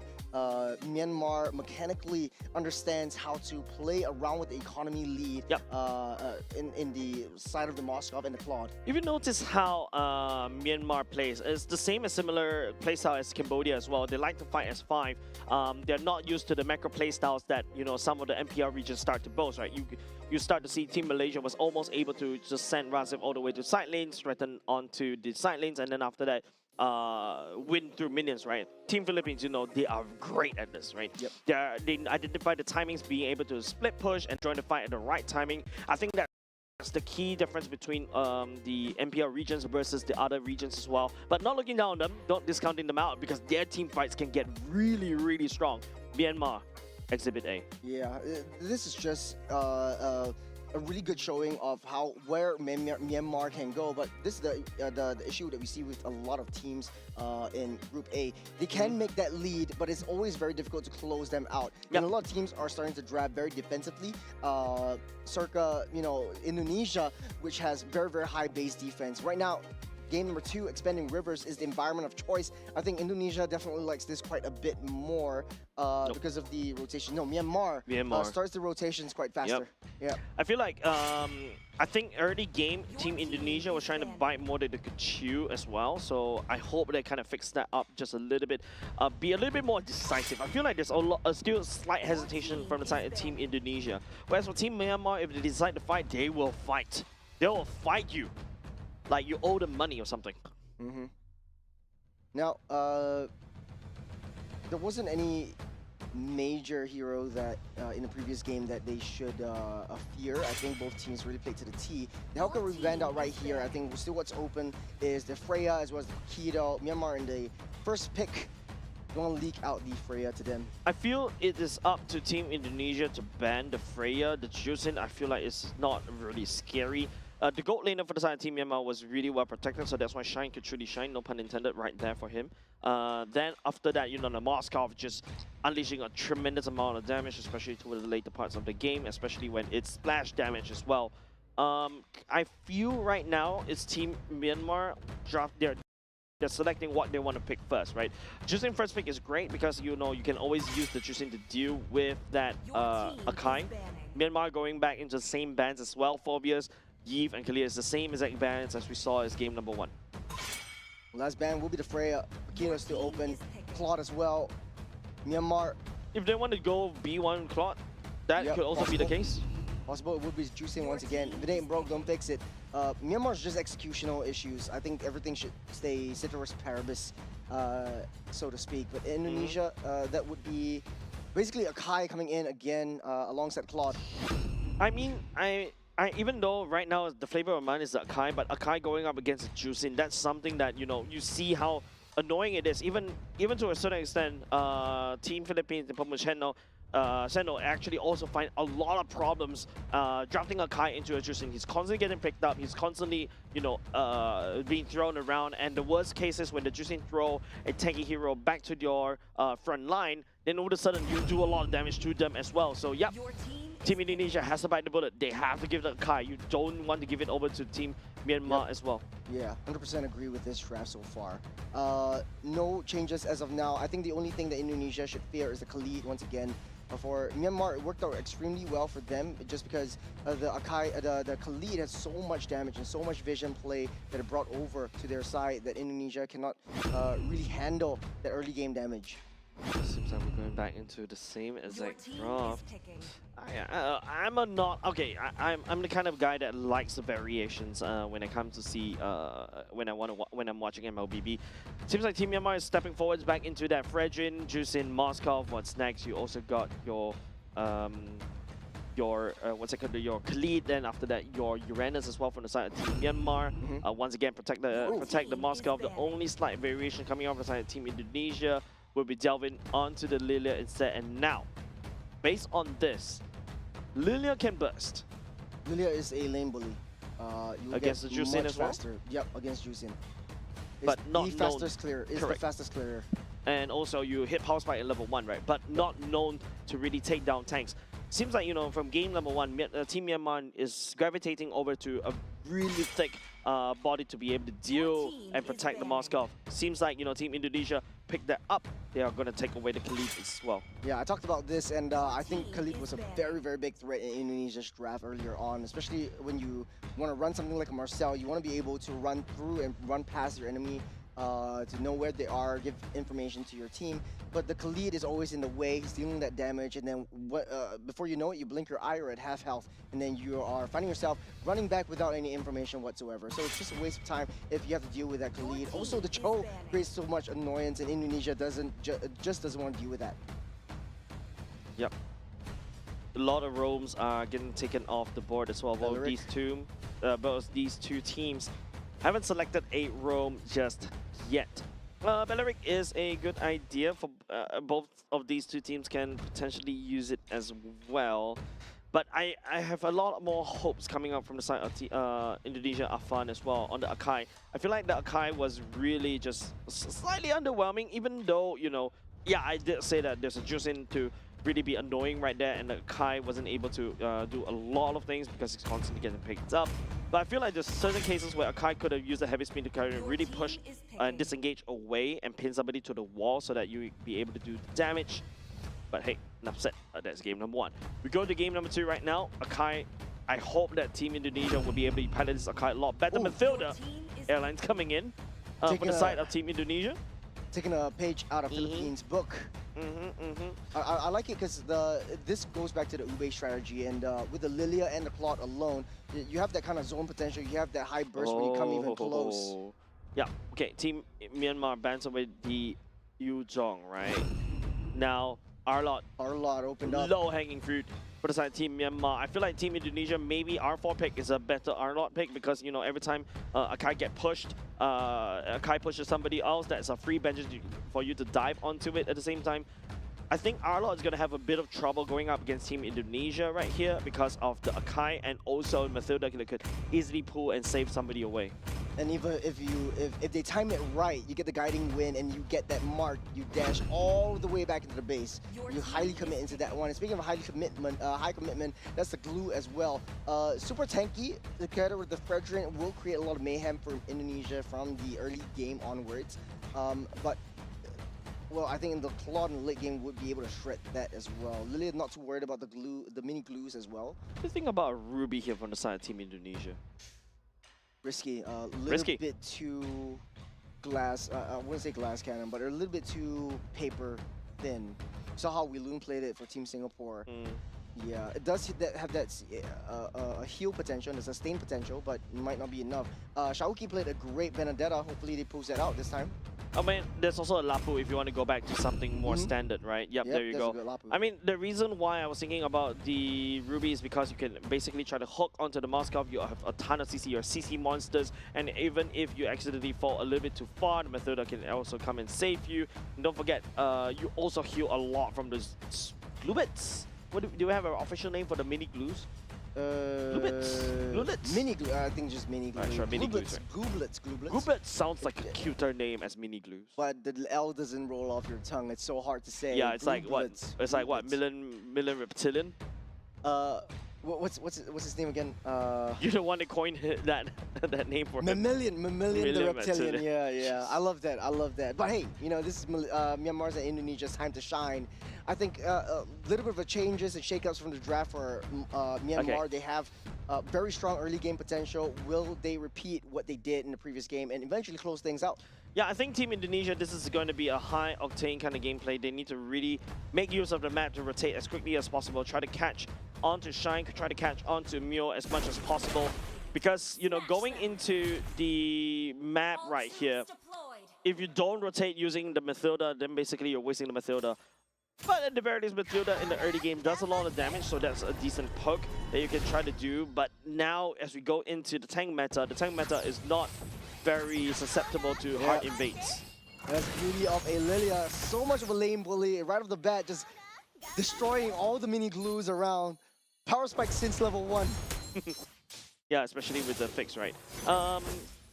Lapu is still a solid pick, still cookie cutter and kind of vanilla, I would say. But looking at what Lapu is trying to do right here, I think it's to probably pose a threat over to the Moskov once again. Yep. Every time you slash, especially if you have your War Axe, especially when the split happen, you're going to heal that all the way back up. But apart from that, I don't know, I just feel like there's another better EXP out there as compared to a Lapu. The better one was banned, which is the Yuzhong. Would be good in their lineup, but Lapu is actually winning lanes, pretty much dominant if you look in the minimap. I mean, definitely, right? Arlott in the early game doesn't really have a lot of priority because it's reliant on the cooldowns basically to wave clear as well. But because of the fact that you got the Vengeance that could just heal off that very quickly, I think that's fine. He can sustain in the lane. But his true power spike comes at level 4. Yep, Alexander's definitely also on the other side of the table going to empower this Lapu because sustain is pretty much the name of the game for Indonesia at this point. Once you get a photo, that is a power spike not only for the Matilda but for everyone around Indonesia. Dingerai having a few day up on the top side, better than the previous game, not playing very defensively anymore. Total spawn around the bottom side this time round. Level 4 checks both EXP laners and also mid laners. Delvin has lesser impact around the level 4, especially when you go into the ultimate. For the Lilia, doesn't really serve a lot of things. Dingerai, get out of there. There's a one-on-one fight. Heavy spin already utilized to push everyone back. Alexander down low. There's Lapu actually coming in. Afan underneath the noses takes down that turtle. And this final slash pushing everyone away. Indonesia, they don't want to risk too much, but they're going for it anyway. Myanmar will lose one member as well. Man, Dingerai burned used the BMI to try to... That's SOD. Hey! That's the Moscow! All the way from the top side. What a lucky shot coming over Team Myanmar as well, fighting onto the weaker, the weak member from the side of Team Indonesia as well. Oh my goodness, that is not going well once again for Team Indonesia. What's not going well? The Spears will be able to push upon back, but Shine all the way from that bottom side, able to get that recall, taking a lot of damage though. Lost the priority on that lane, but here comes that glue.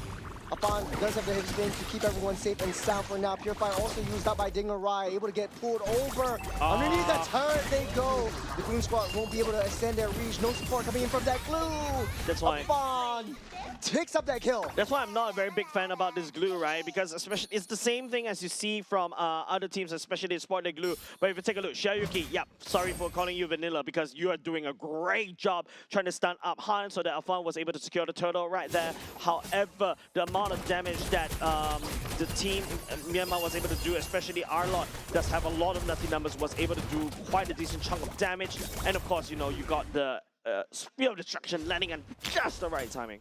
Yeah, a beautiful aim, beautiful three-point shot from that Moskov, to say the least.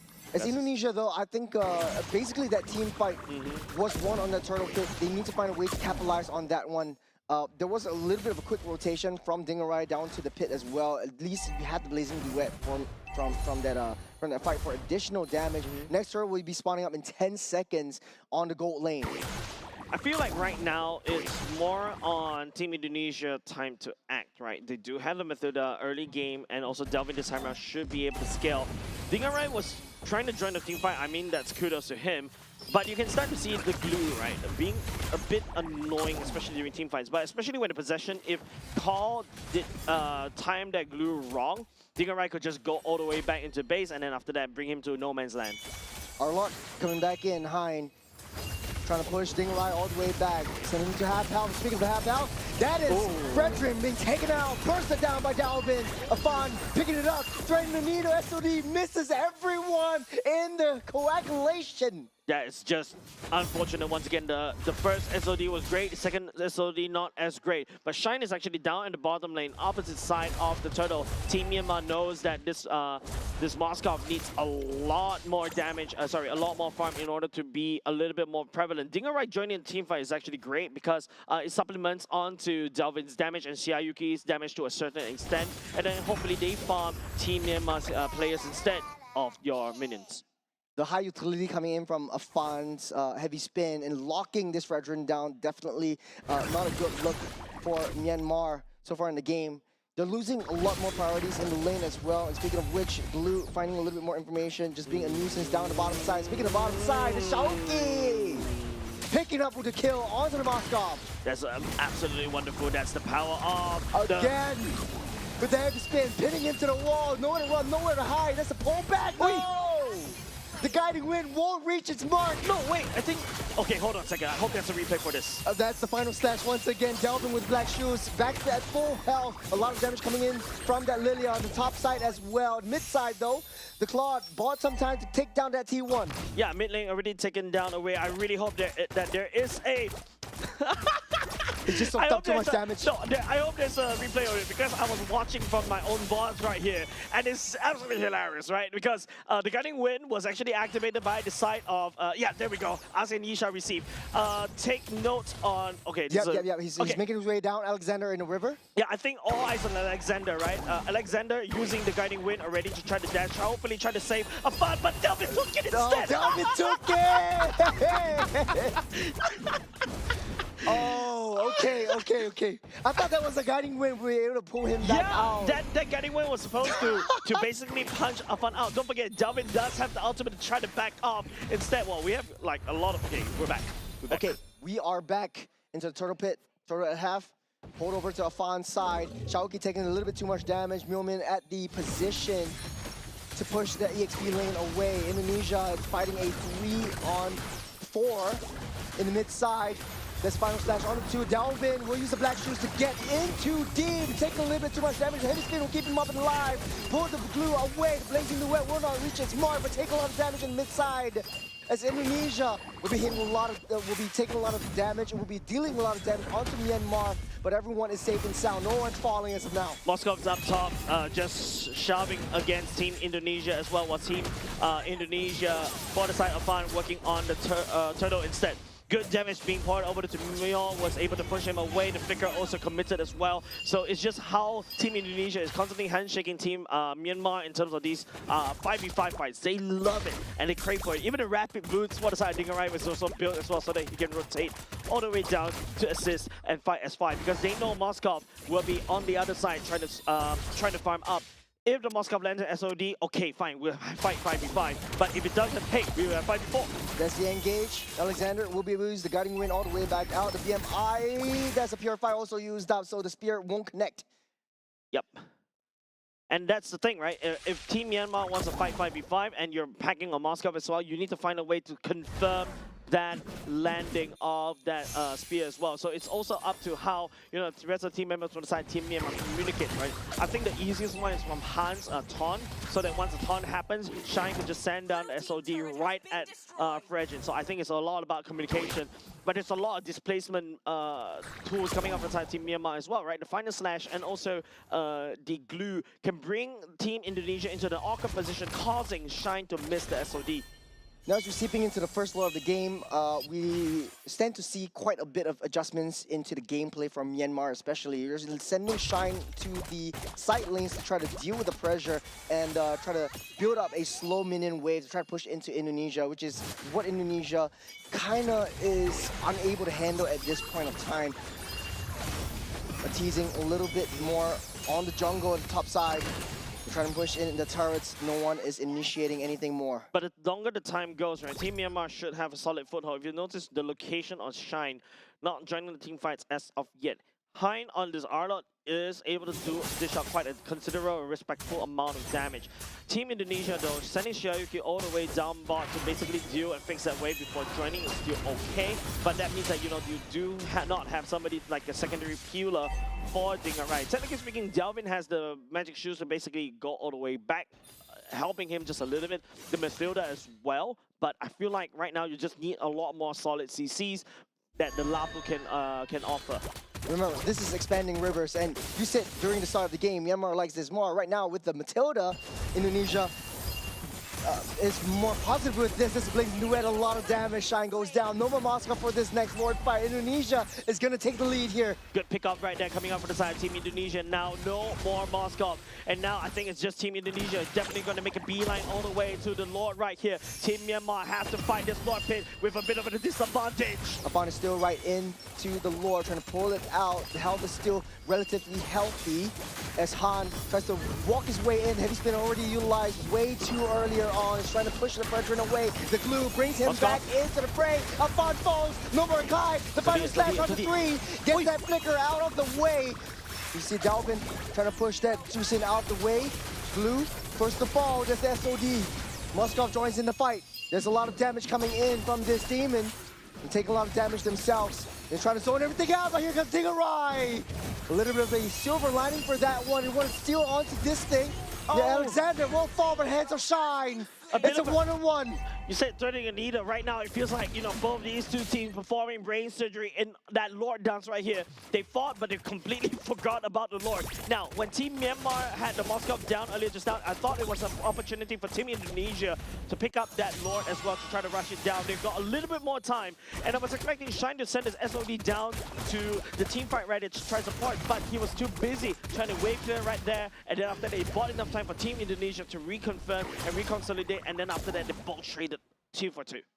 Indonesia also knew that Afan was down, so there's no point just forcing this Lord fight.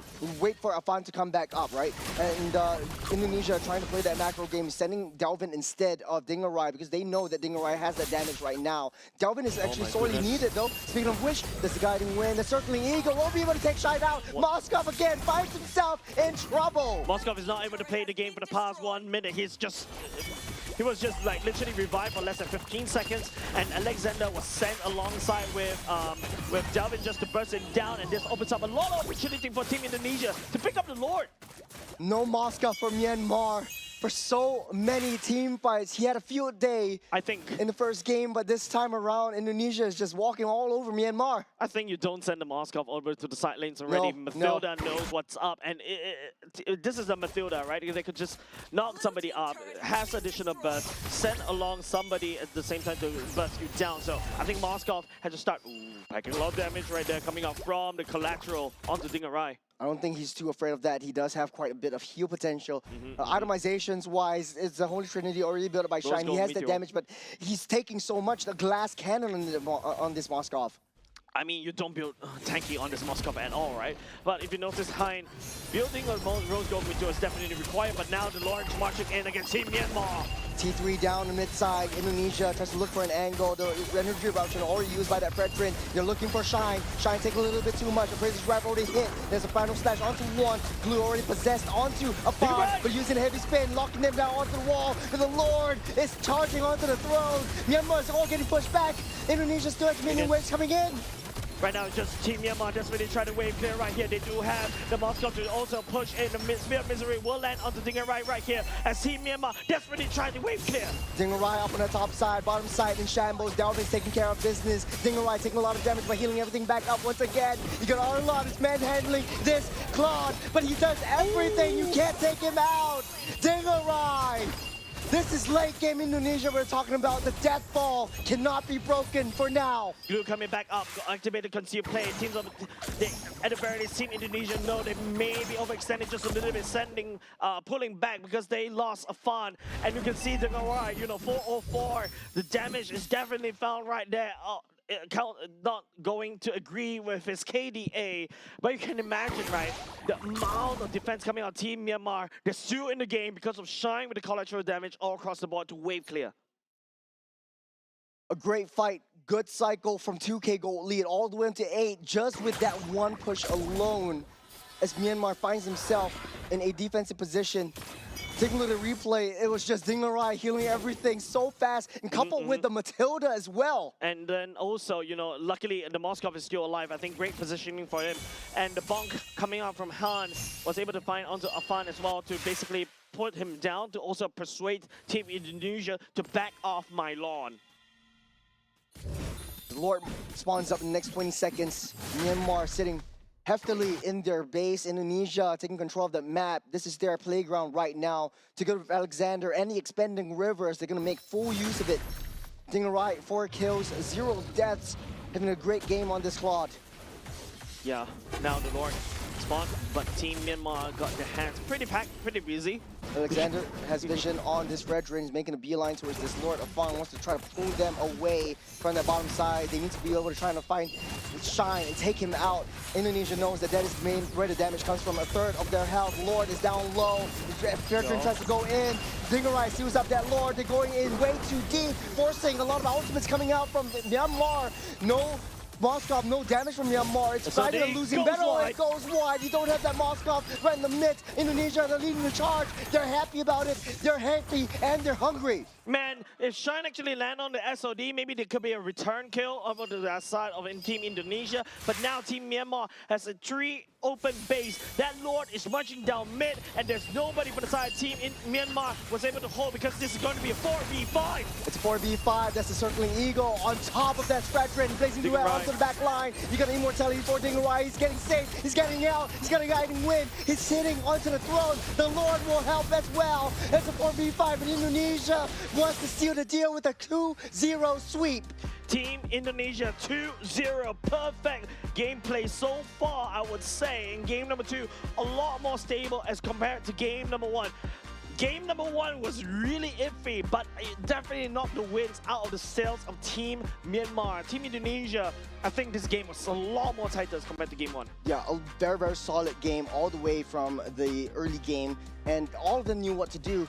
In game number 1, Dingarai had a lot of issues with Shine. Mechanically, or during the lane, he's getting a solo kill by this Moskov. In the second game, though, 0 deaths. He understands how Shine wants to play, and that is the adjustment that basically Dingarai needed. Plot definitely showed up onto this one. Yeah, I think this is a lot more stable as compared to game number 1. Like, I feel like there's a lot of times where Team Myanmar was also already making very questionable moves, and immediately, Team Indonesia start punishing them. But Akai coming in really clutch right here. Like, a lot of times where there's these objective takedowns, he was able to just push people away, and there's a lot more discipline, a lot more communication was made. However, Team Myanmar, I think, there's a lot of times where the SOD does not land properly, and then, unable to join the fight as Dingarai just dives into the damage. 505 is KDA. GPM 879. He's farming up a Storm. He's also dishing out a Storm as well. Not only that, you got the rotations coming in from this Claude down into a lot of the major objectives right from the second turtle of the game. Given the first turtle was that 3-minute extra that he kind of needed to get that a little bit additional damage in order to join in the team fights. I think that Indonesia also, I do want to point out that the entire 5 was drafting around the environment. Knowing that this is expanding rivers, drafting Matilda worked the most makes the most perfect sense. You have so much access, albeit a little bit more mistakes. No one's communicating who was taking guiding wind, and that it left with some hilarious moments as well. Yeah, and yeah, the Matilda was kind of sus for that one game, for that one sequence only, but the rest after that, Alexander executing down to the T. And of course, especially if your enemy is packing a Matilda along the way, you don't send the Moskov, you don't send anybody towards the side lanes, because the side lanes is pretty vulnerable unless you're Uranus, right? I feel like for Team Myanmar, the Uranus was really a low-hanging fruit. But maybe it's just that they realize that, hey, they need to pack a lot more damage. Therefore, the Outlaw comes, if you notice his item is Fairy Hammer, half build that I think is on the way into a Hunter Strike as well. The Outlaw is able to dish out quite a considerable amount of damage, but there's also another problem for the side of Team Myanmar, right? Because the Lapu is already scaled. You also got Delvin who can just land bombs over and over again. Alexander can pull and save anybody if he overextends. Heck, even Afan, the heavy spin, I think also acts against what the Arlott wants to do, right? Arlott can get very squishy if you constantly land the CCs onto him. If the Arlott wasn't able to dash, he's unable to heal. You don't really have a lot of iframes as well, so if you dash on top of Dingarai, he has quite a bit of potential to still hit you as he dashes through you in order to heal him up. And coupled with the fact that Matilda was right there, you got the Flash of the Oasis, you got the Favor as well. You heal everything back up. Every one of the members of Myanmar got the anti-heal, but at the end of the day, it's just not enough for Myanmar to take this game.